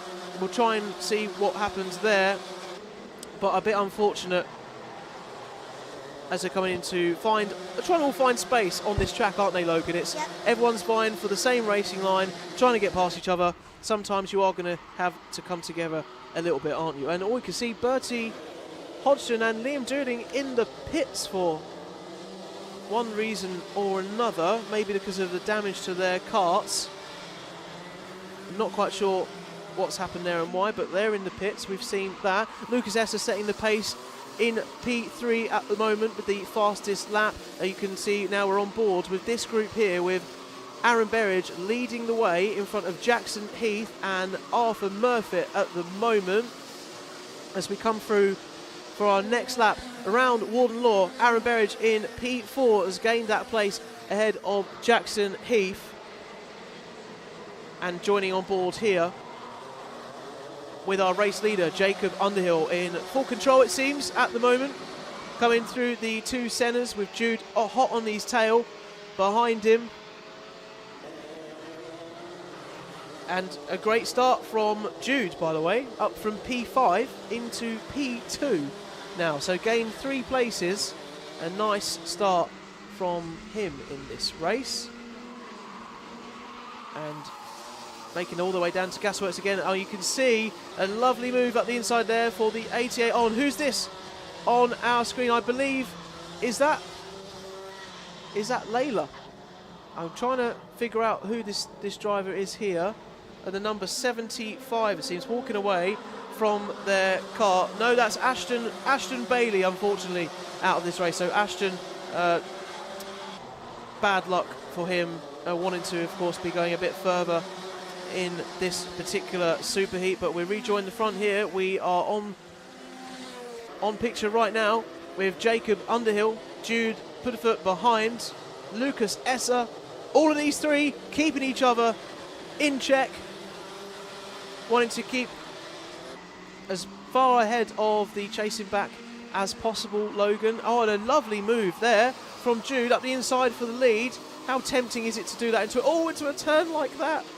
Is it really tempting to throw it up the inside like that? Sometimes you just, if you didn't do it, you'd regret it, wouldn't you? Yeah. To go for an overtake like that. So Jude thought he had the lead there, but clobbered a bit of the curb on the way out, and it's Jacob Underhill that resumes P1 once again.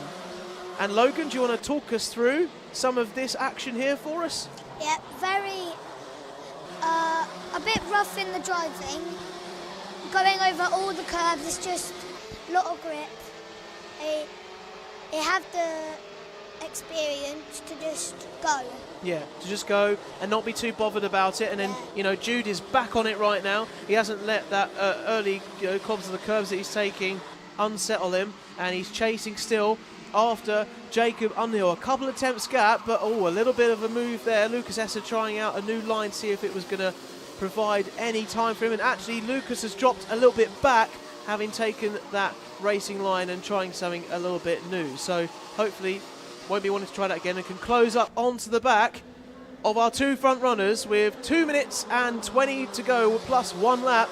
But see, with Lucas doing that into Gasworks, he's now under pressure from Aaron Berridge in P4, who's got the fastest lap of the race by a good couple of tenths out there at the moment. So it's all to play for here. Oh, and a lovely sweep around the outside from Aaron Berridge on Lucas Esser into those centres. That was an incredible overtake. One of the overtakes of the weekend, I would say, because definitely Lucas did not see that coming for sure. We've seen, though, a couple of penalties popping up onto our screen as well. The number 66, Jacob Kent, unfortunately getting a 5-second penalty in the midfield. And Bertie Hodgson as well, who I believe did pit and then came back out onto the lead, has pitted and picked up a 5-second penalty there. So lots to keep across here, as always, in our Junior Primo and all our different categories and classes, but we're keeping across it here for you on the Alpha Live YouTube channel, also the Kart Championship YouTube channel, our live streams, and seeing how all of this is unfolding for you with all of our coverage this weekend. A nice battle going on here, as you can see on your screen, between Toby Wortley and Arthur Murfitt at the moment, between the dogleg chicane, going back and forth and all between the two. And here we go. Talk us through this this final few section, Logan, if you want. Well, they are being nice and smooth. They want to get the overtakes done, but they might, when they go down the inside, they might just lose it and not get it. That's very true. You've got to choose their battles wisely as they're going around this Warden Law circuit. And we jump on board here with Jackson Heath, who is in P5 now, doing his best to hold on to this pack in front of him, and Toby Wortley pushing on, trying to hold them all together. So it's all these points to play for, and anything can change, can't it, in these final few corners? Anything can happen, particularly as we're going through these final few sections. Our 12 turns here at Warden Law throughout this weekend, and getting a bit out of shape there was Arthur Murphy on the outside, but managed to hold on to the position ahead of Odysseus Hull in P7. Right now, though, onto the final lap, and it is looking like a very intriguing battle for our top two. There's 4/10 in between it at the gap. Has Jacob Underhill got this down to take as many points forward? This is a battle we're following, though, for P5 in the midfield. Some great battles going on here as well. Arthur Murphy, Jackson Heath and Odysseus all vying for as many points as they can pick up in the midfield in the final few stages of this junior Primo race as they come through the chicane of Dunlop there, and it looks like Jacob Underhill has got this under control as we come into a final sector here with Jude trying to chase down as much as he can, as many steering inputs as Jacob needs to put in to direct his car in the right direction to take victory here at the second superheat of Junior Primo, with Jude Paddock behind taking P2. Aaron Berridge in P3, moving up one place from P4 and doing a great job there. Toby Wortley and Arthur Murphy in P5. How fun was that, Logan? Really fun. It was good, yeah? Is it weird seeing it from this kind of side? Yeah. It's all very cool though, and you get to see all the different timings and where people are changing laps and keeping across all of the different tracks as well. So Logan, thank you so much, mate, for being with me. You've been a great co-commentator, and when you get to go out on track, I wish you all the best. All right? So thank you for being here. We'll have a little picture of some of the RCE team here as well. And I want a big smile. All good. Lovely stuff. Thank you, mate. I'll take those off of you, and we will go through and confirm then our results for Superheat 2 in our Junior Primo Rotax. We had Jacob Underhill taking the win with 10 laps round this Warden Law circuit. Jude Paddock in second. Aaron Berridge, Toby Wortley, Arthur Murphy, Jackson Heath, Odysseus Hull, Jerry Jafissi in P8. Oscar Dolinek in P9. Zane Perry in P10, round off the top 10 places. Harry Myatt Waldron in 11th. Archie Thoman Evans. Layla Berryman, really unfortunate race for her again, having that spin early on in one of those races. And Jacob Kent in P14. On to your final few runners across this grid. 15th was Shay Laird, Morgan Cooney, Rebecca Reestall, Elliot Daimlo, Hakeem Bart, Ruben Jenkins, Alfie Skip down to P21, Riley Linnell, Harby Evat, Logan Nixon, Jake Richardson down to P25, Jack Smith and Cora Moore in P27. And then rounding off our Junior Primo grid, we have Lucas Esser. Unfortunate race for him is up there high in the top 5 positions. Lily Cattingong in P29, Bertie Hodgson P30, and Ashton Bailey and Liam Dooling rounding off their unfortunate races here in Junior Primo. Well, that was an enthralling morning. Our first superheats of this Kart Championship in 2026, and it's been Jake Peach here keeping you across all of it as best as we can here on Alpha Live and the Kart Championship YouTube live streams. We are about to have a bit of a break for lunch now, but after lunch we will come back to see how all of our classes will get on in our finals. And yesterday we went out into the paddock here at Warden Law and met all the teams, so you'll see me in just a moment. Welcome to the first paddock show of 2026 for the Kart Championship with Alpha Live. I suppose I should probably introduce myself a little bit. Hello, I'm Jake Peach. I'm the commentator for this season in 2026. It's so exciting to be up here at Warden Law in Sunderland for the very first race. And here in the paddock, as you can see, all the racing has just finished for the Saturday. You'll be watching this on the Sunday. And you can see the paddock here in the background, just coming through scrutineering, and all the tyres would be checked and handed in at the tyre window here.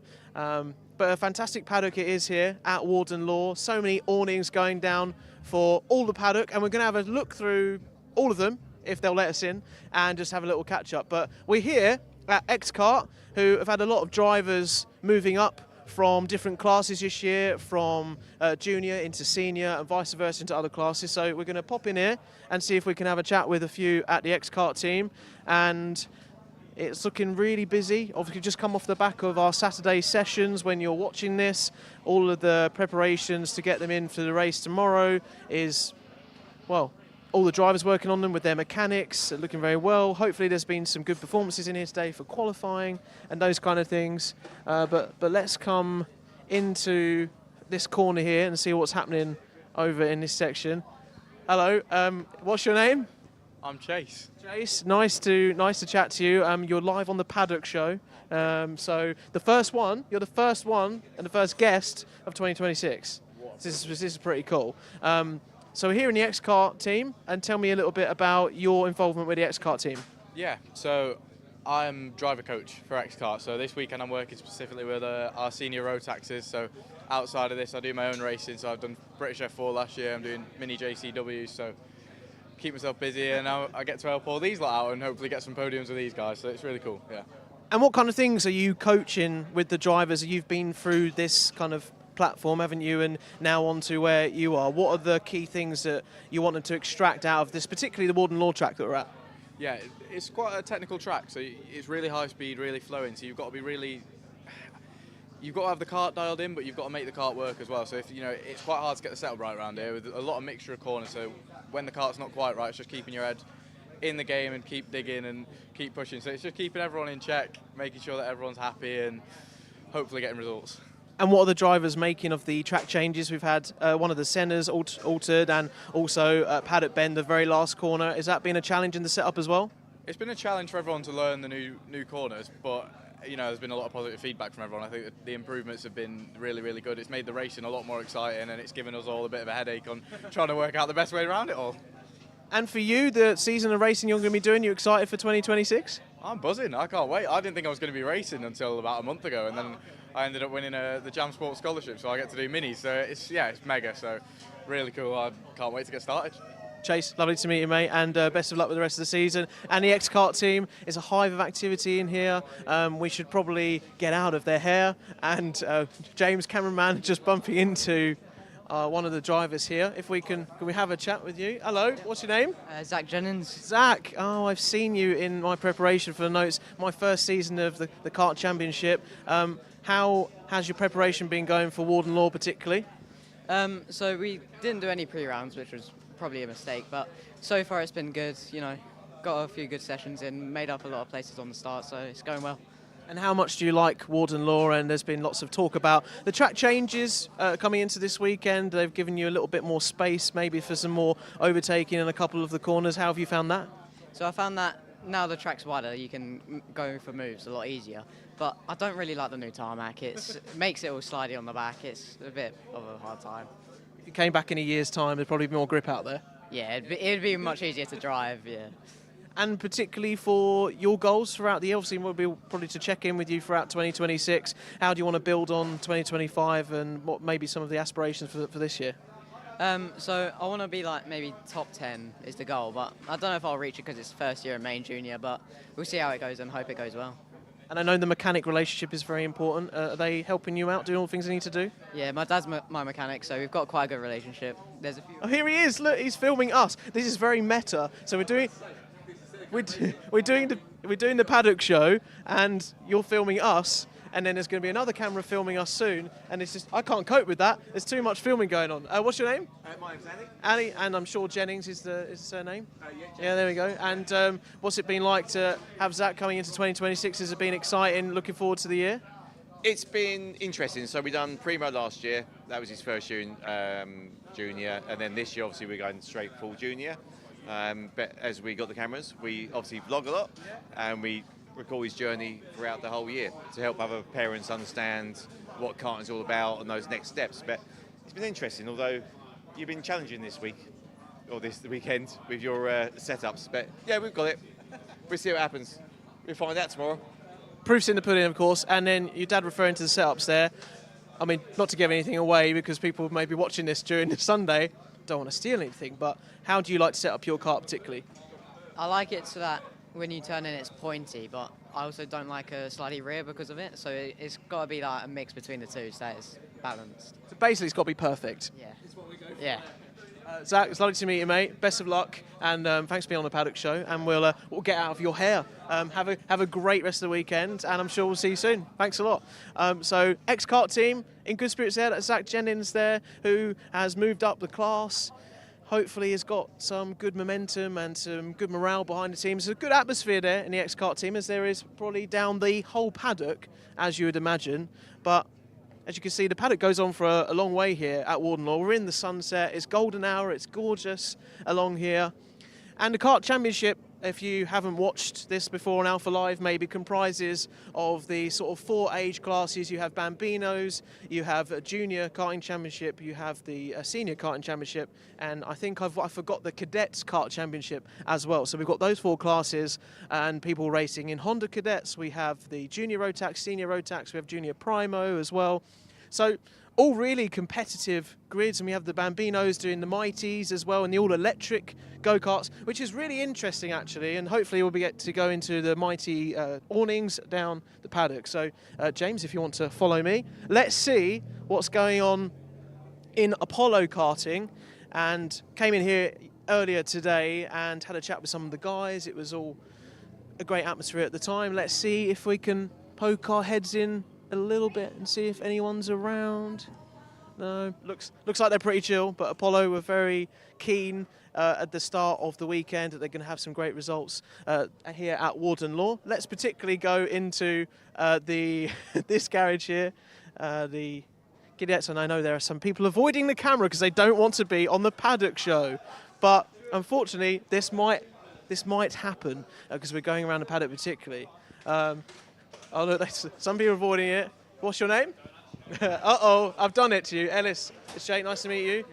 How's preparation for the weekend been going? It's been going okay. Bit of a tough start to the weekend, but we've picked up in the races. And how has the pre-season been? Have you been taking time to relax to prepare, or have you been doing a lot of testing out there? Just done a lot of testing at the tracks we need to for the championship. And what's your home track? I live in South Wales, so Landau, but like no one really knows the track. Well, hopefully, wishing you all the best of luck with the rest of the weekend. And are you planning that this circuit's going to be really strong for you? Are you looking forward to PF or Whilton more, or do you feel like you've been going really strong here? I've been going a lot stronger than I've used to be going, but I feel like Wow was probably my strongest track on the calendar, and Whilton. Yeah. Ellis, thanks for the quick chat, mate, and all the best. And we'll see how we get on in tomorrow's Grand Prix and racing. So just some of what is happening here. We're actually getting invited to go and speak to another part of this all in the Kitty X team, particularly in here. Everyone's hiding, so don't feel like they want to be on. They're literally avoiding the cameras, as cameraman James is saying. Don't worry, they're going to film you anyway, so you can't escape it. Oh, he's been forced in by Ellis. It's Jake, what's your name? Sam Flynn. Sam, nice to meet you. I feel like you've been dropped in it there a little bit. Oh, come on, don't get... Look at the slack he's getting in here. Look, they all turn their heads. They all turn their heads away just a second. Just going to be on camera. But Sam, how's it been at Warden Law so far? Have you enjoyed it so far? You know what? It's been a really good weekend so far. Today went really well. I mean, except for qualifying. Qualifying 19th, but since the track limits, we moved up to 14th. Yeah. Heats were a little bit difficult. Heat 1 and got in a crash at the start, but made our way back up to where we started. And then 7th in the second heat, so it was all right. Could have done better, but overall, decent day for not being out in the kart for 3 months. So it's new chassis, new track, everything different. But I'm quite happy with it, yeah. And what's the reason? What's the reason for the gap? You have lots of fans, Sam. Yeah. So the reason for the gap was I had surgery in my back in February, and I've been off for a month, not been doing any sports, so I'm quite unfit. It's quite physically demanding to be here, but I'm trying my hardest, making my way through it, and got to survive tomorrow, basically. Have you been trying to do some rehab in that time to build that back strength? Because obviously karting, using your whole body. Yeah, so I've been going to the gym quite a lot now. I've just got a new membership at a different one, so I've gotten back into it. Exactly, yeah. I'm playing more football, playing golf now as well. So I've taken, after surgery, it's like 2 or 3 weeks just sat in bed, but I've been getting back into it properly, feeling much better now. So. And how important is doing all of those sports into your preparation, of course, but minus the operation, which normally wouldn't be there? How important is that for you? Well, the football helps with cardio because obviously you're up and down the pitch. I play fullback, so it's up and down, up and down, up and down. And then for golf, just calm down. It takes you away from all the stress from different other adrenaline sports like this and football. But it's a good bunch. It's quite expensive, but it's, yeah. I think it's good to have variety in sports. It really is. And We'll just wait for the clean to be done here, just cleaning some parts, making sure, it's a big part of the weekend, and making sure these things are in the best condition for your go-kart and every little part that goes into them, Sam. And we've had, not doing a show or anything here, it's fun. Oh, he's finished now. Has he finished now? He's finished now. And so finally, Sam, before we let you go, how connected do you feel to your go-kart having the 3 months out and trying to dial back into that? I mean, maybe it's a little bit of muscle memory, but hopefully you're kind of nearly there. to be honest, I was 2 seconds off the pace Friday first session, but by the end of the day, I was bang on the pace, like within a tenth. So I feel much better. Obviously, yeah, like you said, muscle memory, and it's been difficult, but I've had to adjust to the new chassis. I've gone from a KR to an OTK. So it's a lot different to drive, but I'm getting the hang of it now. And it'll all come with time. So I think by second or third round of the championship, I'll be up there. Well, I hope so anyway. Well, we'll be keeping an eye on things throughout TKC. Sam, great to chat to you. Everyone give it up for Sam. They're going to give it up for Sam. Everyone give it up for Sam. Look at the support in here for Sam. Oh, there we go. And that's a supportive team. There we go. Thank you, Sam. Go well to the rest of the weekend. Go well tomorrow. Good to catch up with Sam there, but particularly, hearing about that back operation that he had to try and dial back into this season of TKC. It's physically demanding karting, and in the junior Rotax, you're doing a lot of speed. You're doing 60, 70 miles an hour. So, you need to be physically fit for all of that. So let's work our way down more of the paddock here at Warden Law, and particularly lots of people have been surprised about sort of the amount of sunlight and amount of heat and temperature there's been here, because Sunderland's not obviously famous for that kind of thing. So people have been loving the conditions, the weather, and particularly no wet weather running yet. Fingers crossed by the time you're watching this, hopefully it's not raining.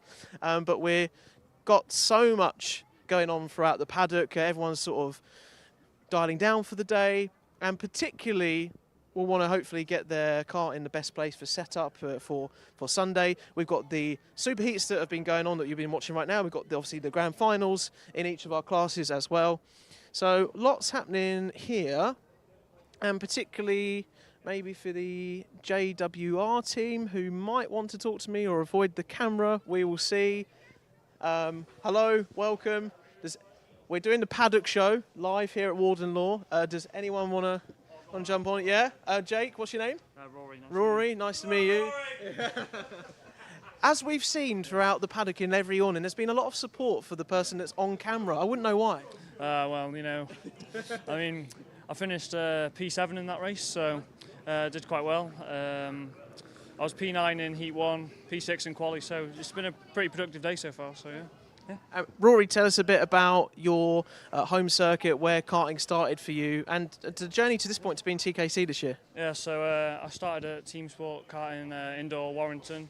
I live 40 minutes away from GYG, so that's my local track, so I'm pretty good around there.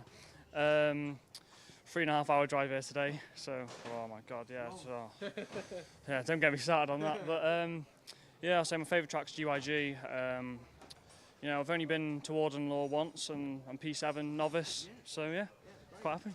And how much sim work, or maybe just watching laps of previous, people karting here in previous years in TKC, have you done, or maybe a minimal amount? I've got a sim at home, so I practice on the sim daily, try and do as many races as possible to lead up to this point, really, yeah. And what are the goals and ambitions for this year? I mean, obviously a lot of people will say, P1, want to win the championship, but maybe how particularly the pre-season has gone. Have you got any sort of realistic expectations? Well, it's my rookie year in seniors, so I'm not expecting too much, but I'm hoping for top 10s each round. So yeah, it's going well. And just finally illustrate for us what that jump is like for people that maybe not in karting too much. does it take a lot of effort to make that jump up and a lot of preparation, or is it you just have to sort of go in at the deep end and see what happens? Well, you sort of just have to go in at the deep end and see what happens. You know, it's a lot faster than juniors, but you get used to it pretty quickly. Rory, it's great to meet you, mate. I'm sure we'll see you in the rest of the season. Thank you, guys. Thanks to the JWR team there who are hoping for a great result at the end of the weekend. At the time of talking, they're here as we are in the Paddock show, the end of Saturday. P7 there for Rory, which hasn't been at Warden Law many times, as you heard there. We'll be very happy with a lot of that. So, yeah, all smiles in the JWR team if we want to make our way further down the Paddock. Oi! You're... It's almost like they don't think they're going to be on camera. But, you know, it's part of the Paddock show. It makes good fun as we go through the paddock. As you see here, actually, as we're just coming up to reception and racing engines here, Aurum racing engines, big part of the weekend, and lots of always going on in the paddock, particularly here, the reception as well, where everyone is going to get their refreshments and their coffee, including me and cameraman James. What's your drink of choice, James? A what? A cappuccino. Yeah, good choice. I like it. 2 sugars? Cappuccino's all right on its own. Okay, cool. But lots going on. We seem to have people following us on the Paddock show. It's almost like they want their 5 seconds of fame. Oh, look, they're on camera now. There you go. What's your name? Thank you. Hope you have a good one the rest of your weekend. This is a Jackson Motorsport team here. I've got some really promising drivers in the paddock. Oh, that didn't sound good. In the paddock this weekend, and looking to be successful and, you know, build on a lot of things in all the classes this weekend. And I've just seen our race director, Dan Ashton, and I might be able to grab him because this would be quite a steal on the Paddock show. But he's just gone on his phone, and I don't know if he's pretending to be on a call so that he doesn't have to chat to me. But of course, all the pressure is on this man this weekend because he's making all the big decisions out there on the track, kind of leading the way with penalties and stewarding and all those kind of things, but making the championship run as smoothly as possible, and hopefully, you know, towards the end of Warden Law. That's what we hope for with the TKC, and doing a great job all the time as well. Don't think we're going to catch him because he looks like he wants to probably dial down a bit for what's been a busy Saturday here at Warden Law particularly. But lots happening here. We come further down the paddock. There's our mighty teams. Now this is, of course, a fairly newish addition in the sort of karting world. It's sort of been three or so years where we've had all electric karts, and you know, really integrated now with Motorsport UK, and you know, officially here with the Karting Championship. We have our mighty Bambino classes and the mighty Cadets before they get into obviously higher up the sporting pyramid. But a completely new challenge with electric karts because it's 0 to 100, as we know. And let's see if we can maybe grab a word with some of the guys in the mighty garage. Doesn't look like there's too many around, but I feel like we might be able to bother someone here. What's your name? My name's Tom. Tom, nice to meet you. You're on the Paddock show, so well, say hello to everyone on Alpha Live. How's it going, all right? You're working on the mighty go-karts, which always really interesting and intriguing, of course, in a world of karting, which for years has been, you know, all petrol and those kind of things. And we take, if you could talk us through some of like the sort of key components that would really sort of give you a lot of performance with the mighty, and the battery is key. The battery is number one, definitely. Yeah, I mean, without the battery, you're not going nowhere. Just making sure everything's as free as possible. And that's really about it for a mighty Bambino. Just making sure it's all free and yeah, your battery's fully charged. Very, very easy to come into the sport for that reason. Yeah, and what is the class like for, you know, young drivers coming in and jumping into a go-kart like this? And the field that we've got here at Warden Law, it's competitive but accessible, yeah? Yeah, definitely. I mean, this is our first time. This is our first national event. Right, wow. So it's very new to us also. Definitely. But yeah, we're enjoying it so far. And are you looking forward to the rest of the calendar? Maybe you've, on your travels particularly and other things you've done, you've been to other circuits on the calendar or not? We're very new. No, we're very new. This is really one of the sort of first major circuits we've been to. We're from Dunkerswell, so Dunkerswell is our home track. We know that back of our hands, but these circuits, not yet. Different gravy. Yes. But no, he's doing very well so far. So And this is Harry. You have. I'm Eli's dad. Oh, you're Eli's dad, Yeah. and then have you got Harry? Is Harry Stinson his teammate? No. It's just we've just been invited into the tent for the weekend. Very kind of Johnny. Well, I wish you all the best with the mighty class and your guys going well, and Eli as well. I'm sure we'll see you around, Tom, in the rest of the 2026 season. You two, and there you go. It's pretty much. Oh, as we'll get out the way of this rather large van that James doesn't want to be run over by. We would not want that. And of course, a key thing in the paddock as well are dogs. The dogs in the paddock are always keeping us entertained. And anyway, yeah, so I mean, keep an eye on the dog there. But maybe we could take you into some of the actual edge of the paddock and possibly into the track itself, because all the teams won't bring their karts in here. They'll bring all their karts way down where we started the paddock show, right at the end, where they'll go onto the dummy grid, and then they'll be ready to go out, and the pre-grid marshal there will send them on their way, and they'll be hopefully all starting all well onto the grid and into the races. But here we come into this section, and this is sort of right on the start-finish straight where all the magic happens. We have some particular kind of race starts. So we have the rolling starts for some of the classes, but we also have standing starts for some of them as well. So the grid just the other side of there, and lots of things happening and ready to make everything tick for the rest of the weekend.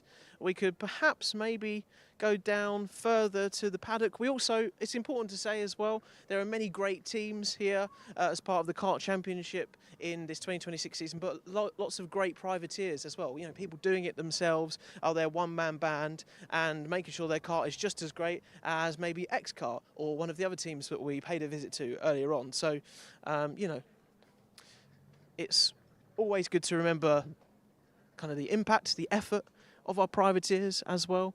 And we see 171 there doing very, very well, and working on it furiously on the rear axle to make sure it's in a good place for tomorrow.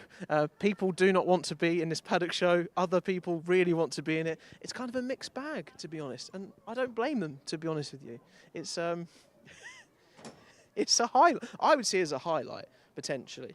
But yeah, this is kind of like the other end of the paddock. There are some more teams up this other end of the paddock, so we will go and try and have a little see if they are willing to have a chat with us, particularly. As we see, scooters are a feature of the paddock when there is no engine or electrical battery. Pedal power is just as good and gets you around the paddock, especially when the racing isn't on, because you can't just use a go-karts all the time. I mean, James nearly got taken out there. I think you just avoided it. But kind of getting to the far end of the paddock, you can see we've obviously been taking a real walk down from where we started, where the dummy grids and where they enter with their karts. It's a really long paddock and goes on for quite a while, but there's still some awnings at this end as you come through to the entrance for Warden Law, kind of in the hills of Sunderland and sculpted in into the hillside, and of course a fantastic circuit that we're at this weekend. We can hopefully see some Dan Holland Racing drivers here with their awning down towards the end of this Warden Law paddock. And let's see if we can pester some people. It sounds like there's some loud noises going on, so they're like probably doing a lot of fixing. And let's see if we can... Lots of people are saying to run because they don't want to be on the paddock show. Oh, and here we are. And I think we should go into that corner because they're kind of asking for it, you know. If we walk up this way, oh no, uh-oh, I want him. Here we go. You're not a driver, but you're coaching. Nothing. He has nothing to talk about. No coaching. Well, who are you then? Alex. Alex, nice to meet you. How are you? Welcome to the Paddock Show, the first one of 2026. Lots of furious work going on in this awning, particularly. Yeah, a lot of drama. Tell me about your team and how good they've been this weekend so far. I mean, I've only just joined the team. We've been racing with pretty much one-man team for a while now. We joined this team because I've got mates from DRS, Daniel Ricciardo Series, and Yeah, the team's been very strong. Coaching has been good. Like, I've learned a lot as a team here. This weekend's been a turning curve for me. It's the first time really racing properly with the British champs and that. So yeah. And then we've had some ups and downs, but it's been going well. And what's that step up been like to, racing a championship like this?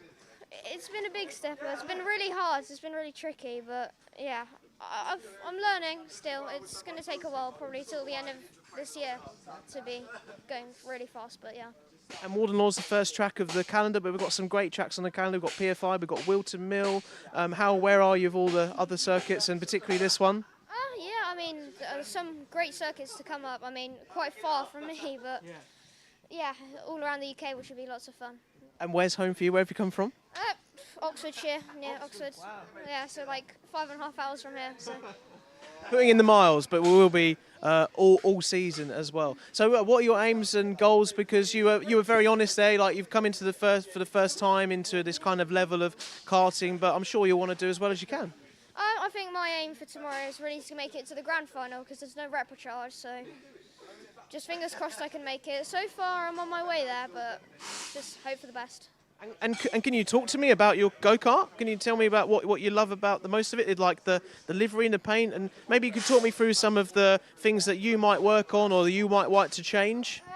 Might want to think about getting some more rear grip on the car. It's quite slidey. Is it? Yeah. Quite, so probably bringing the rear width out. Hello, welcome back. We're cutting away from our Paddock show because we are getting back underway for action here, straight into our finals of the Kart Championship Round 1 at Warden Law, and we're starting with our mighty Bambinos with Luca Pede on pole and Jules Nash in second. I'm Jake Peach, and let's do this then for the rest of today's Kart Championship, brought to you live by Alpha Live, and we are away. And Luca P gets a great start, egging his car on to get the most momentum he can towards turn 1. But Jules Nash on the front row as well was looking to try and get a move up the inside there, but not happening for him at all. Nothing doing. So yeah, welcome back to our coverage here, straight into the action with our finals right through, hopefully, until just after 4 o'clock today. And we've jumped in to our mighty Bambinos, all electric karts at the moment. So boy, you're probably not hearing too much noise compared to our senior Rotax and our Cadet classes.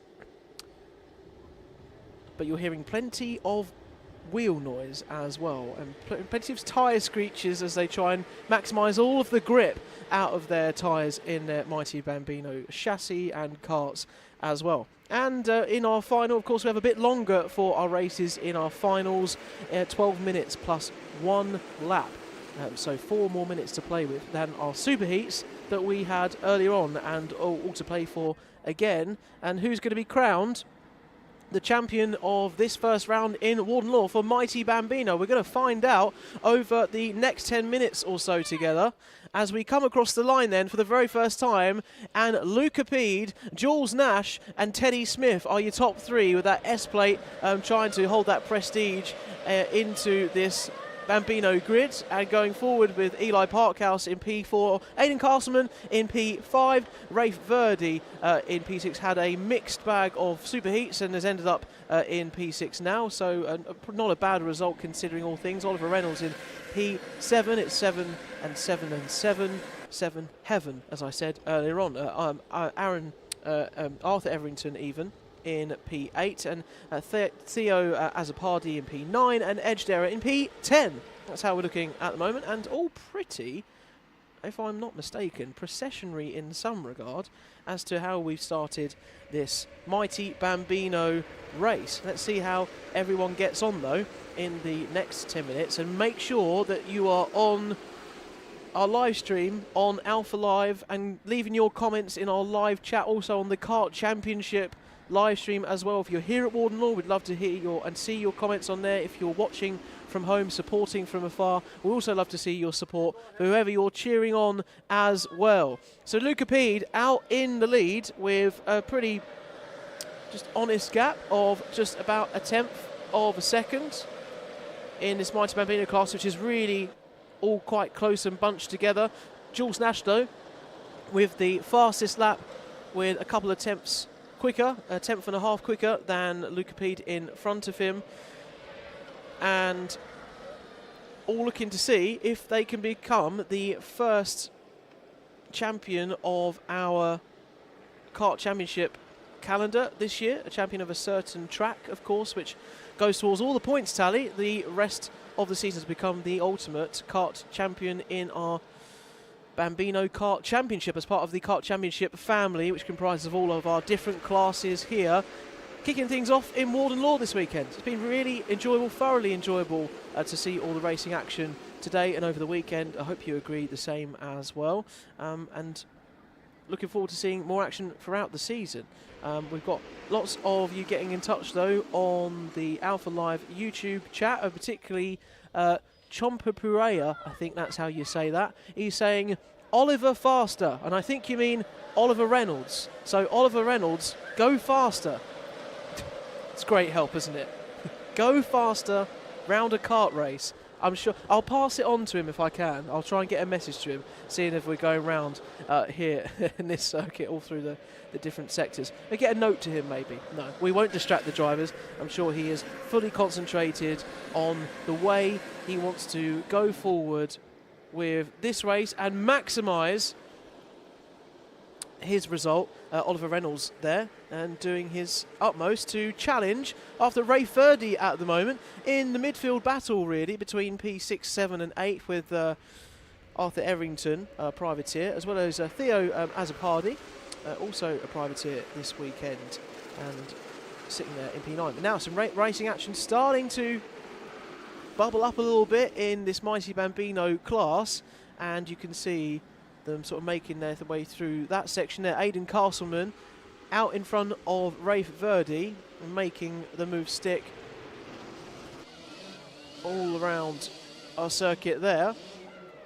But it's as you were again, and the field sort of behaving itself a little bit at the moment as we come through Brian's Bend and a twisty left-right section, which is a lot tighter than it seems on TV. Seems just very easy, flat, and don't have to worry too much about moving your kart too much, but it takes a lot of effort in all of our turns here at Warden Law. Very technical, tricky circuit, particularly as you get into the Sector 2 between our Sennas and the track changes at Senna 2 with a much more sharper and wider line in this season in 2026. The track changes here at Warden Law. And keeping things moving with Aidan Castleman here, following this group for P5 then, and not having too much time. Look up the inside slightly there for Ray Furdy, but thought better of it and went back to the racing line to make sure he gets his braking spot on so he can keep chasing after Aidan on the laps to come. We've got 6 minutes plus 1 lap, so we're halfway through pretty much this Bambino final here at Warden Law. Although look at the gap at the front, they are absolutely neck and neck. Almost Jules Nash pushing him along. Oh, and a nice move, kind of a nice move, nearly there up the inside. Having a look was Eli Parkhouse on Teddy Smith, our S-plate runner in this Bambino final. Sort of went for it. It's like, I've had enough time sitting behind you in this final. I want to get up towards the guys in second and first and try and make some headway. But Teddy Smith showing him the door, not giving him too much of an inch there. And it's as you were, and a bit of defensive driving going on there from Teddy to stave off the challenge from Eli, but now compromised out of that turn as we come towards the Dunlop chicane. And Eli Parkhouse, I feel like, can sense it in the body language of his go-kart coming down towards the back straight here into Gasworks as we jump on board the leaders there, going past you in your picture. We are now in further back in the pack with, I think that is the 80, the 46 of Aidan Castleman, 86 of Arthur Everington as well. Oliver Reynolds here, you can see we're picking him up again, has been, as we were saying, having a pretty solid, consistent race out in front. Lots of hand signals going on there to work together. Aidan Castleman wants his group behind to work together and chase up and then use everyone's slipstream so you can take less out of your own go-kart and try and catch up to the pack in front. And also signalling to the driver behind him there, you can see Edge Dera to not make a challenge, and let's work together. There's a long time still to go in this race around Warden Law, and see if we can push on and make some progress in this race. Oliver Reynolds around the realms of Aidan Castleman there, and jumping on board right here towards the front then. Here's our front two, Luca Pede and Jules Nash. They've been battling over the last couple of laps, and that was third and fourth rather, sorry. That was Teddy Smith and Eli Parkhouse. Forgive me, but there's been battles going on at the front, battles in for third and fourth as well. Yes, this is Teddy Smith and Eli Parkhouse. The front, they've done the exact same fastest lap, Luca Pede and Jules Nash in first and second, just coming through across the start-finish line there. What has happened in here, though, is Teddy Smith has gone defensive, has gone to the inside line, hugging the track as fast as he could to stop the challenge from Eli Parkhouse down the start-finish straight. It seems to be a good move because he's held on to that position there. And Eli just must be so frustrated, knows what he wants to do, trying all these different manoeuvres and keeping the pressure well and truly on Teddy here, but not giving him a single inch as we get into, a bit out of shape there, was Eli Parkhouse, tries to say, putting pressure on Teddy Smith, felt a bit of the pressure himself through these two Senna corners, and hopefully looking to close the back up here. But look, it looks like Eli Parkhouse has got the pace because he's right again on the back of Teddy Smith. So this will be frustrating Eli, wanting to try and get past. The privateer Eli is, and started his karting on a farm, and now here he is as part of the Kart Championship in 2026 on a brand new circuit layout and freshly laid tarmac for Warden Law in 2026. But Teddy Smith's having none of it. He's like, if I can place my kart in the right way, I know exactly where I'm going to be putting myself. And particularly here now with the front runners, Luca Pede was going defensive on the inside, just like our runners for third and fourth, to cover off any challenge there. And that is a nice defensive move again from Teddy Smith, holding off the challenge down that start-finish straight and not getting much of an edge over his teammate. But look, there's a couple of minutes to go. We have also a couple of minutes plus one lap to see how this all unfolds, and people may be biding their time slightly to see how it's all going to play out, and maybe not wanting to make any lunges, any deep moves in on the insides until maybe the final lap, when of course there is no more chances to progress in your race and make it count. So here we are. Luca Pede opened up a bit of a gap there, as we can see. With a pretty equal series, there's quite a gap there, a quarter of a second gap as you come down towards Gasworks, and we can pick up the battle in the midfield there. And also our P20, number 21 of Ray Ferdy down in P12 at the moment with Stanley Thurston. Stanley Thurston's in the commentary box earlier on, chatting to me and catching up with how his progress has been in this race weekend, and would like to maybe a little bit more, but has been quite impressive all nonetheless. Anyway, we're coming across the start-finish straight, picking up this group here of Aidan Castleman out in front of Edge Dare and Oliver Reynolds. Staying as you were, and now all looking like they're starting to want to make those clinical moves to bring home the win and valuable points for the rest of this Kart Championship in 2026.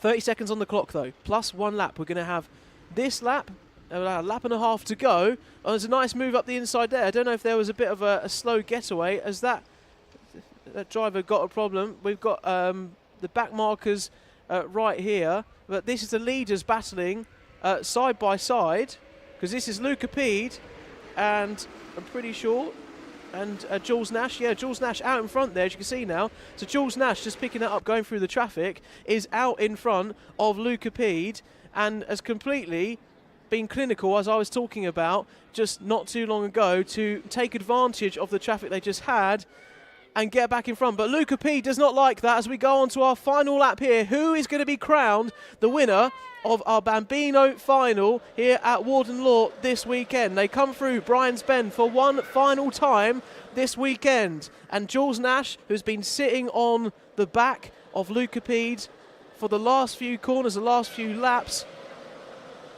is using the initiative to go out in front and will be using the same defensive driving techniques that Luca was using not too long ago. There's a couple of centres to go through, a nice opportunity possibly coming up with the Dunlop chicane, but maybe here into the second centre, and a good exit out of Luca Pede. Is he up the inside of Jules Nash? Can he make that stick? Uses a bit of the curb. No, he can't.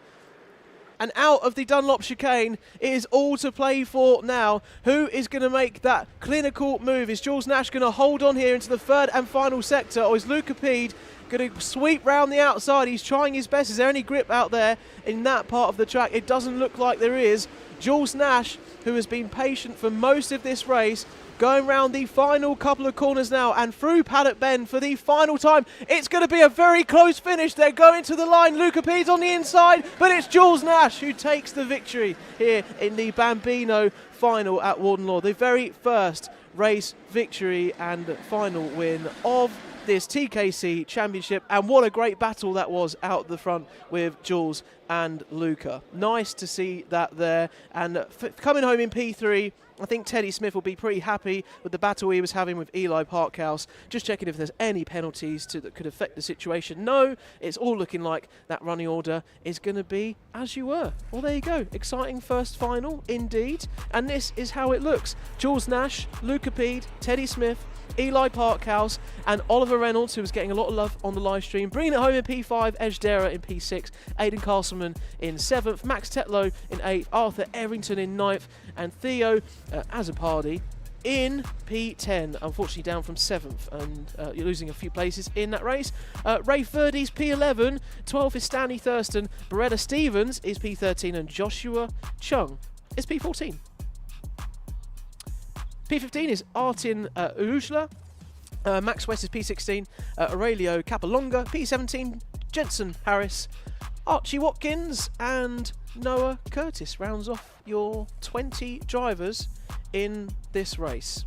Well, there we go then. What did you make of that first final? That was great racing towards the end, and here we are in the commentary box, and it's all going on. We've got all of our final notes here for all of our finals. You'll be able to see, keeping track of it. We've got our timing screens here if you're watching at home. If you've just tuned in for the final, particularly, you'll see all of that going on. Producer James might just want to be having a little sneaky look at the timing screens, and you'll see this gives me a complete rundown of all their best sectors. It gives me the amount of laps they've been doing, the gap that pretty much is kind of updates most sectors between the Warden Law track here, around the 1200 metres that we've got, and of course then we can see where they started on the grid and the amount of progress they're making up. So that's how I try and keep track of it.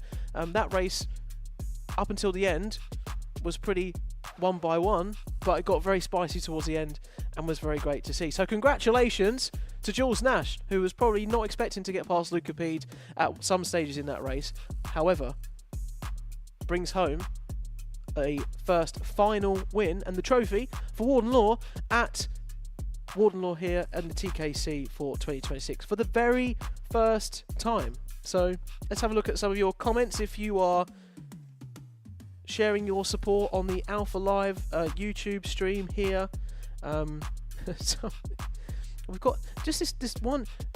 Sean Perugia basically is just telling all the drivers to go fast. I'm not sure that is really useful. I think they understand the assignment, as they might say. I think they want to go fast. I think they want to win. He was saying that to Jonah to go fast, or maybe you meant to say Jules. Maybe it's a typo, that kind of thing, or Joshua or oh, Jonah Curtis. I see you're talking about Jonah Curtis. Yes, we were trying to sort out. Hello to Leo Hunt on the live stream as well. I can see your support for the Kart Championship today. Thank you for getting in touch, and make sure whilst you're actually here watching Alpha Live and on our live stream and also on the Kart Championship, make sure you subscribe, hit a like on the stream. It helps the channel, it helps karting get out there into the wider world, and we can share more of what we're doing. You can keep track with the whole season as well for the Kart Championship. But here we go then, on to our next race, and we go from this to the next class. And that next class will be onto Junior Rotax, which was, I have to say, really fiercely fought today. The Junior Primo was a very exciting class, and Junior Rotax no different as well. So all the top 34 drivers have gone through from our superheats today, and they are making up the grid as we see it now for this Junior Rotax Final. And of course a lot more laps will be in this race because they're much faster. They go around this track a lot quicker. But you can see they're doing their couple of formation laps at the moment and getting themselves all in order. And whilst we've got time, let's go through the grid then for our Junior Rotax Final here at Warden Law this weekend. So Zach Turner with some dominant displays here in the Superheats is on pole, with Fletcher Jameson on second place. Ryan Rapini on row 2 is with Jack Collinson. Row 3, Noah Moulton in 5th, Nathaniel Gray. Ewan House, very impressive streak in the last couple of Superheats, really outperforming that car underneath him, but doing a great job in all of that as well. So not to be sniffed at. Ewan House is one to watch in this race, coming through the field in a lot of the races up, making multiple places. And can Ewan House go all the way from P7, maybe to a podium, or even more than that? Elijah Hazelwood, Sam Flynn follows on from Teddy Cooper, and Cooper Campbell leads. Ronnie Smart, JJ Plowman, Braith Murdoch, who was unfortunate in that late Superheats, got taken aside by one of the moves in that race. And Isaac Jameson alongside Cameron Tipping and Finley Smith. So that is most of your grid. And we will see how this will unfold then. After all the preparation, the blood, sweat and tears of our Junior Rotax drivers in the practice on Friday, the qualifying on Saturday, and they're going 2 by 2 to get all slotted up and towards the tram lines. And let's see if we can go racing here in Warden Law for this Junior Rotax Final. And they make their way across the line, and we are away for 1,200 metres of this Warden Law track, and it is a false start. Oh, I knew it was too good to be true.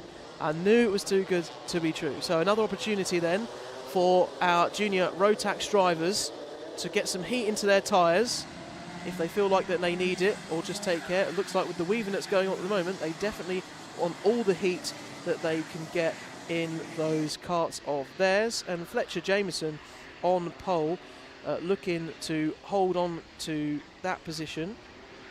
Zach Turner on pole, rather, alongside Fletcher Jameson. Zach Turner hopefully will be looking to see if he can hold it. That is our race director, Dan Ashton, who avoided me in the Paddock show yesterday, but we won't talk about that because he's a busy man, and I'm sure we'll get him before the end of the season. But making all of the big decisions here, including the false start, he clearly saw something was untoward there with our drivers, who have to stick rigidly within the tram lines and not try and overtake too early before they get towards turn 1. Lots of action, I'm sure, here to come. You'll see that the clock has been paused and stopped, and that will resume once we get underway with our racing here once again at Warden Law for this Junior Rotax Final. How will they go again? Are we going racing this time? Let's find out as they roar towards the start-finish line. And we are go, and a quick cover off to the inside there from Zach Turner. Felt the danger, and that's because there was a real sniff up the inside from the second place of Fletcher Jameson. So out into this first sector, and that is Fletcher Jameson in the lead, actually. Fletcher Jameson showing how it's all done and holding off our battle from behind.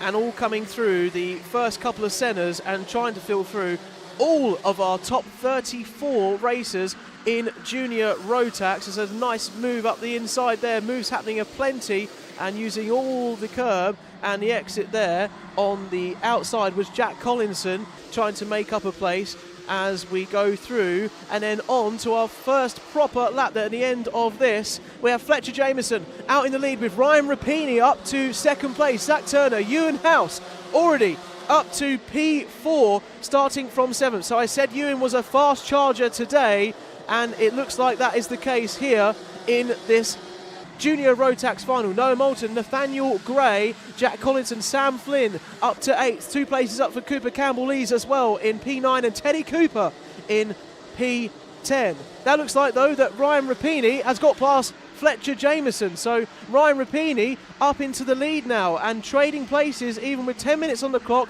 It's all happening, and no, it will go straight back through, back to Fletcher Jameson saying, I'd like that place back, please. He has retaken the lead of this Junior Rotax Final, and just sort of sensing what the kind of racecraft that's going to be going on in these next few laps at Warden Law, and testing each other's mettle out there towards the circuit. Hurtling down then in towards turn 1. You want to do a little dab of the brakes as you come through left and right through Brian's Bend, and making sure the kart's turning on a sixpence and taking as much curb as you dare through the dog leg here. And then up towards Senna 1, which is the same as last year. Nice and tight, trying to clip the apex as close as you can. But Senna 2 goes out much more wide. You can see where the grass has not formed so much. That's where the track used to curve round. Much more pointy of a track now, coming towards the Dunlop chicane, and get through there as much as you can in terms of all cleanly and quickly as possible, and hugging those racing lines as much as you want to as well. So nice moves up the inside here in the mid-pack from Teddy Cooper, having a nice old skirmish with Brafe Murdoch, who's up in that mid-pack as well, trying to recover from his earlier parts in the races as well. Fletcher Jameson sets the fastest lap of the race by only about 5 thousandths of a second. There's nothing to choose between our drivers here for Junior Rotax in his finals. All to play for, and the visors are down, and it means business out there around this 1,200 metre circuit, the 12 turns that we do have here at Warden Law, providing the ultimate challenge to our Junior Rotax drivers. A nice move up the inside there from Brafe Murdoch on Teddy Cooper. So Brafe Murdoch looking to still recover even more. Oh, a little bit on the outside of the gasworks bend there. Not something you want to be doing, and losing grip on your tyres. Nice move around the outside there on the X-Kart driver. And Elijah Hazelwood and Brafe Murdoch, Teddy Cooper all having a really nice battle in the mid-pack there. However, we are jumping through into turn 1 now, and lots of competition. So much talent in this Junior Rotax field that I think you're seeing on display in full abundance right now. And the leaders right now, this is Fletcher Jameson back in a real fight with Zach Turner, because Zach Turner has shown all of his experience over the last few years in this class and has retaken the lead ahead of Fletcher Jameson. And my goodness, if this is what the action is with 7.5 minutes to go, goodness knows what it's going to be like by the final penultimate lap. Zach Turner there looking to try and now pull away a little bit from these two here. And Ewan House with great momentum throughout the weekend in this race as well, chasing down the front two. Can sense a great opportunity with these two at the front, because whilst these two were squabbling slightly on the last lap, Ewan House has closed the gap up quite considerably and is lapping a bit quicker than Fletcher Jameson in the sectors right now. So Ewan House can definitely sense the opportunity here. He's on your screen right now with Ryan Rapini behind him, and you'd like to think that these two would want to work together to use the 7 minutes they've got remaining to get closer towards the front for Fletcher Jameson and Zach Turner here going into Gasworks. Although I say that, Ryan Rapini goes, no mate, I don't want to work together, I've got my own thing to be on with. Oh yeah, and that's a podium right now, mate, so thank you very much. Ryan Rapini into P3, coming round for this latest lap then down the start-finish straight, and adjustments of the radiators, trying to get a bit more performance out of their Junior Rotax karts and chase up to the front two. Oh, and who is that off? I think that was a car out. That was the 212, I believe. That's Cooper Campbell-Lees of Cato Motorsport. Oh, I'm so gutted to see that for him, and has been doing Valencia testing.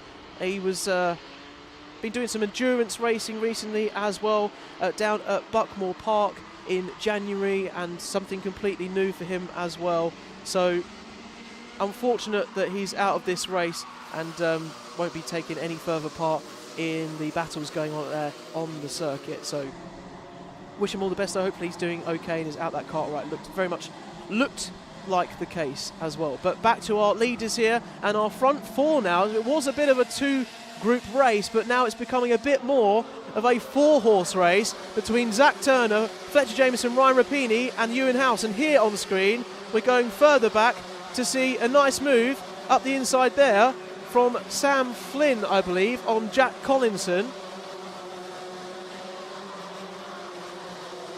And well, no, that was Teddy Cooper and Nathaniel Gray and Finley Smith and that group there. So lots of similar karts, all with different liveries and different helmets. That was a nice move up the inside made by Teddy Cooper and trying to be in this part of the race.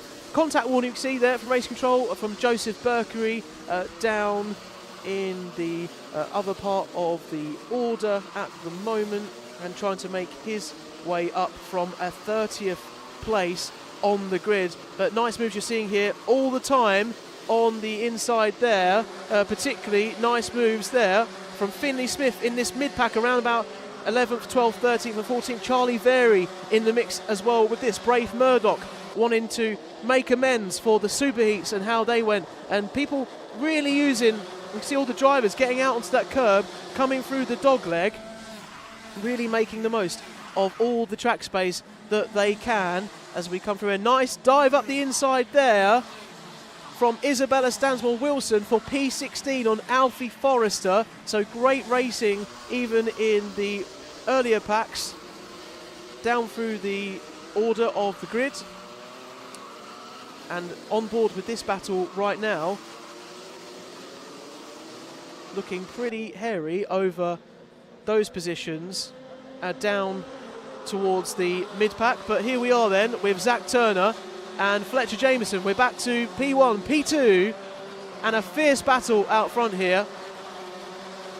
All the things on the line, high stakes for this Junior Rotax final. Who's going to take home the trophy today? I bet you these top four, even top five, have a big feeling and a big chance and a sniff thinking that they can take home this crown from Warden Law this weekend. So here we go. It's our front four, all keeping pretty much in touching distance with each other. Noah Moulton starting to come into the fold a little bit now as well in this Junior Max grid, and seeing if he fancies his chances as well. And hopefully using each other's slipstream and working together for a slight moment before they might need to break away and make some moves. So we have about just over 2.5 minutes plus 1 lap to go around this Junior Rotax final in the Kart Championship for 2026 in this first round, setting the tone for the rest of the season. And judging by the racing at the moment, we've got plenty of great racing to come throughout the rest of 2026. We'll be going all over the UK, starting up here in the northeast in Sunderland with some great racing on show for you. These top four all vying for any sniff of an opportunity, a mistake, trying to keep it consistent through Paddock Bend and getting a good run out onto the start-finish straight. And has a little look over his shoulder, does Zach Turner. So does Fletcher Jameson, to see how much company they've got in their rear on the back of all the action as they're trying to move forward around this circuit. We are running out of time here, or Fletcher Jameson rather is running out of time to make the moves that he needs to make if he wants to get his hands on the trophy. Oh, and there's a nice move up the inside. I don't know what Zach Turner was doing there, but he went wide and is now letting Fletcher Jameson into lead. And then Ryan Rapini took advantage of both of the mistakes between the top two, and now Ryan Rapini is out in the lead, and just like that it can change in a flash in Junior Rotax. And I was saying they were being consistent, I was saying that it was looking all pretty hunky-dory, and far from it now, because as we go on to this lap, third becomes first for Ryan Rapini. Ewan House is also up into P2. I said not to write off Ewan House because he's had an impressive weekend here at Warden Law, and Ewan has been saying that Warden Law is one of his favourite tracks. It is certainly showing right now as we're on to the penultimate lap here, what it might look like at the first couple of centres here going round. Zach Turner now down in P4 and won't like that one bit given all the progress and success he's made in his race. And Ryan Rapini probably can't believe his luck out in front, thinking that this is exactly what I was hoping for. A dive down the inside there for Fletcher Jameson. And between Noah Moulton, this and all Zach Turner, this is all a battle between third and fourth particularly, and fifth, and trying now to hold on to the lead that they did have, sort of evaporating away in the distance while they're busy battling with each other. And Ryan Rapini is out in the lead, so we are going to have 2 more laps on this Warden Law circuit. We see a mechanical flag for Joseph Berkery. That means he'll need to come into the pits and retire from this race. But out front, Ryan Rapini into the first centre turn. Nice and close to the curb, hitting the apex there of your second centre and getting as good as run out as you can and take a little as much curb as you like through the Dunlop chicane. But Ewan House here really taking his time to see when the right move will be. Ewan House is in the prime position right now to pounce on Ryan Rapini and really putting the pressure on as we come round Paddock Bend for the penultimate time. We go on to our final lap here at Warden Law. The human DRS is being activated, seeing if they can gain any advantage, and Ewan House, you bet, will be right on the back of this junior Rotax car of Ryan Rapini's right throughout the rest of this lap. No mistakes. A little mistake there from Rapini, getting his car slightly up in the air on the right hand side. Don't want that at any stage, and having to go really defensive now is Ryan Rapini, because Ewan House is challenging around the outside, although he loses out now to Zach Turner. Ewan House though comes down the inside once again on Zach Turner, retakes P2, and Zach Turner is now back in P3. Ryan Rapini holding on to the lead, coming down into Gasworks. Will anyone make a move and be brave enough to go round the outside? Ewan House thought about it, but he's let Zach Turner in for P2 right at the death. Ryan Rapini looks like he's going to hold on. Oh, but it's a nice move. It's a switchback up the inside. Oh my goodness, Zach Turner at the final corner takes the win for junior Rotax. My word, you cannot write off any of the racing here until the final few metres of this Kart Championship. Wow, what did we just witness there? That was extraordinary racing indeed. I can't believe my eyes. I thought Ryan Rapini had that and he's in P3. And that just shows that racing can ebb and flow in any which way, of course. And Ewan House as well was progressing so well in that part of the Grand Prix. And just at those final stages where it all becomes a bit chaotic, a bit frantic, it all changed. And there we are then. So Zach Turner is your winner, who did convert his pole in the end, made it a bit complicated, you might say, but then went out onto P1 to finish. Ewan House in P2 then, a really, really impressive weekend from Ewan. I think he'd be very happy with his performance coming up from P7 in that in the final. Ryan Rapini P3, Fletcher Jameson, Noah Moulton, Sam Flynn with another impressive performance from him today. Jack Collinson, Teddy Cooper, some nice battles in the midfield as well. Teddy, nice to see him going up through the grid too. Laurie McVeigh, Ronnie Smart, Brafe Murdoch, nice recovery from the Superheats to P11. Nathaniel Gray, Finley Smith and Charlie Vary.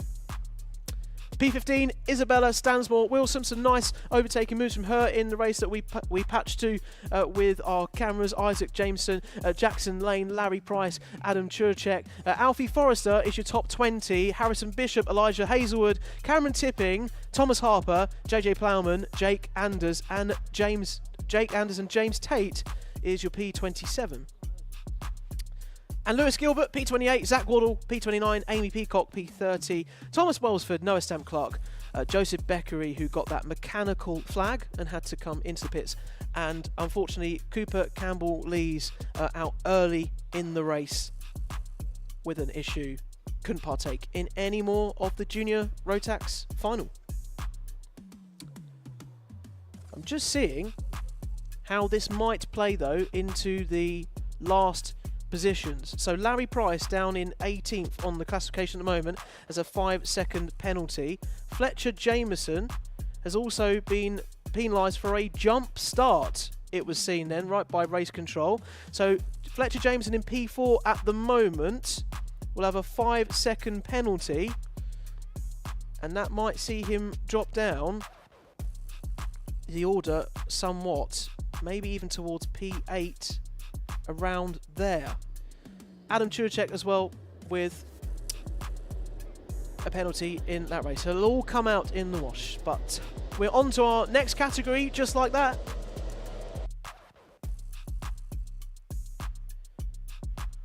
Right, here we go then. So we're on to Intermax.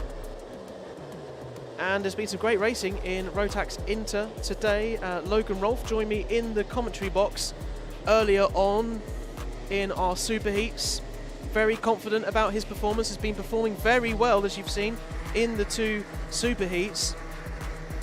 And hopefully looking to convert that for sure in this final. But as we just saw with the junior Rotax, anything, and literally anything can happen right till the last moment.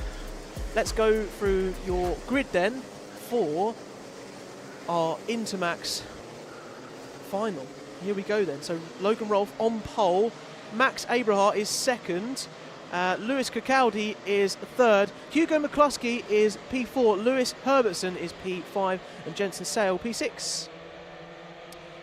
Ethan Mellor on P7, James Roots is P8 on row 5, it's Ethan Manzi, Sam Dixon in P10, and row 6 for Sam Fleming and Freddie Blackshaw in P12. Sam Fleming, joined by Paul Jennings earlier, was very happy with his Ambition Motorsport driver. James Devereux, P13, Drew Davidson, P14, Alfie Phillipson, Finley Rhodes, Finley Bills, and Aaron Rigg to P18.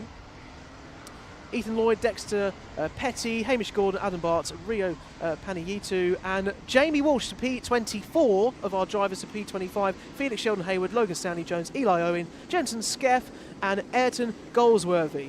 And we got some support from Beberswick on the Alpha Live YouTube stream saying, let's go Jensen Skeff, let's see how many places he can make up. Let's have it.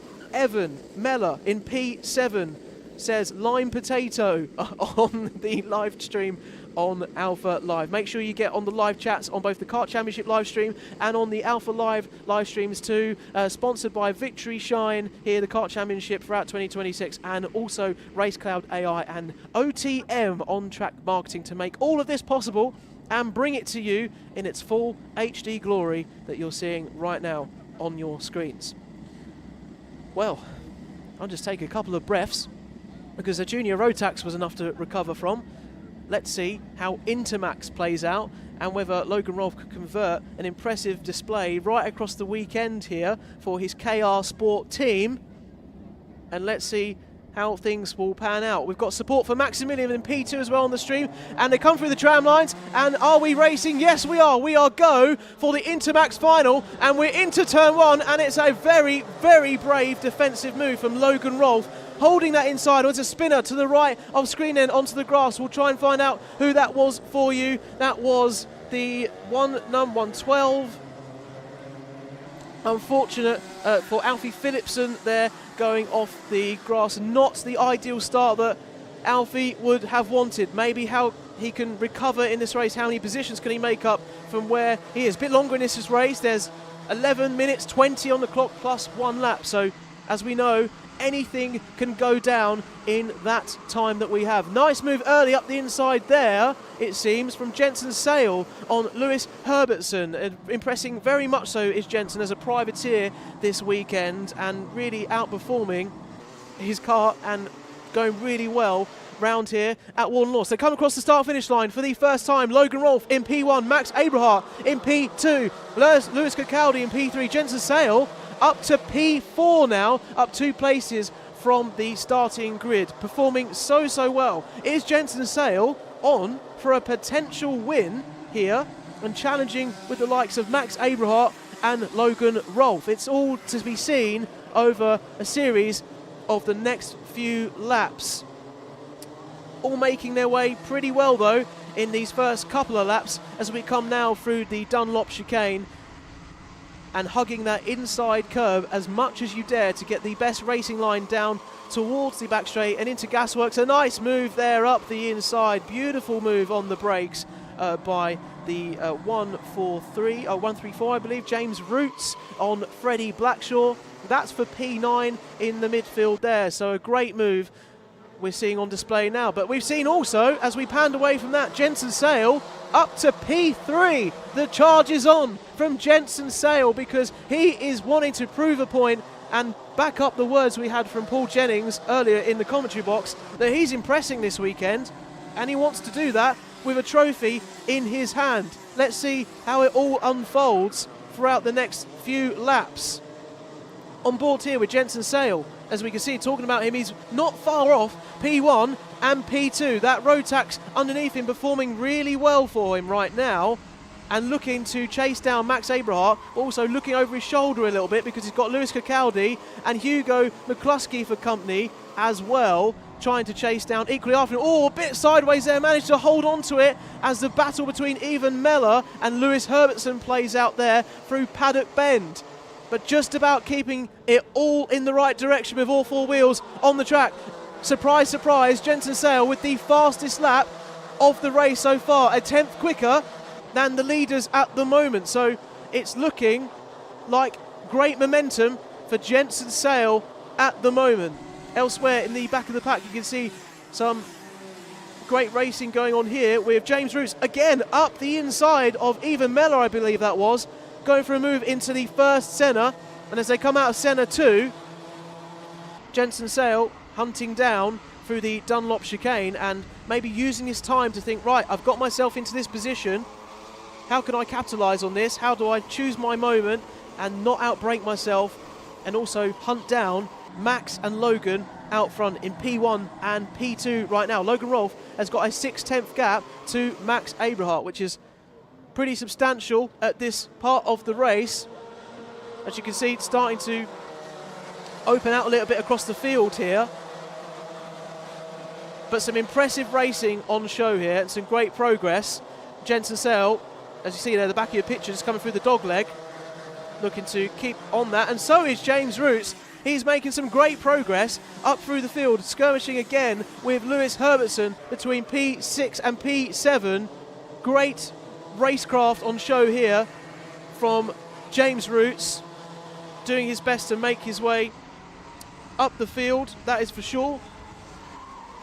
And here we come down the back straight towards Gasworks. And thinking about a move there, Lewis Herbertson was very, very cautious as to whether he was going to be taken down the inside. But a nice defensive driving on the inside of Gasworks and through the final bends onto the start-finish straight. We pick up the lead here with Logan Rolfe and Max Abrahart and Jensen Sale. The three breaking away now from this pack here on screen of Lewis Cacaldi and James Roots. James Roots probably equally wanted to be using the same momentum as Jensen Sale has had in this race. Oh, what a switchback on the curb. That is one of the overtakes of the weekend. He did not see that coming, and Lewis Cacaldi has been caught shock and awe because James Roots has gone up into P5. Fantastic move there from the Dan Holland Racing livery, and coming down now into the back straight. And now look at James Roots wanting to chase down after Hugo McCluskey and pick off another driver in the mix as well. But here we are, P1, P2, P3 coming through to the Paddock Bend here. We'll stick with these three here and see the progress of Jensen Sale. Some adjustments on the radiator. Logan Rolfe wanting to make sure he's getting the most out of his junior Rotax. Inter Rotax even. Coming through the dogleg and these couple of sections, the tight sections, through the Senna 1, Senna 2, and all keeping each other pretty busy right now. It looks like they're kind of just taking a bit of time here to gather their thoughts, save the tyres a little bit, maybe go towards the end of the race. We've got about 5 minutes 40 to go plus 1 lap. Still a long way to go in this Rotax Inter Final, but not for James Roots, because he's up the inside of Hugo McCluskey. That's James Roots up to P4 now. An impressive race, gaining 4 places already from the starting grid. James Roots does not want to hang about in this final, and he's now going to make a charge after Jensen Sales had an incredible race himself as well, and you can see the hand signals on the straight as well to Hugo. Hugo, work with me. I want to push forward towards Jensen. You can follow my slipstream. You can follow my lead. Let's not fight too much and get out of this battle. And the chance, with 5 minutes to go, of taking a podium potentially and valuable points into the rest of the TKC 2026 Championship this year. This is the battle behind for 6th now and 7th between Lewis Cacaldi and Evan Mellor. We've got a warning for Dexter Petty down in P16 from race control, so be mindful of that. But a nice switcheroo, switch back up the inside. Oh, and a bit of contact possibly from Evan Mellor as we went out wide coming round Gasworks Bend. We'll see what the stewards have to say about that one. Didn't look like he knew he was there, but putting him to one side, that was a move up the inside from Evan Mellor. And we'll see how that pans out in the next few laps. But some fierce racing going on at all points of the circuit here. And you're running on boards right now with Evan Mellor, with Lewis Herbertson and Sam Dixon on your screens.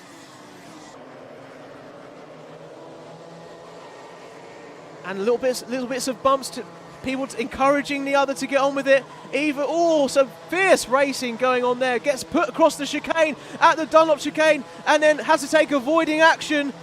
Does Sam Dixon in all of that, as Evan Mellor and Lewis Herbertson had a bit of a skirmish between themselves at the Dunlop chicane. Not enough space for all the karts to do what they needed to do around then. And Lewis Cacaldi now at the front of this group trying to lead the way. But we go to the lead and Max Abrahart pounces with 3 minutes to go or so here in this Inter Rotax final, and has gone ahead of Logan Rolfe, who has been in charge all of this weekend, leading the way, in control. And Max thinks, no, I'm going to give you a bit of a surprise in the rest of this race and see if you can catch me now and equally catch me out as we come through the Dunlop chicane down towards Gasworks Bend. Will Logan fancy it here? You bet he does. Right up the inside. Has he gone too wide though? And Max Abrahart shows him the outside of the track, saying you can stay there, my friend, because you went too wide and you took too much speed into that corner. And Max retains the lead. A proper battle here then for P2 and P1. And also Jensen Sale, whilst all of this scraps are going on, is loving this.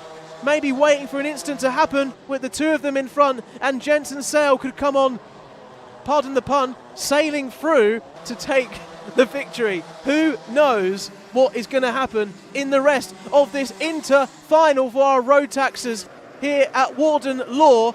Logan Rolfe mustn't know what's coming. He does now, because Max Abrahart up the inside. Jensen Sale fancied it, but then he backed out and was like, I don't want to get caught up in that incident. And Max Abrahart is now in the lead. He set the fastest lap of the race by a tenth or so. Logan Rolfe back up the inside. Oh my goodness. It's great racing here at Warden Law. Back and forth between P1, P2, and does Jensen Sale in P3 fancy a sniff at the win? Is he just waiting for the opportune moment? Look at them all bunched in this huddle, trying their best to stay in front of each other and right on the bumper. You want to be very careful when you're battling this close. Don't want that front fairing penalty. As Max Abrahart goes up the inside again. What a great move from Max Abrahart up the inside of the dog leg, and now into Senna 1 and Senna 2. There is absolutely no tyres being left out there now. They're using everything they've got, and this is what could happen. Max Abrahart goes wide onto the track, and Jensen Sale, as I said, was coming through, sniffing an opportunity, and now has dispatched of him. Jensen Sale in P2, Logan Rolfe in P1. Of course Logan wants Jensen to work with him. He wants to get the win, but is Jensen Sale going to let him have that? And now we've had Max really drop back into the clutches of James Roots in P4.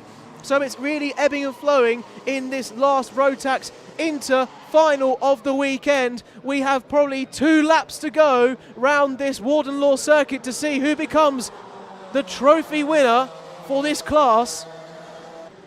And what do you think's going through Jensen's head at the moment? He's made an almighty way up through the superheats this weekend, through this final today, and look where he is now in prime position to try and take it off of Logan Rolfe, who had a bit of a shaky start in this middle part of the race, but towards the end of the race, when it's mattered, he is being consistent once again, holding out the lead. Will it stay that way?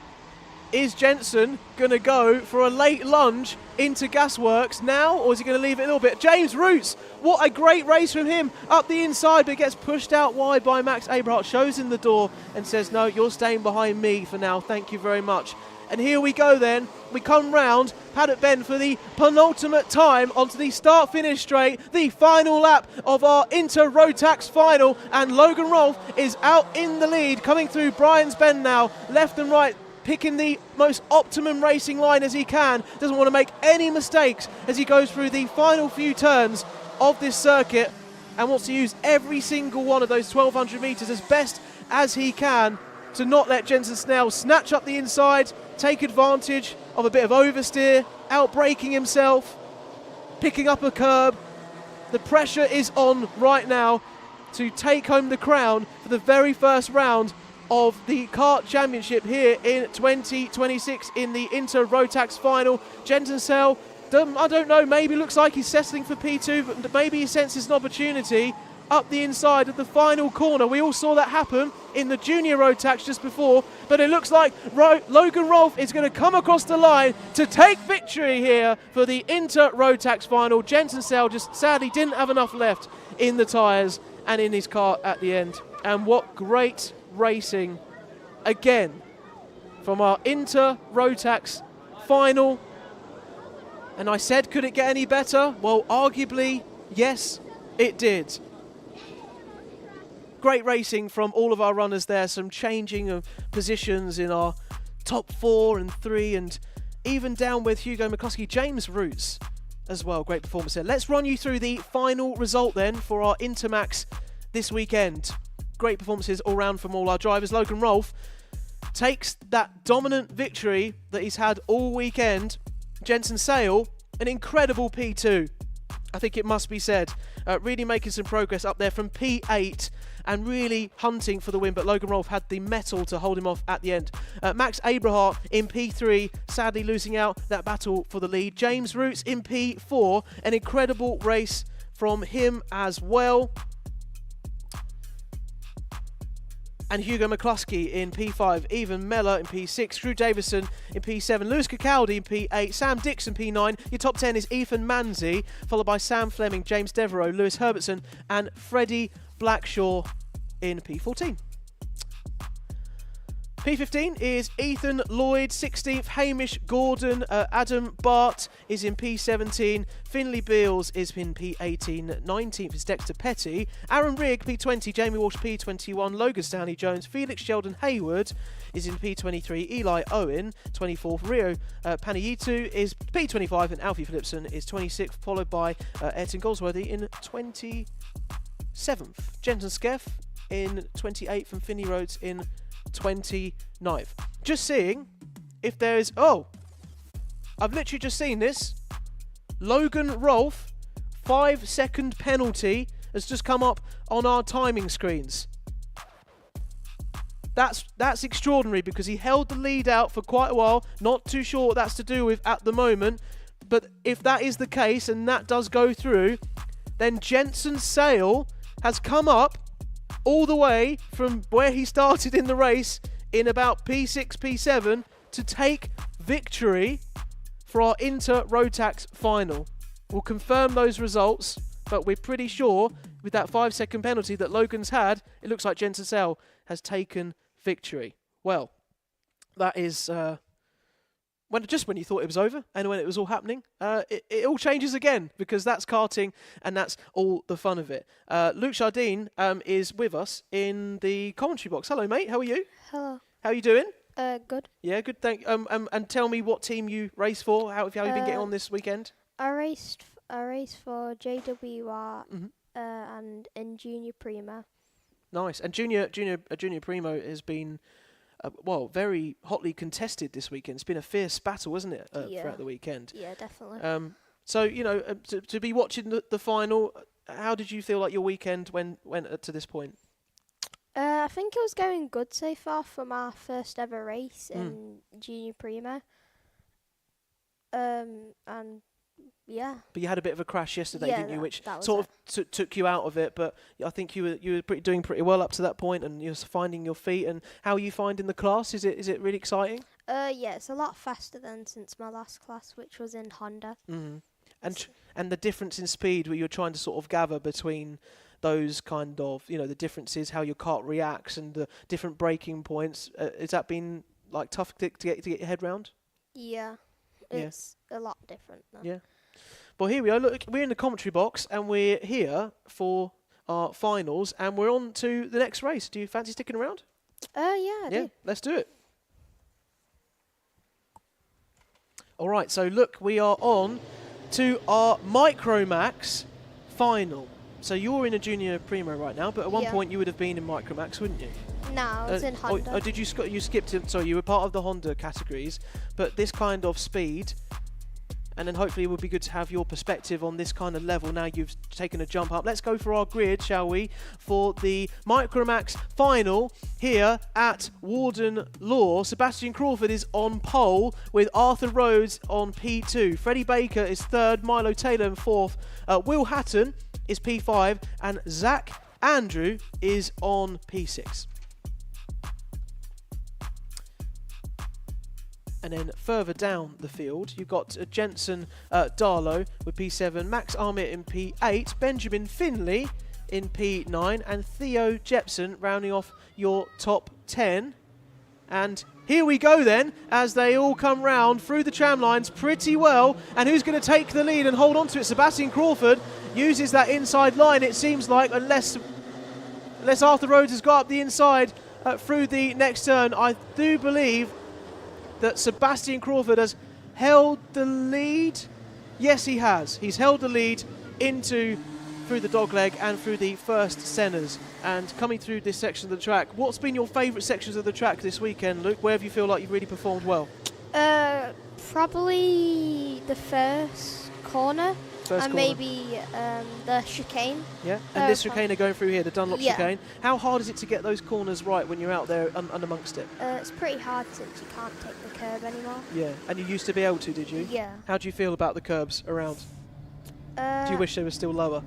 I like the other ones better. Yeah.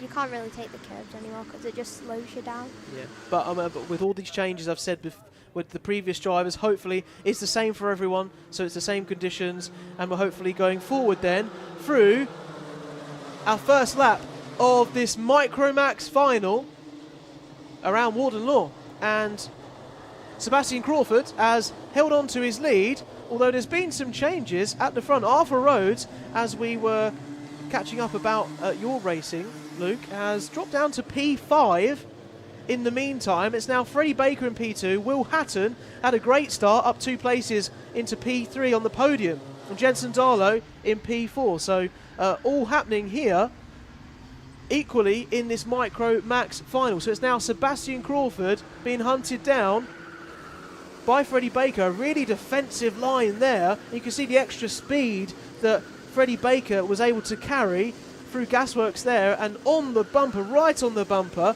of Sebastian Crawford out in the lead here. And how easy is it, Luke, to be bumping like that when, there's different momentum and everyone's braking? I mean, if you are, it depends, because you can't really bump someone, because no, you have to get the penalty.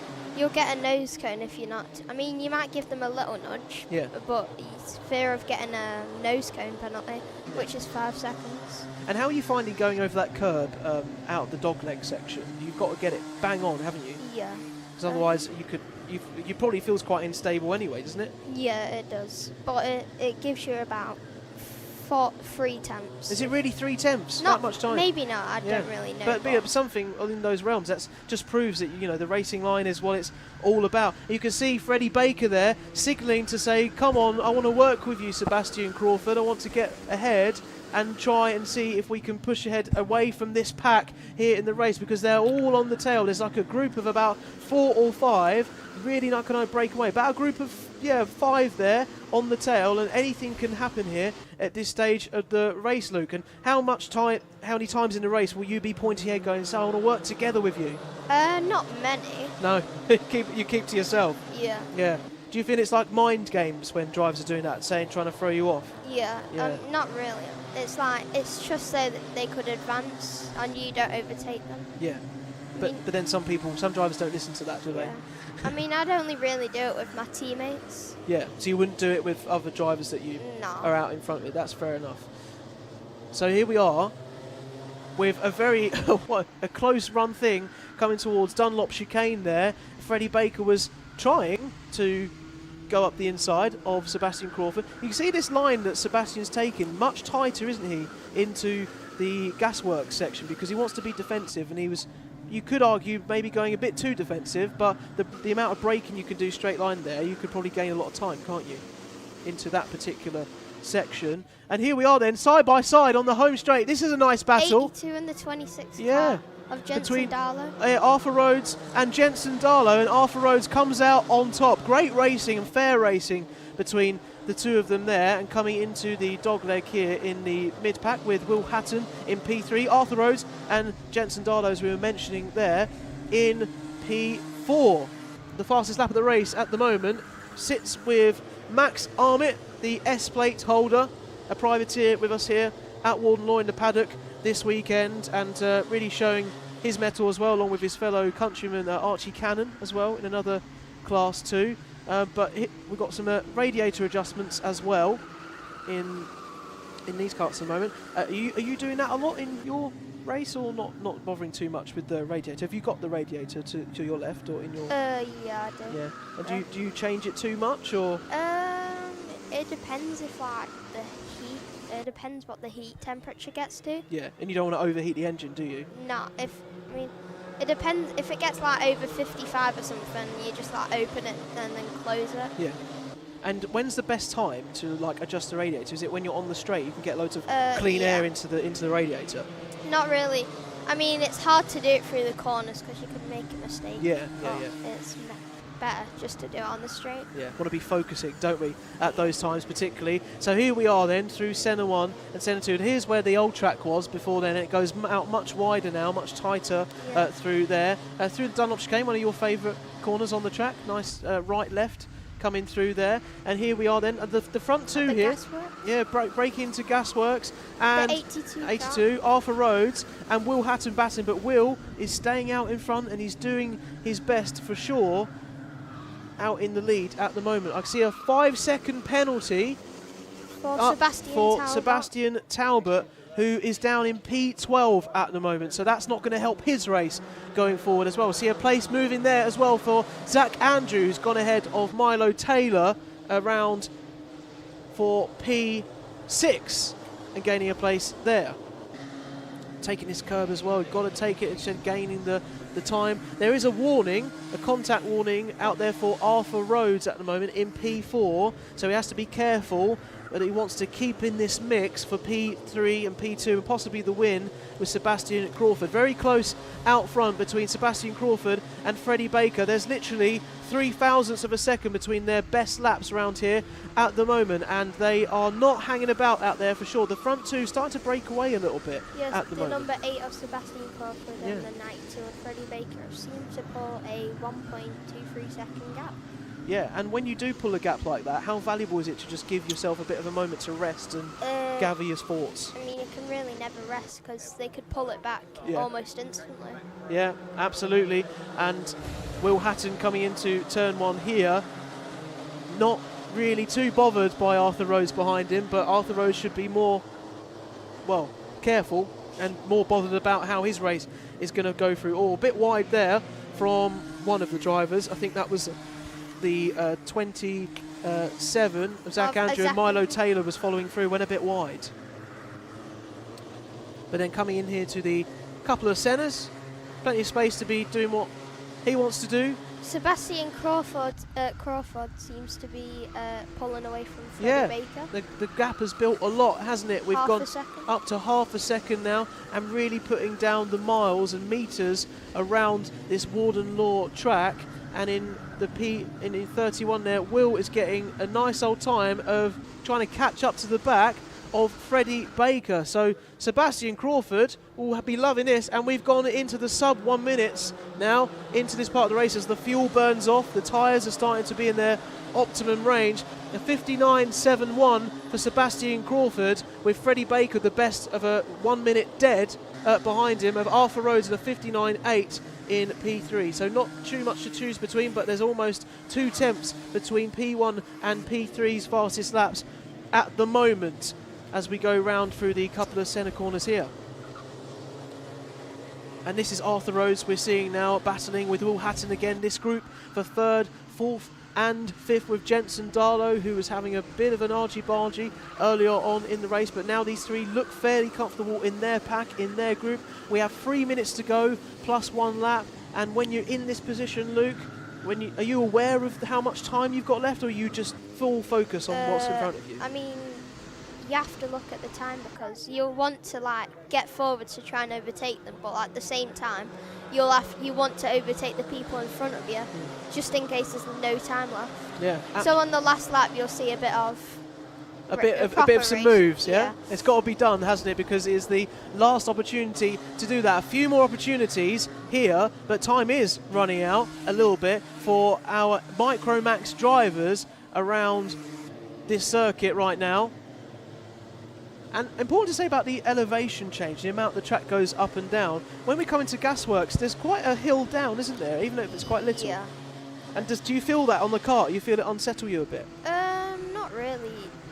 It's just it's a little bit of a drop for a split second. Yeah. That you turn. And then you're gone, and then you're round, and here they are at Gasworks, and we can see Zach Andrew leading this pack ahead of Milo Taylor, and Max Armit coming through here, and hopefully keeping it in the direction that they would like to keep going in for sure. Jensen Darlow in P5 at the moment. You see to the back of your screen there for Jax Motorsport this weekend, was 3rd in the Kart Championship last year, so very much looking forward to seeing if he can build on this with a very competitive field out there, and particularly in Junior Primo this year, the class. And how competitive is the field and the people that you're taking on this year?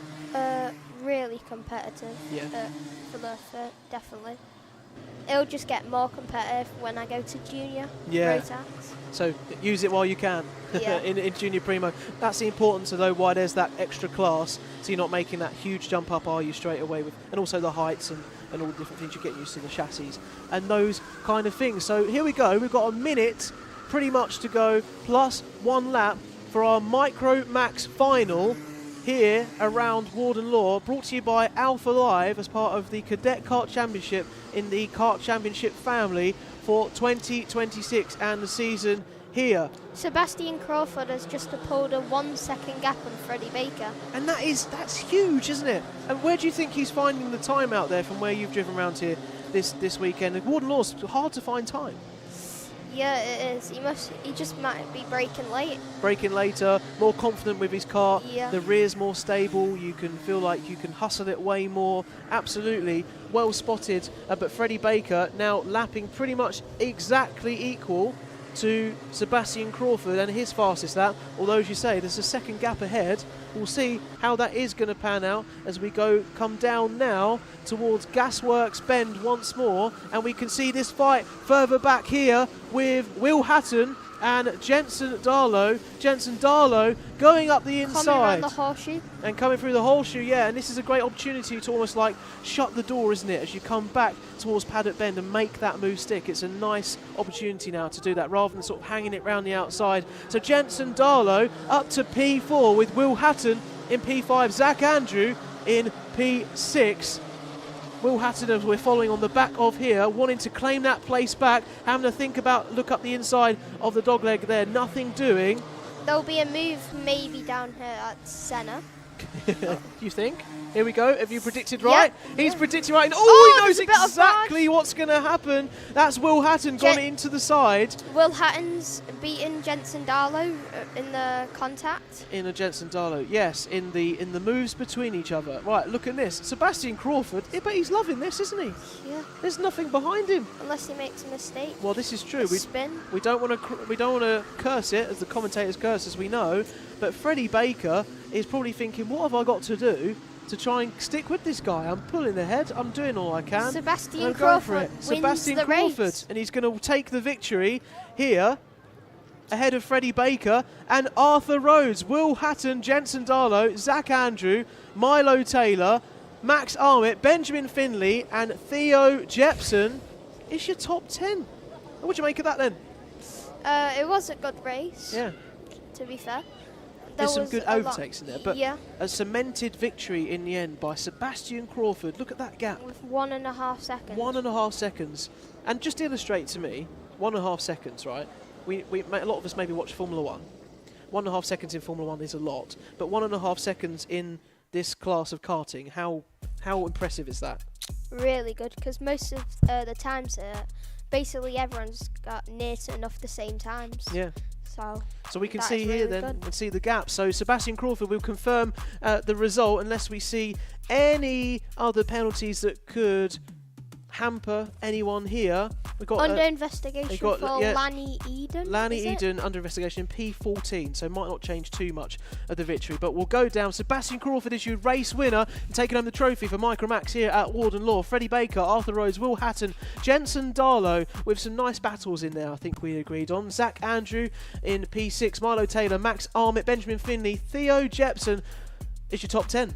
Munro Wilcox, Sebastian Talbot, Jensen Drummond and Lanny Eden may be lower than P14 depending on the investigation we see from Race Control. And Anthony Ray, Ethan Bainbridge and Seth State Mackey is your final runners in the Micromax final. Well, another class done, another exciting race, particularly. Are you looking forward to seeing how the final race of the day in Junior Primo goes? Because you'll be wanting to sort of get a bit of an edge on your competitors and see how you can come back for the next round. Maybe. Yeah, maybe. Yeah, or just let them get on with it. It'd be fine. Do your own thing.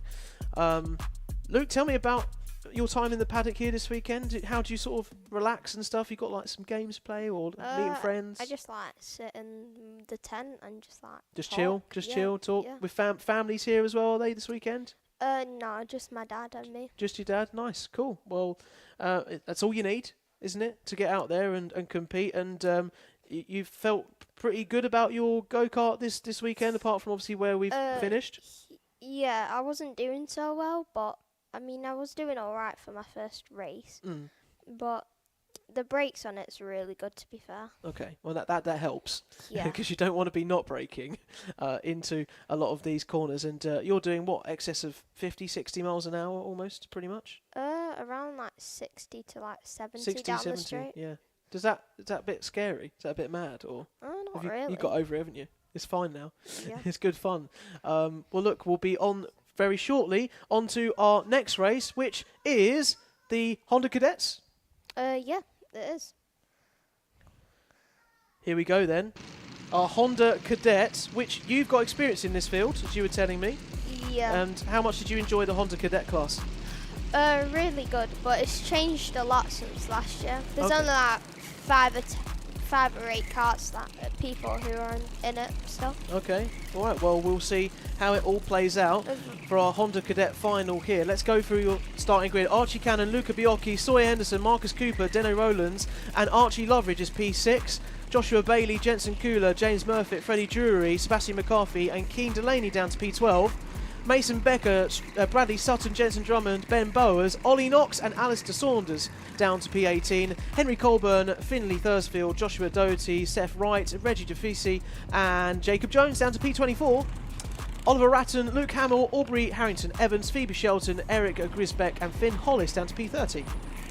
And your final runners of Archie Edgar, Alfie Love, Tommy Burgoyne and Isaac Young is how your Honda Cadet runners look, the 34 that made it from the Super Heats into our final here on the grid at Warden Law. And you can see one of our stewards here with the red flag in the middle, getting all of our drivers to stop and wait. And is this a bit annoying doing a standing start when you do rolling starts now? But yeah, what do you prefer? I mean, I do like the build up to the standard start. Yeah. It's like you don't know what's going to happen. If No. you stopped, then it goes. But of course, this obviously has its fun as well, because if someone gets a poor getaway or reactions, you can be on it as well, can't you? So and that would be a really positive thing. Well, look, we got Ollie Knox. Ollie Knox. Yeah, you a big fan? Huh? You a big fan of Ollie Knox? No, he's just in my tent. He's in your tent. Okay, so you're sharing the awnings this weekend, but you're hopefully secretly rooting for him slightly, maybe. Yeah, everyone is in ambition though. In this, yeah, lovely stuff and good to hear. With Archie, Loveridge, Dino Rowlands. Yeah, nice. And Dino's been performing pretty well. But Yeah. But here we go then, and it looks like we're getting ready and set to go. You can see all the parents in the background on the paddock watching, and all along here, the start-finish straight at Warden Law. Let's get ready then to see how we're all going to form up. We're just getting the last final carts at the back of our grid. The likes of Alfie, Love, Archie, Edgar, Isaac Young and Finn Hollis, getting them all in the best position. And let's see how we'll shape up then for our Honda Cadet Final, of which has been a big grid this weekend. So it's the top 34 that made it through from the Superheats into where we are right now. So that's an achievement in itself with such an incredible field. I mean, I've got the most notes for Honda Cadet. This along with Junior Rotax, is pretty packed. So lots to talk about there, and lots to talk about with action as we are go for our Honda Cadet Final here at Warden Law, with 12 minutes plus 1 lap of racing action to see who's going to clinch the trophy. And there, up the inside, Archie Cannon takes the lead early on ahead of Luca Biocchi, I believe. Or maybe it's the other way around. This always happens at the start of the race. The person on the inside, it always swaps left. Someone's on the grass there in the background, got a bit out of shape out of the dogleg. Archie Loveridge has made a place since the start. Yeah, and Archie Loveridge then up to what we think is P4, so that is a very great start from him. Yeah, Archie Cannon is up. Sawyer Henderson coming in. Archie Cannon is up to P1, and Archie Cannon is kind of highly respected in this class. He's regarded as a fast driver, and hopefully looking to keep on that. It's a nice move up the inside there. I think that was Sawyer Henderson on Luca Biocchi. So Luca falling down the order from being on the second place grid slot at the start of the race, falling down into P3 and looking to keep it all straight and narrow as we go down here for the very first time whilst we're racing at full speed here into Brian's Bend. Archie Cannon with a half a second gap already over Marcus Cooper, and we're barely in to this Honda Cadet Final. Luca Biocchi, Sawyer Henderson, Archie Loveridge, you said, had make up the place. It was ahead of Dino Rowlands, maybe it looks like, Joshua Bailey, Jensen Kula and Freddie Drury. There's a big group of 7, I think, Yeah. At the front. Yeah. That's starting to pull away. And that is so crucial in a final like this.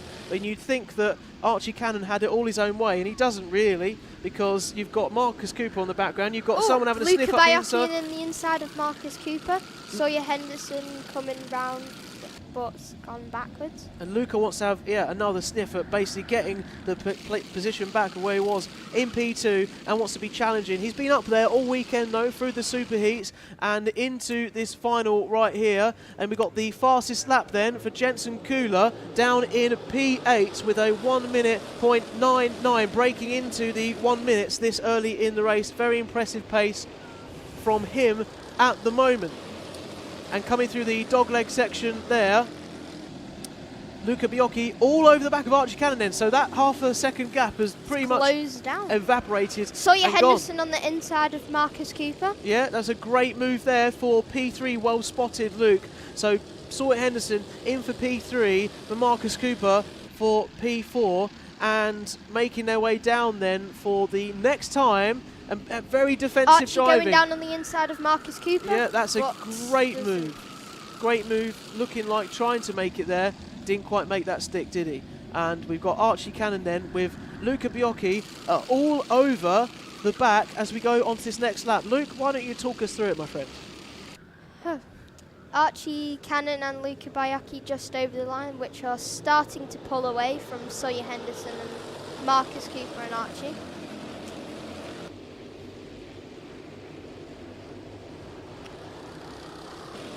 And then through the dog leg, it's pretty similar as we were thinking, isn't it? Coming back into that place and then into these centres. Quite tricky to navigate and make sure we're hitting these apexes. Oh, we've got a warning that's just come up from Alfie Love. From race control, yeah, from Alfie Love, who is pretty much, I believe, down in what I think down in P19 we're seeing there. So.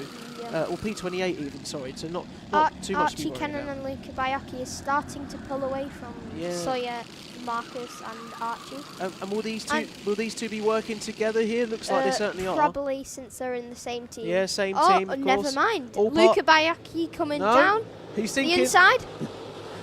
This is like the sort of the papaya rules in this Honda Cadet class final, employing the similar Lando Norris, Oscar Piastri strategy, maybe, and letting them race, but making it fair and clean at the moment. For the Archie coming on the inside of Marcus Cooper. Great Dino spot. Rowlands tries to get it, but he just was a bit too short of it. All these moves going on behind the front two for Archie Cannon. Dino Rowlands on the inside coming into the chicane, and which that he just has came completed. out of the centre. That was a great move there. And so the two Apollo Karts guys at the front. I went into the Apollo awning in the paddock yesterday. It was great to meet the guys there and see how they're all getting on. And it seems like it was really good to see Fastest that. lap at Mason Becker in 11th. Yeah, he's gone down into the 1 minute 3.7s. Let's see if that fastest lap changed. So he holds on to it. No, Mason Becker holds on to it. The four carts of Luca, two Archies and Sawyer are starting to pull away from Marcus, Dino and Joshua. Yeah, that's Joshua Bailey in P7 and P8. You're absolutely right, Luke, for Jensen Kula and Freddie Drury and James Murphy back to P10. And some great, as always, great overtaking opportunities here into the centre. And I believe just behind, that was Archie Loveridge and Marcus has just Cooper. got in Sawyer Henderson. So there we are, Archie Loveridge ahead of Sawyer Henderson. So Archie Loveridge up to P3 now. Yeah. Been a great performance from him, hasn't He it? started from 6 and he's gained 3. And that's really great with such a tight field out the front. Coming into the gasworks then. This might be the race for him. And we're getting pretty out wide out there, using all the track that was available to our Ben Boas out there in P12 at the moment, trying to maintain that rhythm and that routine, that flow, as we go here then onto our next lap in Warden Law in this Honda Cadet final. And this is all close, isn't it, Luke? Yeah, I think this is a little group that are trying to catch up to Sawyer. And I think Archie Loveridge is starting to pull away. And that's not what the group behind would want. And Sawyer is kind of holding them up a little bit, maybe it seems. Oh, the inside of, I don't know. No, it's very honest. I don't know sometimes either, Luke, because trying to keep up with all of these karts is incredibly difficult. Jensen Kula, I believe that was, on the inside of Freddie Drury for P8. The inside again. Oh, it's very close there into that Dunlop chicane. Joshua Bailey comes out winning. He's out on top with that one, and of course, we'll call part of the Apollo. Oh, Mason Becker's come from P11. Yeah, that's a great spot. He'll come from P11 up to, I think, is it P9 now? Just made that move there. We'll see. We'll confirm that when we go across the start-finish line. But coming round Paddock Bend then, here we go for another round. And then Luca Biocchi putting the pace down now as the fuel wears off, as the tyres start to improve. It's got the fastest lap, the front runner, Luca Biocchi at the front. We've been focusing on the midfield a little bit, and at the front, Archie Cannon, Luca Biocchi has been having a bit of a scrap, bit of a battle between those two. Sawyer Henderson and coming into Dino Rowlands, Marcus and Jensen Culler. Yeah, as they're starting to catch him up. Yeah, and that's exactly what, well, one of the drivers will want, the others will not want at all.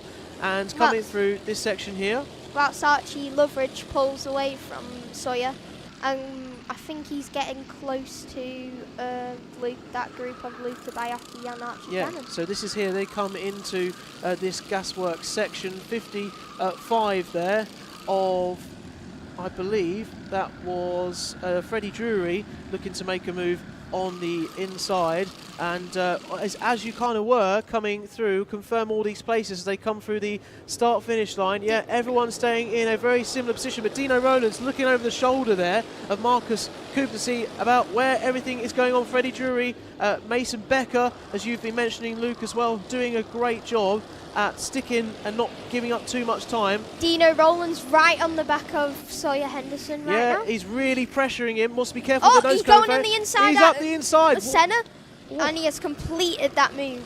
Dive bomb. What a dive! What a lunge! It's so good to see, isn't it? That was a good move. This is what we love to watch. This is the Kart Championship on a plate for you right here. Battles Sawyer up and down the Henderson grid. going Oh on the my inside. goodness! Ooh, he went on the grass a bit.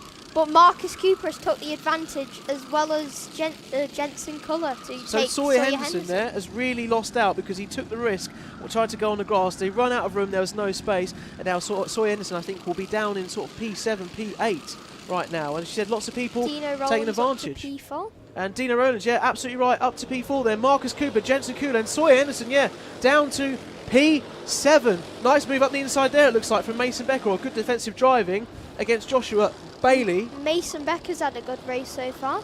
Yeah, Mason Becker, you're absolutely right, is up from P13 and is now in 8th. So 5 places, not much to be disappointed about there. No, there isn't.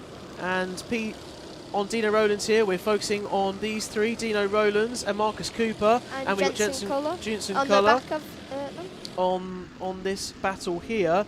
And now a gap started to really open here, isn't Archie Loveridge. Yeah, and Dino Rowlands is trying to keep on the back Ooh, of Archie there's a Rowlands. lot of How do we keep track of that? What's going on there? That is your number 28 taking an opportunist move. Ben Boyers, up the inside. Yeah, absolutely right. Ben Boyers up the inside. Oh my goodness, and there's about just under 2 minutes left. Jensen is on the inside of Dino Rowlands. And he makes the move stick. What a beautiful move there into turn 1. As you've been saying earlier in the time you've been with me in the commentary box, it's really important to nail that first turn, isn't it? Yeah, it is. And get Sawyer Henderson has dropped back even more. We got contact warning of the 67 Reggie Dufissy. Yeah, Reggie Dufissy, got to be careful going forward. So as Alfie Love from earlier in the race. A nice move there up the inside. Mason Beckers took advantage as well. Yeah, and Jensen But can Kuhler Dino doing well hold there. it on? Dino Rowland's going to go around the outside. Oh, and using a bit of the curb for good measure there as well. Jensen Kuhler round the outside of Mason Becker. Coming to Gasworks Mason here. Becker's on the inside of Dino. Oof. But does Dino get the cutback? It's going to be a tough one. It's going to be close. I think it just about... Mason Becker took the advantage and now overtaken Dino Rowlands. Yeah, so here we are, and then they're very close on the straight. Marcus Cooper, Jensen Kuhler, Mason Becker, Dino Rowlands, Sawyer Henderson, Joshua Bailey, and James Murfitt is your top 10 at the moment. But again, it could all change because there's 30 seconds plus 1 lap to go. It looks like, will they possibly get in another 2 laps, or it might look? I'm just trying to see. It'll be close. I think they'll get about. I think they'll get another lap, maybe. It'll be close. It'll be close to see if we've got 3 more racing laps or 2 more. It depends how far our Dino leaders Rowlands are in the lead. to taken Mason Becker. Yeah, you're absolutely right. Dino Rowlands then up into P6 and then coming down into Gasworks then. And who are we picking up here then? We're picking up Luca Biocchi at the front and Archie Cannon. I think these in two P2. might have a bit of a scrap at the front, so Archie Loveridge might take the advantage of that and catch up. Let's see how this all unfolds then. Final lap. Our final lap. They're getting very close to each other. They're both the Apollo Karts racers, wanting the victory, sensing the trophy for this Honda Cadet final. They are leaving nothing out there. You can see they're using 100% of that Honda Cadet kart, using it to the max of the proper G-force as they go for this corner. Archie Cannon on the inside. And a great defence there by Luca Biocchi and Archie Cannon. Archie Cannon trying to get it as well, but Luke is on the inside. Great defence by Luca. Archie, though, will be wanting to sniff this back. He knows that there's loads of opportunities running out, but hopefully maybe there's got to be a move into Gasworks, hasn't there? Unless Luca defends. Is it going to be around the outside or a switchback from Archie Cannon? Well defended from Luca Biocchi. But here we come then through the final few corners. Final corner. And Lucas Bayaki's still at front. And into the final corner, out the final turn. It looks And like maybe Luca Bayaki's won. He's got. Oh, it's going to be on the line. Oh, it's so close. Who's won? But Luca Bayaki won it by 4 thousandths of a second. That's incredible. Wow, what incredibly Dino close Rowlands racing. fourth and Archie Loveridge third. Archie's had a good race so far, from 6th to 3rd, and Dino's gone from 5th to 4th. Archie Cannon leading and is now swapped around with Luca Bayaki. There we are, all not too happy with who we saw come across the line now. I believe that was the 82 of Ollie Knox. Not looking too happy. Who you were mentioning earlier was in your awning this weekend, I believe, if I got that right. But let me run through the Honda Cadet final results then. Who's taking the trophy home this weekend? It's Luca Bayaki. Archie Cannon is P2, Archie Loveridge P3, Dino Rowlands P4. Unless there's maybe a 5-second pen. Nose cone? We don't know We yet. can't see any yet. It all depends. Of course, these are provisional results. P5, Marcus Cooper, Jensen Kula, Sawyer Henderson, P7, Joshua Bailey, P8, Mason Becker, P9, Sebastian McCarthy is P10. 11th is Ben Bowers, James Murphy P12, Alistair Saunders P13, and Henry Colborne is P14. Bradley Sutton is in P15, Seth Wright P16, Freddie Drury 17th, Luke Hamill, Ollie Knox, Keen Delaney, Finley Fursfield. Keen Delaney making his debut at the Kart Championship this weekend, so be happy with a midfield result and getting his eye in his first round. Reggie Trufisi, who was in P23, had the contact warning but managed to avoid a penalty. Joshua Doherty, Oliver Ratton in P25, Jensen Drummond 26th, and Tommy Burgoyne P27. Phoebe Shelton, P28, Archie Edgar, P29, Finn Hollis, P30, Eric Grisbeck is in 31st, and Alfie Love in P32, Isaac Young and Jacob Jones rounding off the field. Well, there we are then. There we go. Yep. That's all good fun. You want to stick around? Or you want to go out there? It's been great to have you here. I think I've got to go now. Yeah, that's all good. It was good. Nice doing this. Yeah, Luke, great to meet you, mate. And thank you for being on with us. It's been great to have you here in the... Oh, I'll just pick up your mic bit there. That's fine. Thank you for your insight and expertise. And, good luck with the rest of the season. I'm sure we'll be seeing you again. Thank you for coming here.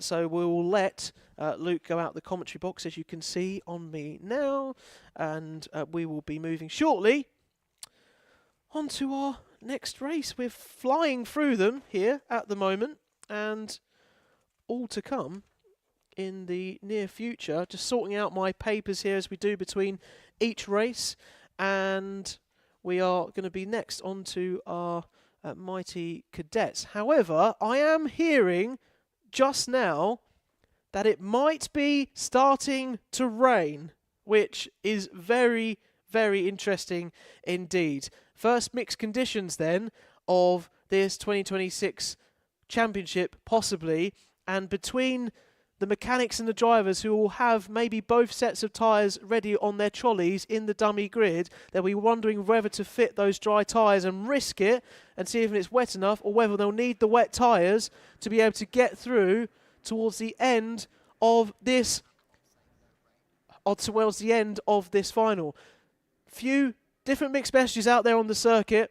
Some people are saying there's rain, some people are saying there isn't. People out there on the cameras are hard-working cameramen bringing you the action here across Warden Law this weekend. It's a toing and a froing as to whether it's going to rain or not. But it is some darker clouds for me, if I look out my commentary box here, that there could possibly be some precipitation in a very short while. So we've had pretty good weather as it goes. I don't want to jinx it too much. We've had pretty good weather as it happens for our Warden Law Round 1, first of all, in 2026. Is it going to stay that way, though, before we get through to the sort of end of our racing action? We're hoping to finish at around about 4 p.m. Or just after about 20 past 4 GMT time. If you're watching around the world on our Alpha Live stream, let me take a look at some of your comments here. Great drive from Logan Rolfe, says William Bennett Motorsport in the Intermax class, and a great scuffle there was, wasn't there, between all of them. And we have got Come On Hugo and Sam, and we were having a lot of cheers there for, I think it was Hugo Moulton in the previous classes as well. Go Theo, we have from TC Racer. Isaac Young getting a lot of support in that recent one as well. And Lorraine Joss says, you go, Luca, who picked up the win in that last race here at Warden Law in the northeast of the UK in Sunderland. Going to move on shortly to our next final. 3 races to go then in this TKC Championship of round 1. And put in the comments below, what's been the favourite race you've seen so far today? We've had great action, I think, in a junior Rotax. That was a really good battle. In the Rotax Inter as well, we had toing and throwing quite a lot. Who have been the drivers you've been most excited about? Right, let's get into the next race and see how this is going to unfold.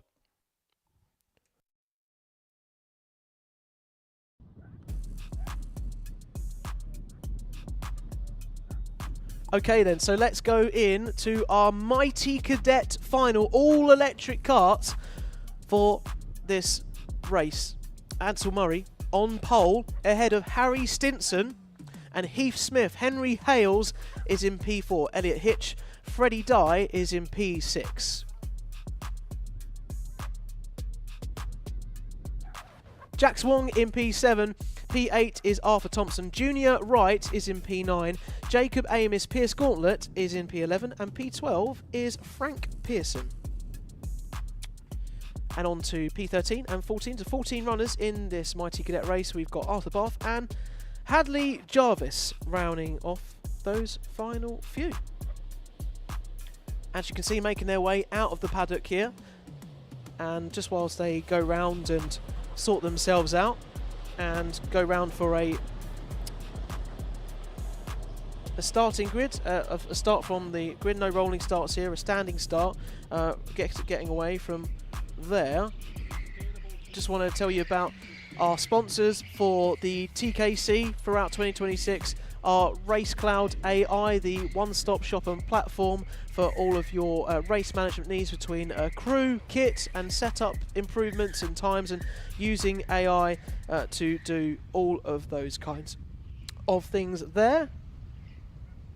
And also Victory Shine, providing the best kind of cloths to clean your karts, so every kind of millisecond counts when you're cleaning your go-karts, don't they, in any class, but particularly maybe in this Mighty Cadet Final, which you might be seeing on the screen, Senior Rotax. It's a bit later. We've got our Mighty Cadets first of all. So this is our younger drivers in the class, particularly, and all electric karts. Our Senior Rotax ones will be next race. This one is the all electric, so we will get underway very, very shortly,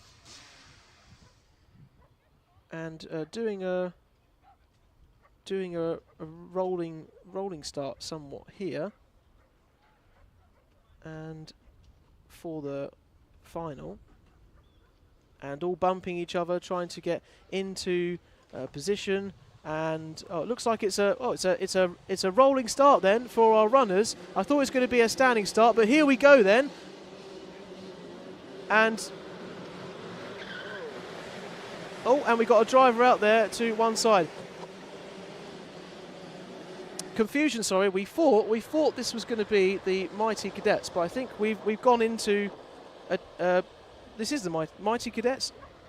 I'm hearing kart noises, but I'm hearing the silence. I'm pretty sure we're in Mighty Cadets right now because we can see our numbers. Yeah, Ansel Murray and Heath Smith, Harry Stinson, Henry Hales, Freddie Dye, Jax Wong, and Arthur Thompson and Jacob Amos. I was hearing sounds basically in the paddock, and that was basically throwing me off just slightly. So we are in our Mighty Cadet final here, and we are into the first lap with 11 minutes to go and 1 lap here. Nice move there. Looks like up the inside from Freddie Dye on Elliot Hitch in this Mighty Cadet. Ansel Murray takes the lead with P1 out there ahead of Heath Smith in P2. Harry Stinson then gone down into P3.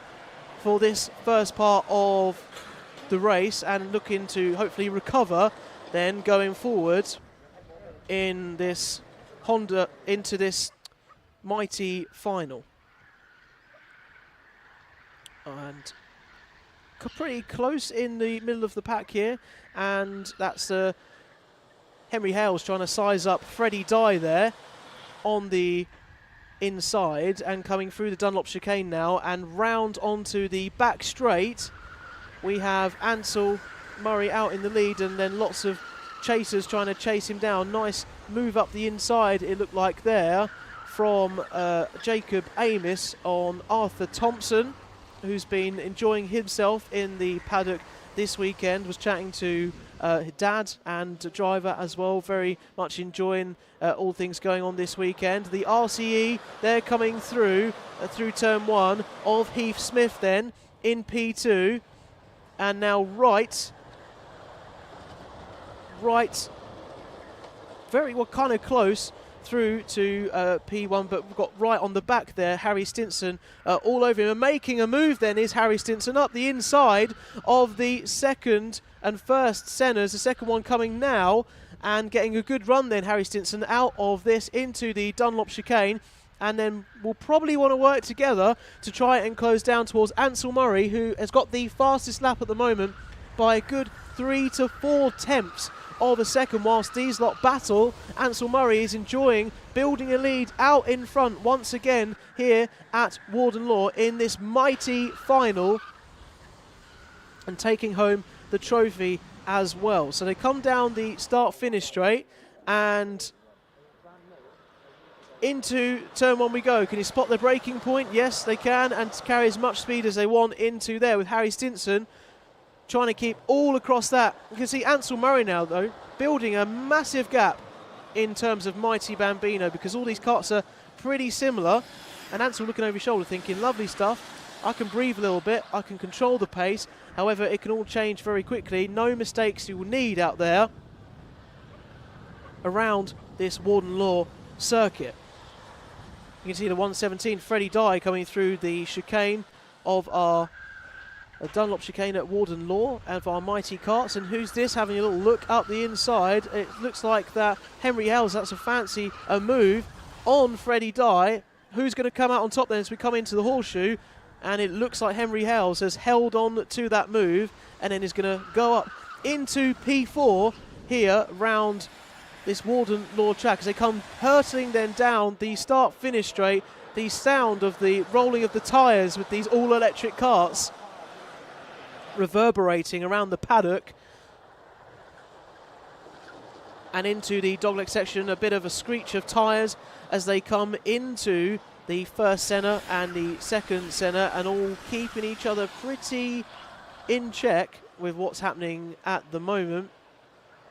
Henry Hales there has a lot of plaudits from a couple of our guests in the commentary box today, and doing really impressively, sitting out in P4 right now.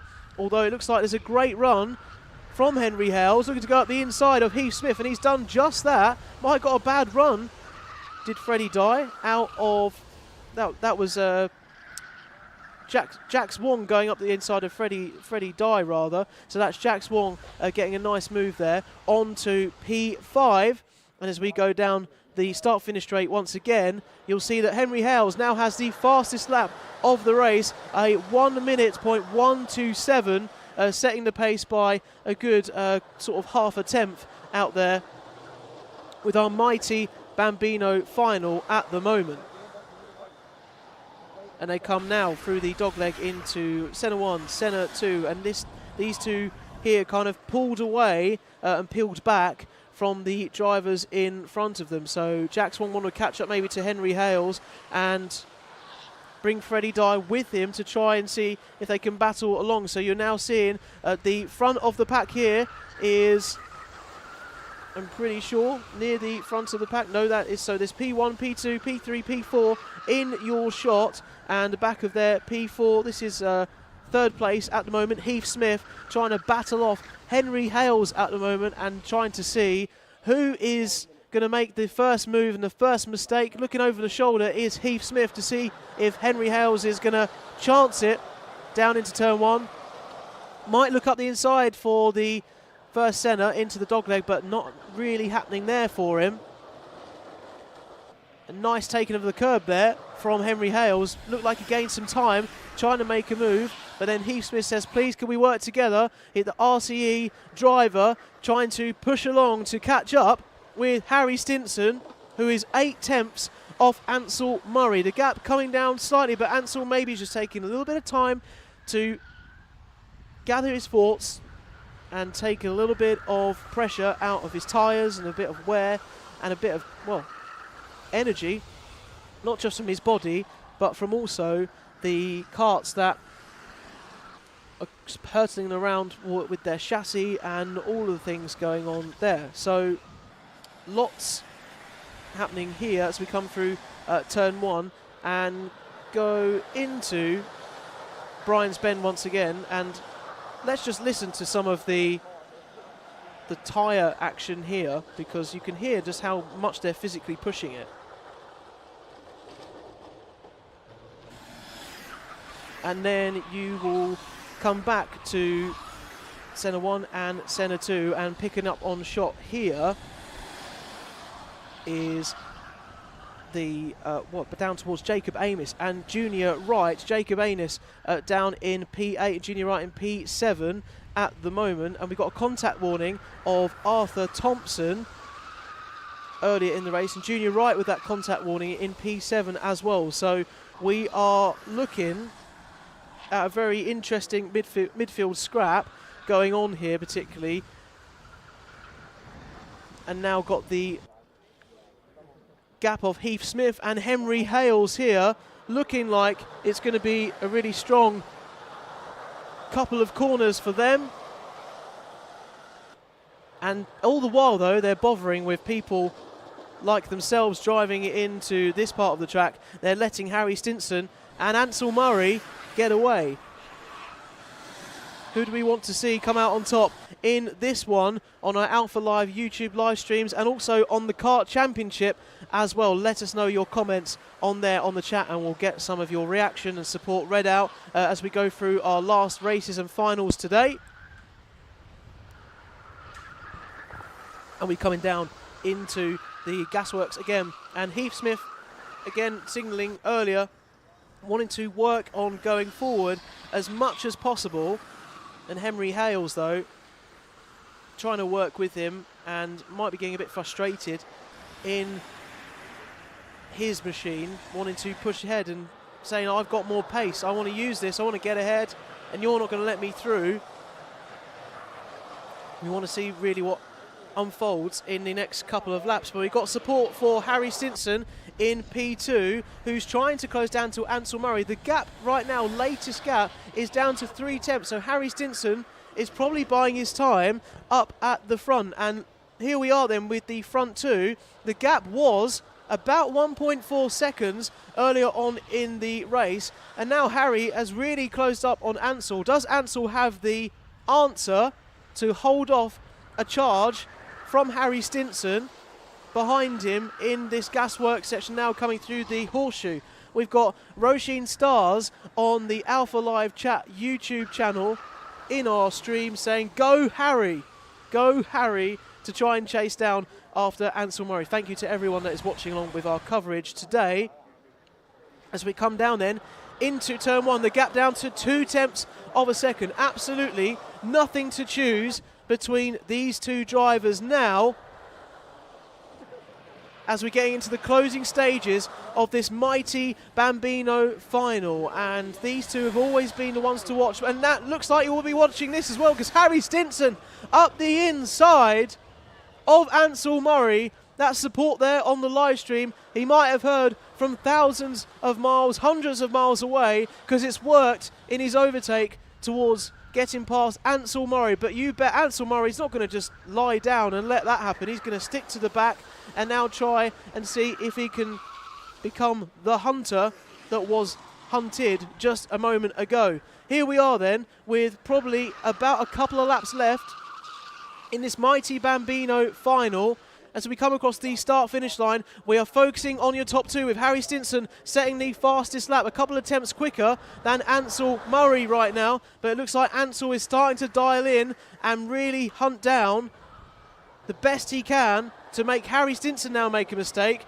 through any section of this Warden Law circuit. 12 turns we go around here, 12 opportunities to make a mistake and lose time with how you approach them. Hard on the brakes as much as you dare into all of these technical corners of Centre 1, Centre 2 and through the Dunlop chicane as we come down the back straight here. Will Harry Stinson have a little check over his shoulder to see where Ansel is? No, he's confident that he's got enough of a gap, and P3 and 4 here to have swapped around, and Heath Smith is now down into P4. Henry Hales in P3, so there's movement behind as well. But let's go to our front runners. Oh, and there's a great battle going on there between the Heath Smith and Henry Hales as P3 and P4. So we want to fold away from that, and this is them. So this is Heath Smith now back in third place. And now we come to your front runners here. Harry Stinson keeping Ansel Murray in front. There is nothing to choose between these two drivers. Harry Stinson has put in a great performance, takes the defensive line into the first centre. Well, how will he approach the second centre? Yes, he goes deep and inside again. Ansel Murray will try to cut back and go round the outside into the Dunlop chicane. It's not quite working for him. Harry Stinson stays in front, looking to carry the momentum. It looks like Ansel's got the slight jump on the momentum. Will Ansel Murray do the switchback, hang it around the outside? Harry Stinson uses all the track that he can on the inside. Will there be a look and a move into the final couple of corners? Can Ansel Murray do anything to answer to Harry Stinson? He chucks a nose cone up the inside. They touch, and it's going to be a drag race to the line, and it's Harry Stinson who takes victory from Ansel Murray. Wow, so close again. 0.067 between them on the start line.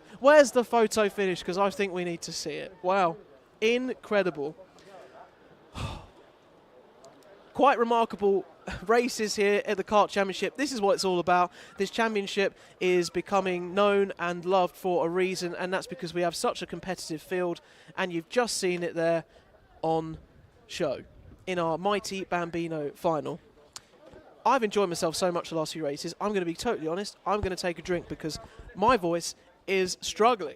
So, you know. Talk amongst yourselves, you know? It's fine.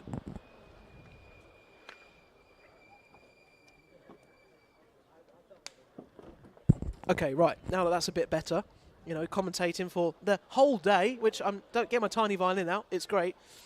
But it's been great fun, and the reason I've been shouting at the top of my lungs is it's been so exciting to see all of this amazing racing. So let's maybe run through the final results then for your mighty Bambinos in this final. Harry Stinson then. Been great to see him around in the paddock. Caught up with him earlier actually, just before he went out for his final. Was feeling confident and optimistic that he could take the victory. And look how it's happened there. Held on right at the end for the challenge of the fast-charging Ansel Murray. In control for a lot of that race, but Ansel Murray in P2. Heath Smith to P3, Henry Hales P4. Jack Swong, Freddie Dye, Arthur Thompson, Junior Wright, Jacob Amos, Elliot Hitch, Pierce Gauntlet, Arthur Bath, Frank Pearson and Hadley Jarvis to P14. And that's all of your runners, because there was only 14 runners in our mighty Cadet final. And a great race that was. And can we just say as well, Harry Stinson, a privateer. Very impressive result for a privateer to be up there in this class and just not caring about any of the politics or the teams out there that might have an advantage maybe over one or another. That is a great performance, well-deserved victory from Harry Stinson, and looking forward to seeing how Harry progresses throughout the season in this mighty Cadet Bambino Championship, or the Cadet Championship, because it's the Cadet Kart Championship. The Bambinos, of course, they've all moved up from. There's loads of people moving about in the different classes.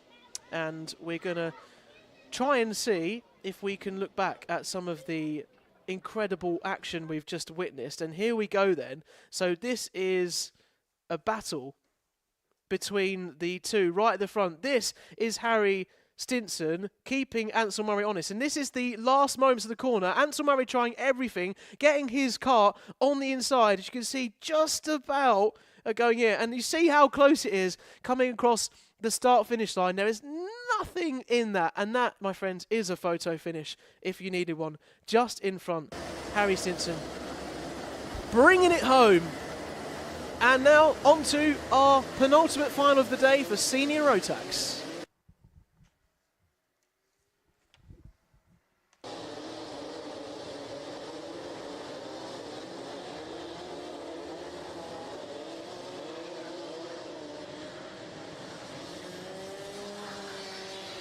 So here they are then, making their way around for their formation lap in Senior Rotax. And of course, Senior Rotax are oldest category in the Kart Championships. Lots of experience by this point of all of our drivers that have maybe come up through a couple of the categories, a couple of the ranks here, particularly in the Kart Championship, in other championships as well. Let's get you a look at your starting grid then for the Senior Rotax final after their super heats. Harrison Crowther is on pole with Hugh Moulton in P2, Joshua Smith and Oliver Liversedge is on row 2. Row 3 is Elliot Dalton-Ayres and Kai Newman.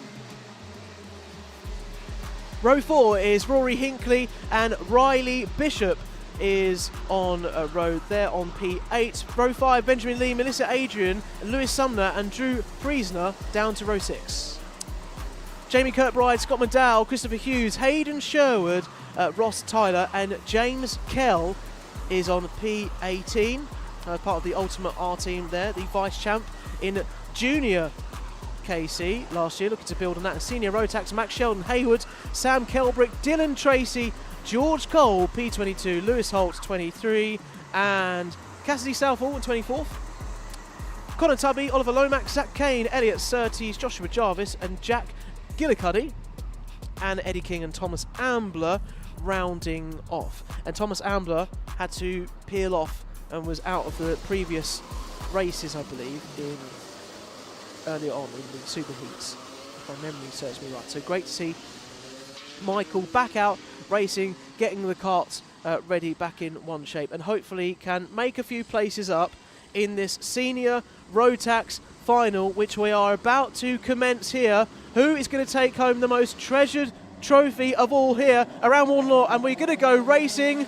Yes, we are go for the Senior Rotax final, and it's a hold of lead out in the front for Harrison Crowther as they come through Brian's Bend and all find their way through the tight and twisty section there, and then a sharp all left. Oh, and a kart going a bit mid-air there, getting caught on another one in the background. Not sure who that was, but hopefully on their way now and not too much to worry about in terms of performance for the rest of the race. You can see Harrison Crowther followed by Hugh Moulton. Hugh Moulton's been up and thereabouts. Oh, and who's that out of the race? That's our number 20 driver. Unfortunately, not going to be seeing any further part in this race. That is Lewis Holt. Oh, so gutted to see a driver going out in the final. The Lewis Holt for the X-Kart team has been doing some wet testing in Rowra, not really coming to fruition sadly today when he wet over testing, and won't want to be seeing this race again. So we come through for Harrison Crowther in P1, Hugh Moulton, Joshua Smith, Elliot Dalton-Ayres, Rory Hinckley in P5, P6 Benjamin Lee, Oliver Liversedge, Kai Newman, Riley Bishop and Lewis Sumner is your top 10. Rory Hinckley is part of the JWR Racing, is aiming for podiums in this season, and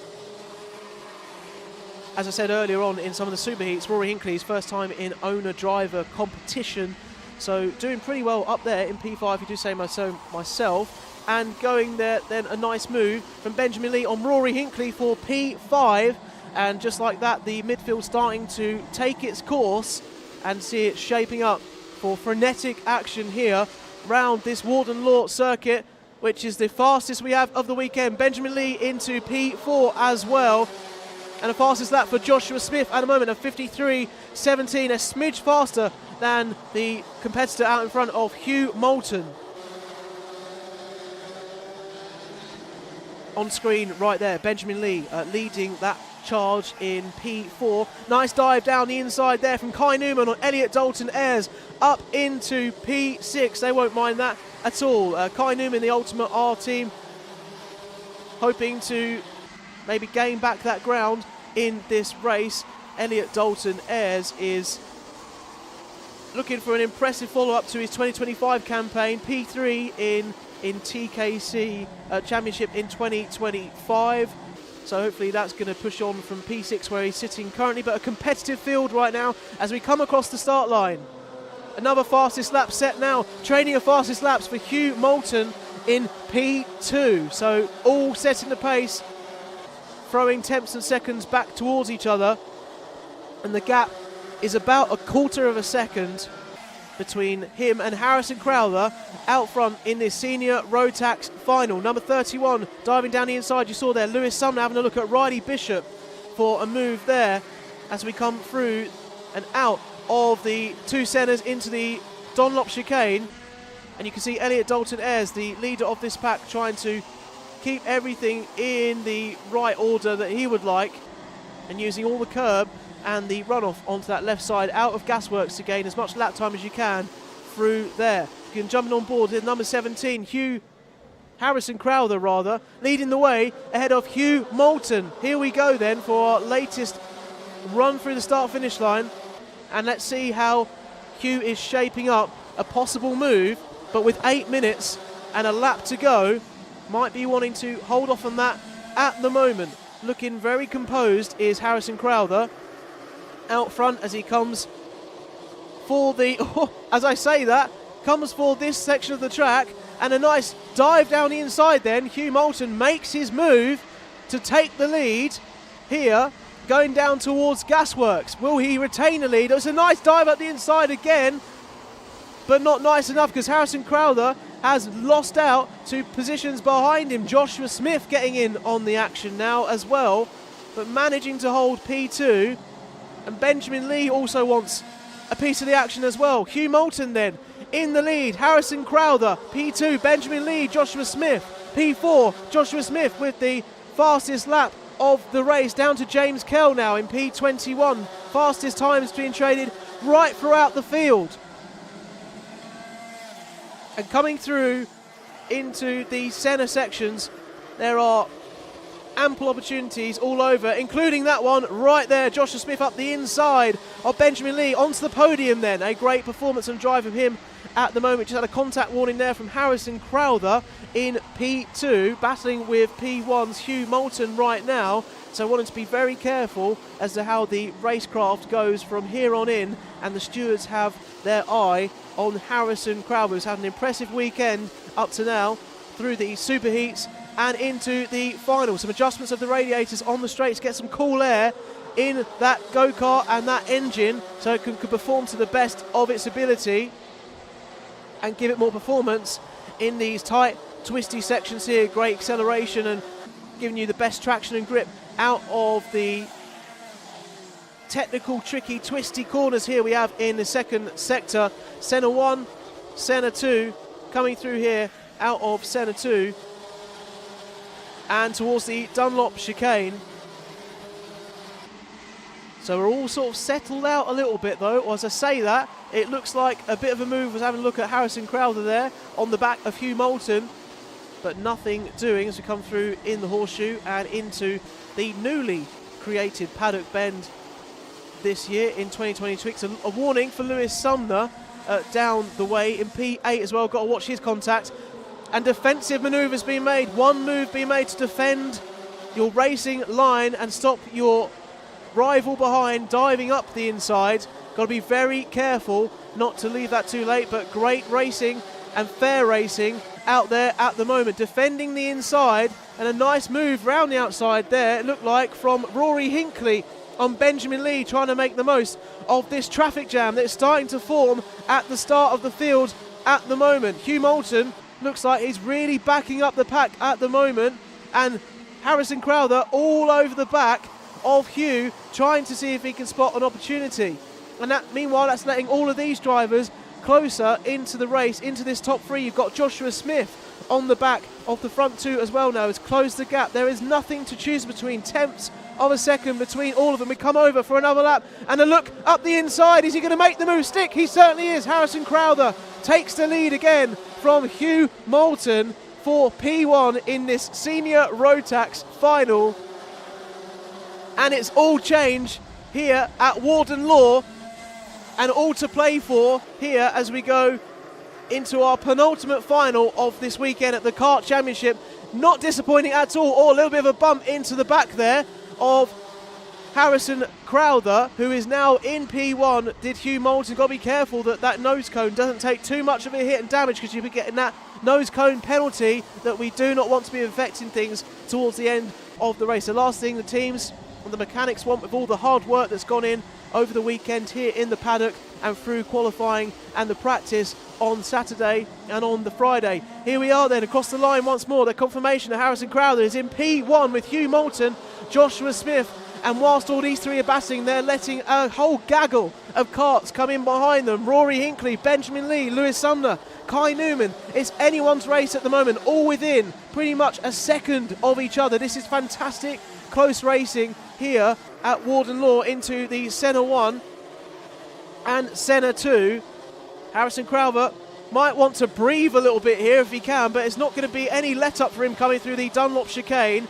And Hugh Moulton trying to sense maybe a move into Gasworks, but Harrison Crowther very wise to that. It looks like a nice move up the inside there. Was that from Lewis Sumner on Benjamin Lee into Gasworks? So he'll say thank you very much, don't mind if I do. Coming again for another lap here is fast and it's furious here at Warden Law. No messing about. Lewis Sumner up into P4 with Rory Hinckley, Benjamin Lee, Kai Newman, Riley Bishop behind, and Oliver Liversedge and Melissa Adrian keeping up your top 10 right now through the dogleg, over the curb. Take as much of a straight line as you can to get a maximisation of that lap time and not leave anything out there on the circuit. Everyone hugging that Senna 1 chicane to get as much as they can. Oh, and a bit of a dive bomb there from the Rory Hinckley JWR, I believe that is go-kart team coming through there, and a very brave move to not try and take out all the rest of the drivers in all of what was going on. Aiming for a podium and wanting to get as close to that as he can, as we have 2 minutes 15 and a lap to go here at Warden Law. 52nd is your lap time, 52 seconds is your lap time. James Kell still with the fastest lap of the race in P16 at the moment. Is there any more left in the tank? Any more of an inch for these drivers in this senior Rotax class to find that extra edge and push forward towards the front of the field? Through Senna 1 and Senna 2 then. It's all kind of calmed down a little bit for this portion, particularly of the race. Famous last words, of course, of a commentator. But it looks like Harrison Crowther has used a bit of this downtime to pull a little bit of a gap. Half a second now out in the lead, asserting the dominance, as we see running out wide there. The kart of Elliot Dalton Ayres not going to get wide as he can, particularly too much. And we can see further back now we've got some action with Drew Priesner and James Kell down in P15. We're picking up the battle here,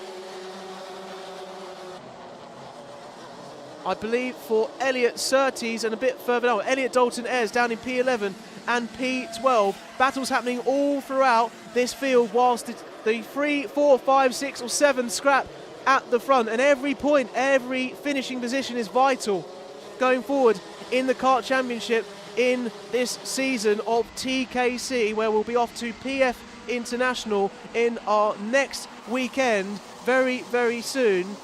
But right now we're focusing on Senior Rotax and the final. It looks like they're going to get in 2 more laps around this Warden Law circuit. And they're coming across the line then. Harrison Crowther coming across the line, followed by Hugh Moulton. And Crowther's got a nice gap now of 0.6 of a second that he can play with a little bit, and has a little bit of a benchmark to take victory there. Nearly lost the back end, I want to say, coming into the dogleg section, but managed to keep it going in one straight line. Joshua Smith, Kai Newman, followed by Rory Hinckley, Benjamin Lee, Riley Bishop, Oliver Liversedge, Lewis Sumner and Melissa Adrian. Who can make the moves count as we get towards the final stages of this senior Rotax final? Look at the gap that Crowther has developed for himself. Is he going to hold on to that as we go throughout the rest of this senior Rotax final? It remains to be seen as we get towards the final stages of all of our racing here. We come across then for the final lap, and let's see how the whole field is all going to pan out towards the front of the race. Crowther looking like there's enough of a gap here to claim victory and the senior Rotax trophy here at Warden Law this weekend, but anything can change. Any mistake can let in Hugh Moulton, Joshua Smith, Kai Newman, and any penalties as well that might come into play from race control. On board here with the 53, Hugh Moulton got Joshua Smith right on his tail for company, and it's looking like these two have let the leader fall away, and it's all about second, third and fourth now. Joshua Smith is hunting that P2, wants to get higher on the podium, but we've got Joshua Smith and Kai Newman all in it as well. But look at the gap that Crowther's built for himself. He's going to come across the line to take victory here for your senior Rotax final at Warden Law. A great performance and a great drive, controlling the pace in that second half of the race with Hugh Moulton, Joshua Smith, Kai Newman, Rory Hinckley, Riley Bishop, Lewis Sumner, Oliver Liversedge, Melissa Adrian in P9 there, and Benjamin Lee in P10. Melissa Adrian gaining a place there up into P9, so a good performance from her. We do have some penalty warnings, but we've got one penalty for James Kell that we can see here on our screens, a 5-second penalty for James Kell down in P15, who did have the fastest lap of the race, incidentally, so had the pace out there, but just got caught up in the midfield.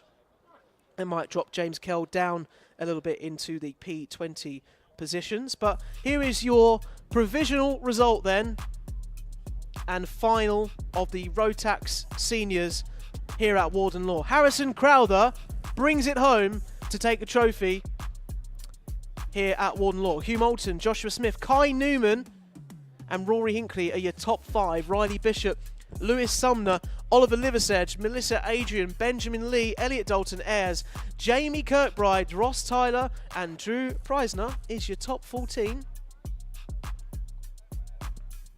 James Kell in P15, although, as I said, has that 5-second penalty, so could drop down here to close to P20 as we're looking at, with Max Sheldon Hayward in P16, Scott McDowell, Hayden Sherwood, Christopher Hughes, Elliot Surtees, George Cole, Zach Kane, Oliver Lomax, Cassidy Southall, Connor Tubby, Sam Kelbrick and Dylan Tracy is P27. And Eddie King in P28, Thomas Ambler going up a few places, but start at the back of the grid there, making a little bit of a recovery. Jack McGillicuddy is in P30, followed by Joshua Jarvis and Lewis Holt, who sadly didn't make the finish.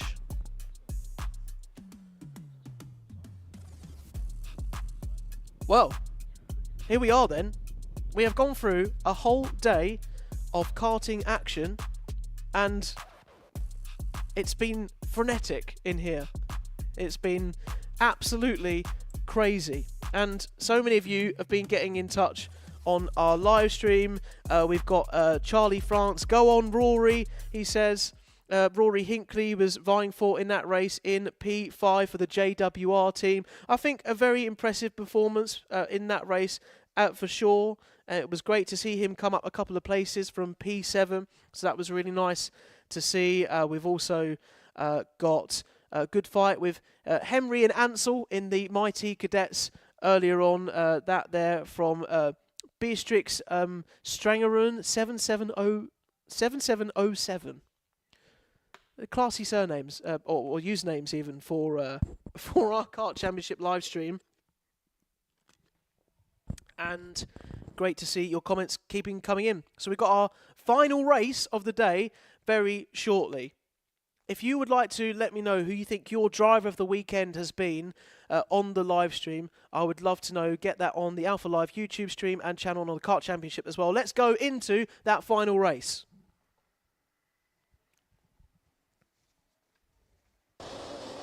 Here we are then. There's a Junior Primos. Just like that, we've gone through heats, we've gone through super heats, we've gone through qualifying, and we've gone through all the finals but one. And we're going to finish today a very exciting weekend, which has been great to be with you for all of these different classes. Back to our Junior Primo final for the last race of the day. Jacob Underhill, Jude Pudderfoot, Jackson Heath, Aaron Berridge, Layla Berryman in P5. Done well there to get in that final, considering the bad luck she's had with all of those. P6, Arthur Murphy, Lucas Esser, Toby Wortley, Archie Thoman, Evans, Morgan Gooney, Zane Perry and Odysseus Hull is P12. Oscar Dinlek in P13, Jerry Dufresne, Ruben Jenkins, Harry Might Waldron, Rebecca Reestall and Hakeem Bart in P18. Shay Laird, Bertie Hodgson and Harvey Everts and Jacob Kent, Alfie Skit and Jack Wykes in P24. Down to row 13, Lily Cantillon, Cora Moore, Ashton Bailey, Elliot Daimlo, Logan Nixon and Jack Smith to P30. And our final places are Liam Dooling, Riley Linnell and Jake Richardson and Luke Jardine, who was in the commentary box with me not too long ago, keeping up with all the racing action, and hope you appreciated his insight and all of the guests we've had in today. So here we go then, Junior Primo. That nice step between our two classes before we get into Junior Rotax to give them a bit of a warm-up between all of them, rather diving straight in and being with different competitors in a higher class. Can we make this race as exciting as all the other ones we've had before?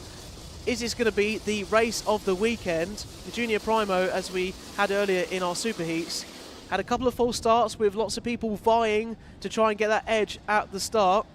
But hopefully Jacob Underhill will be looking to stick with pole as he goes into turn one, and Jude Pudderfoot will be looking to put past incidents in the weekend so far to one side as they all line up into the tram lines. And are we going racing here at Warden Law? Yes, we are. There's a green flag, and here we go. Oh, there's hands up. It looks like, I think that's going to be a false start. So we're not going racing just yet for our Junior Pros. You can see the green chevron flag there, which means you've got to do another formation lap, do a bit of warm-up, and get some more heat into your tyres, particularly as well. Junior Primo category has been really great, I think, to be watching all of this weekend. Very, very fiercely competitive and lots of talent out there for sure. Jacob Underhill in the JDR team, Club 100 Cadet champion is worth saying. Dad got experience at Aston Martin F1, so great to hear that sort of Formula 1 experience maybe filtering through to Jacob in his bid for this Junior Primo 2026 final trophy. Is that going to translate? Jude Pudderfoot hoping to bring a trophy home for the X-Kart team, won the Saudi Worlds very, very recently in his career, Club 100 as well. His nickname is the Duck. Hopefully he won't be a sitting duck with many people trying to overtake him into the certain corners around here at Warden Law. Of these 12 exhilarating turns in Junior Primo. Giving little head signals, are they just looking ahead? Are they saying, please guys, can we just have the start that we want? Don't mess it up for me. Let's see if they all behave themselves as they go into the tram lines. And we're going racing, are we here in Warden Law? Yes, we are going. No, it's another false start, it looks like. And now we're on to our second false start. If we get towards our third false start, we know the rules in karting. Our race director, Dan Ashton, will be pulling our two front drivers onto the grid, Jacob Underhill and Jude Pudderfoot, and it will be the last thing that they want to happen, and we'll have to red flag the race and do it all over again. But it looks like maybe that was a false start because of the problem we had with that number 11 car there for Logan Nixon, the Thistle and Rose Racing team. It's the first full season for them, never driven at this kind of level before. So unfortunate to see them out of the race this early. But let's hope that full start was just because of that incident, because if we do get a third full start, we might be heading for a bit of a slap wrists in terms of karting territory, and reminding the drivers of the discipline needed to go in the tram lines and get our race underway here for our Junior Primo final. So we've had 2 bites of the cherry. Is it going to be third time lucky for our drivers to come round Paddock Bend and finally bring home this trophy that they've been vying for all of this weekend? They're coming round incredibly slowly, all in formation. They'll be even more cautious, you'd think, to get this right this time. And let's go again, shall we? Fingers crossed we all get through the tram lines. And are we going racing for Junior Primo? Yes, we are. We have green flag. Oh, we got some karts off in the background there as we're going into this turn 1 with lots of side-by-side action. And who is that up into the lead? I believe that was a move on the inside, and that is, I think Jackson Heath has got up into P1. No, it was Layla Berryman into P1 for not very long. So Layla Berryman, what a great start from her, from P5, now down into P2. Won't mind that too much, but it's got to be very careful on her tail with pressure from there. And then we have, out in the lead now, coming towards Gasworks, it's Jacob Underhill, I think, who's retained the lead around this Junior Primo final. Oh, very close on the back of Layla Berryman. That was some close racing there between Aaron Berridge and Layla Berryman. Aaron coming out on top, some fierce close racing in this Junior Primo class, and not leaving anything to chance out there on this Warden Law circuit. Jacob Underhill then has retained the lead from Layla Berryman. The 8/10 gap now with Aaron Berridge and Arthur Murphy, and Lucas Esser is your top 5. And Jude Pudfoot in P7 with Jackson Heath just ahead, and Zane Perry P8. Toby Wortley and Morgan Cooney. Here we are watching Arthur Murphy chasing down then after Layla Berryman, because there's been some change of positions between Aaron Berridge and the likes of Layla Berryman as well. So Arthur, I'm getting all my names mixed up. Aaron Berridge, Aaron's and Arthur's, they're very similar. Aaron Berridge and Arthur, and there's a contact there, an investigation we're seeing with Jude Pudderfoot and Jacob Underhill for the race start on the, I assume, the third and final go we had at starting that race. So they could be under some scrutiny from the stewards, depending on how they perform in this race right now. Jude Pudderfoot, by the way, down to P8 from where he started earlier on in this race. So not a great performance from him, where he was so far up. And who is that? I think they've lost power in their engine. Oh, Arthur Murphy.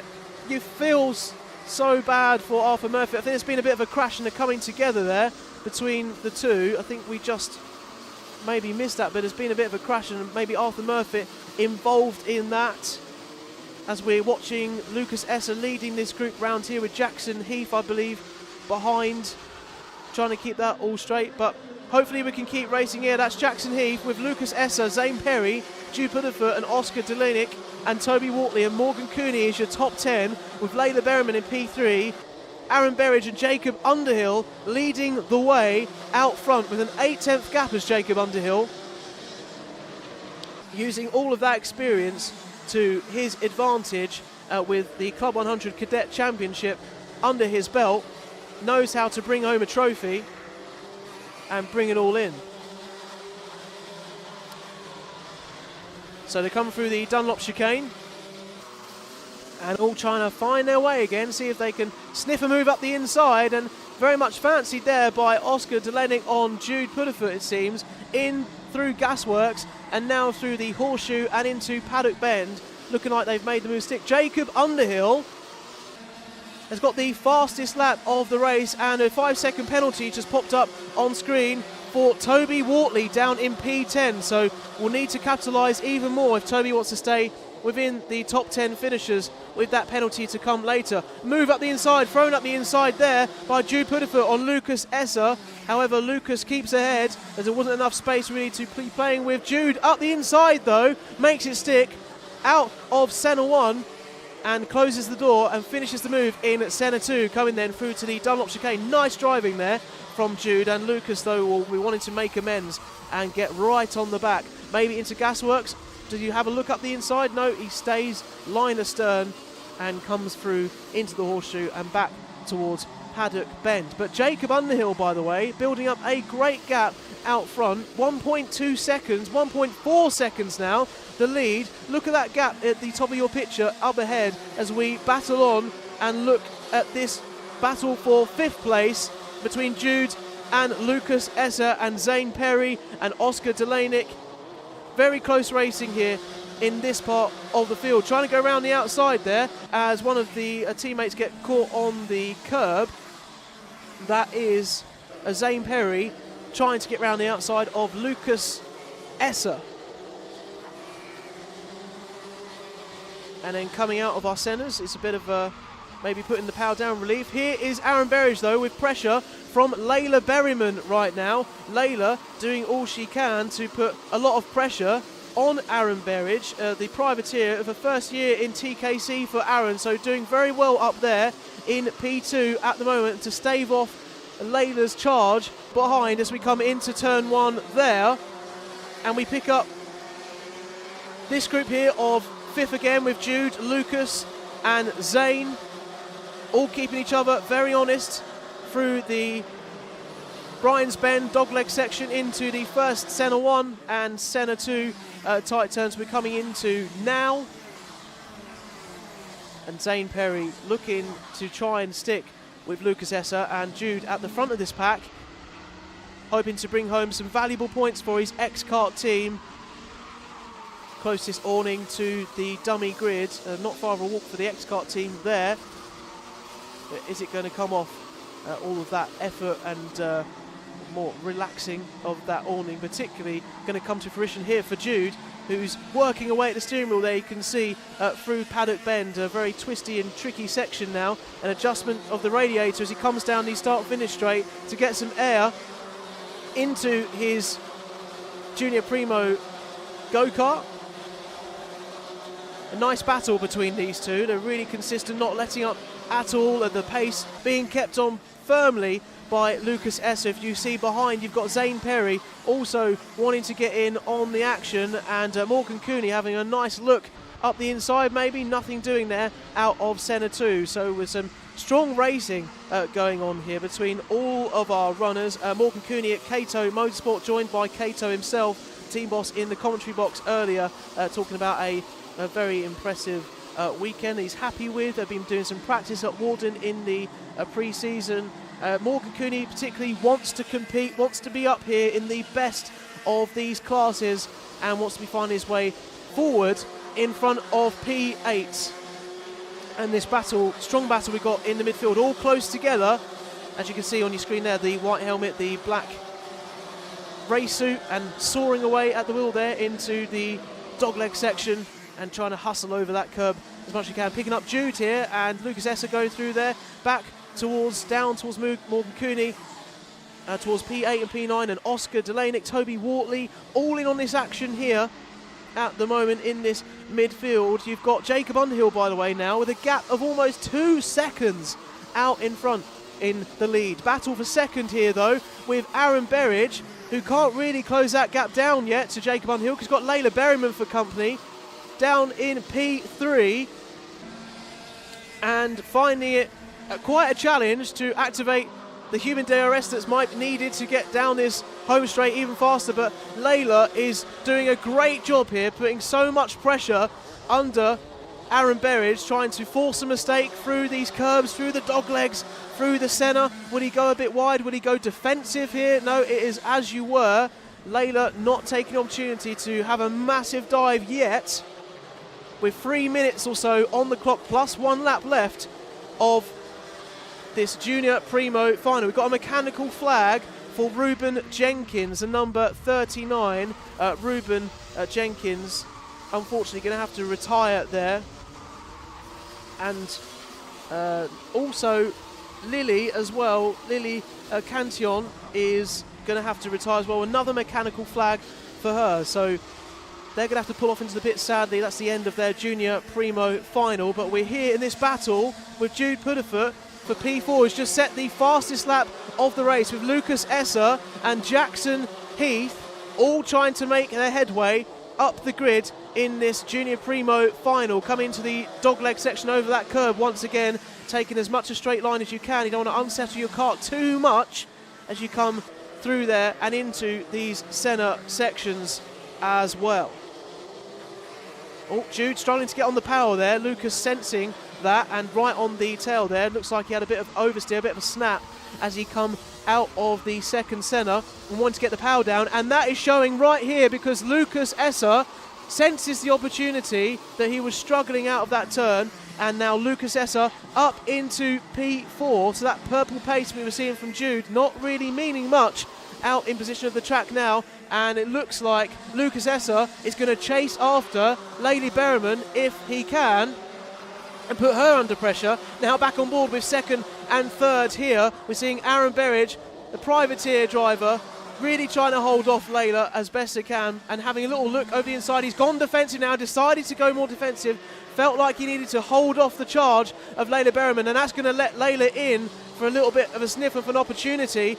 Coming through the two centre sections and through the Dunlop chicane, it is sort of equalised a bit now, but you can sense Aaron is feeling the heat from Layla as we try and get the cut back, and the switchback goes a bit wide as he tries to carry the speed away from Layla's charge behind as we go now through the horseshoe, through Paddock Bend. And this is a great battle to keep on board with and watch the final couple of laps here for this round of the Kart Championship here at Warden Law in this Junior Primo final. And the concentration has got to be all over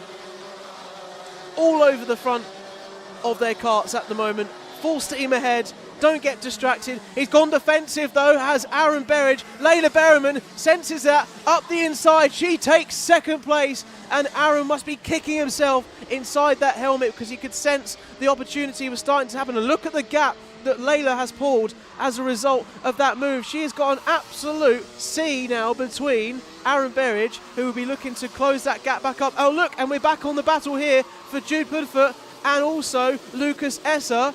This is for P3 now that we're looking at, and P4, P5. It's been a strong battle here for P4 and P5 in the middle. We're going to get 2 laps because we just crossed the line with a handful of seconds to go. So this is the penultimate lap for Jude to hold off the charge of Lucas Esser in that 55 kart. And seeing if we can bring it home. Lucas Esser, privateer driver, up against the challenge of the X-Kart team. So impressive for Lucas to be fighting it in the mix here with Jude as well, and really keeping him, well, under pressure in these final few corners and stages of our Junior Primo final. Thanks to our sponsors, Victory Shines, you can see in the top corner, RaceCloud AI and OTM Marketing for always bringing us the action throughout this weekend and supporting us the best that they can. Oh, and we've got a couple of penalties though. Layla Berriman, I've just noticed, as we're jumping on board with Jacob Underhill in control out in the lead with 4 seconds, Layla Berriman has got a 5-second penalty that's just come up on the screen, currently sitting in P2 with Aaron Berridge really close. So that probably means that Aaron Berridge is going to take P2, but let's see how it all folds out. Let's follow Jacob Underhill. Oh no, we're going to cut to Layla Berriman because there is a scrap for the on-track positions going on here between Layla Berriman and Aaron Berridge. Aaron probably doesn't know at this stage that Layla's going to drop down behind him, but he could be conservative and just bring it home for a guaranteed second place. Jacob Underhill too far out in the lead now, but he's going to try for the move up the inside. Oh, and he's got up the back of Layla. That is not what is needed. And now he's going to try and shut off Jude. Jude could have got P3 there, but the door was shut on Aaron Berridge. The checkered flag has waved though. Jacob Underhill with a dominant victory of 4 seconds. Layla Berriman comes across the line for P2 on the road, but it's not going to finish that way because there's a 5-second penalty to come Layla's way, unfortunately. But great racing from her right throughout there, and just on the edge with racing and racecraft and getting really close in this Junior Primo final. Bound to happen. We've also got a 5-second penalty for Jake Richardson, the number 18 as well in the field, down in P24. But congratulations to your Junior Primo final winner here at Warden Law, and our very final race of the day, Jacob Underhill, with 15 laps on the board. Great performance from him, and will be a very happy dad in the paddock as well, that he can go back to the Aston Martin factory and wax lyrical about how his son has done incredibly well here this weekend at Warden Law. Layla Berryman, P2 on the road, but that's going to drop down, we would think, slightly, possibly even to P8. So your provisional order here, Aaron Berridge in P3, Jude Pudderfoot P4, Lucas Esser and Jackson Heath, Morgan Cooney, Toby Wortley, Zane Perry, Odysseus Hole is your top 10, with Oscar Delonek and Liam Dooling, Jacob Kent and Harry Myatt Waldron in P14. Let's see where Aaron will obviously end up possibly in P2, and there was a little bit of argy-bargy between Aaron and also Jude Pudderfoot in those final few races. Let's see if that gets brought up particularly as well. Ashton Bailey in 15th, Archie Thoman Evans, Arthur Murphy, Riley Linnell, Rebecca Reestall, Hakeem Bart, Jerry Dufissy, Shay Laird, Harvey Everts, Jake Richardson, Jack Smith, Alfie Skit and Lily Cantillon is in P27. Ruben Jenkins in 28th and Coromore 29th, and unfortunately no finishes for Elliot Daimlo, Bertie Hodgson and Logan Nixon. Sad to see Logan Nixon peel off earlier on in the race. Well, here we are. Look, we're done. So these notes, hang on, with all of these, yeah, it's fine now. We're done. We've had a good one. I love all the drivers. I'm going to tread on them. That's not going to look good, is it? That's not going to look good. We'll pick them up. You get my point, though. We're done for this first round of the TKC at Warden Law here in the Northeast in Sunderland. I hope you've enjoyed the action today. It's been a real privilege and an honour to join you as part of the Kart Championship coverage and be commentating across all of our action here for 2026. I'm really looking forward to the rest of the season, getting to know the paddock even more and all the drivers, and some impressive performances out there today. And that gap that Jacob Underhill had at the end, and the 4-second lead, just absolutely commanding out in the front. Really great to see that as well. Great to see Logan Rolfe in the Intermax class. That was great to see. And let's see if you let me know your favourite driver from this weekend on the live stream. We had Harvey Waddy. Is that, yes, it's Harvey, or Harvey Wadey. That says go on Ash, he said, particularly in, I think that was in the particular last couple of races. And also lots of support for Henry and Ansel earlier on in the mighty Bambinos as well. But it's been an incredible weekend of action here for the Kart Championship, and Warden Law with these track changes is always going to throw up some challenges for the drivers, for the teams in the paddock, up and down in all of the awnings. I was doing the paddock show, you might have seen earlier on at lunchtime today, how it went round the paddock yesterday. They were wondering how that was going to play out. However, I think, they've dealt with all of the changes, and it's been a great racing. It's proven that these track changes have provided great action, and hopefully you've seen that in great abundance here for the Kart Championship first round at Warden Law in 2026. My name's Jake Peach. I will catch you at PF International very, very soon in a few weeks' time for round 2 of the Kart Championship, and I'll see you soon.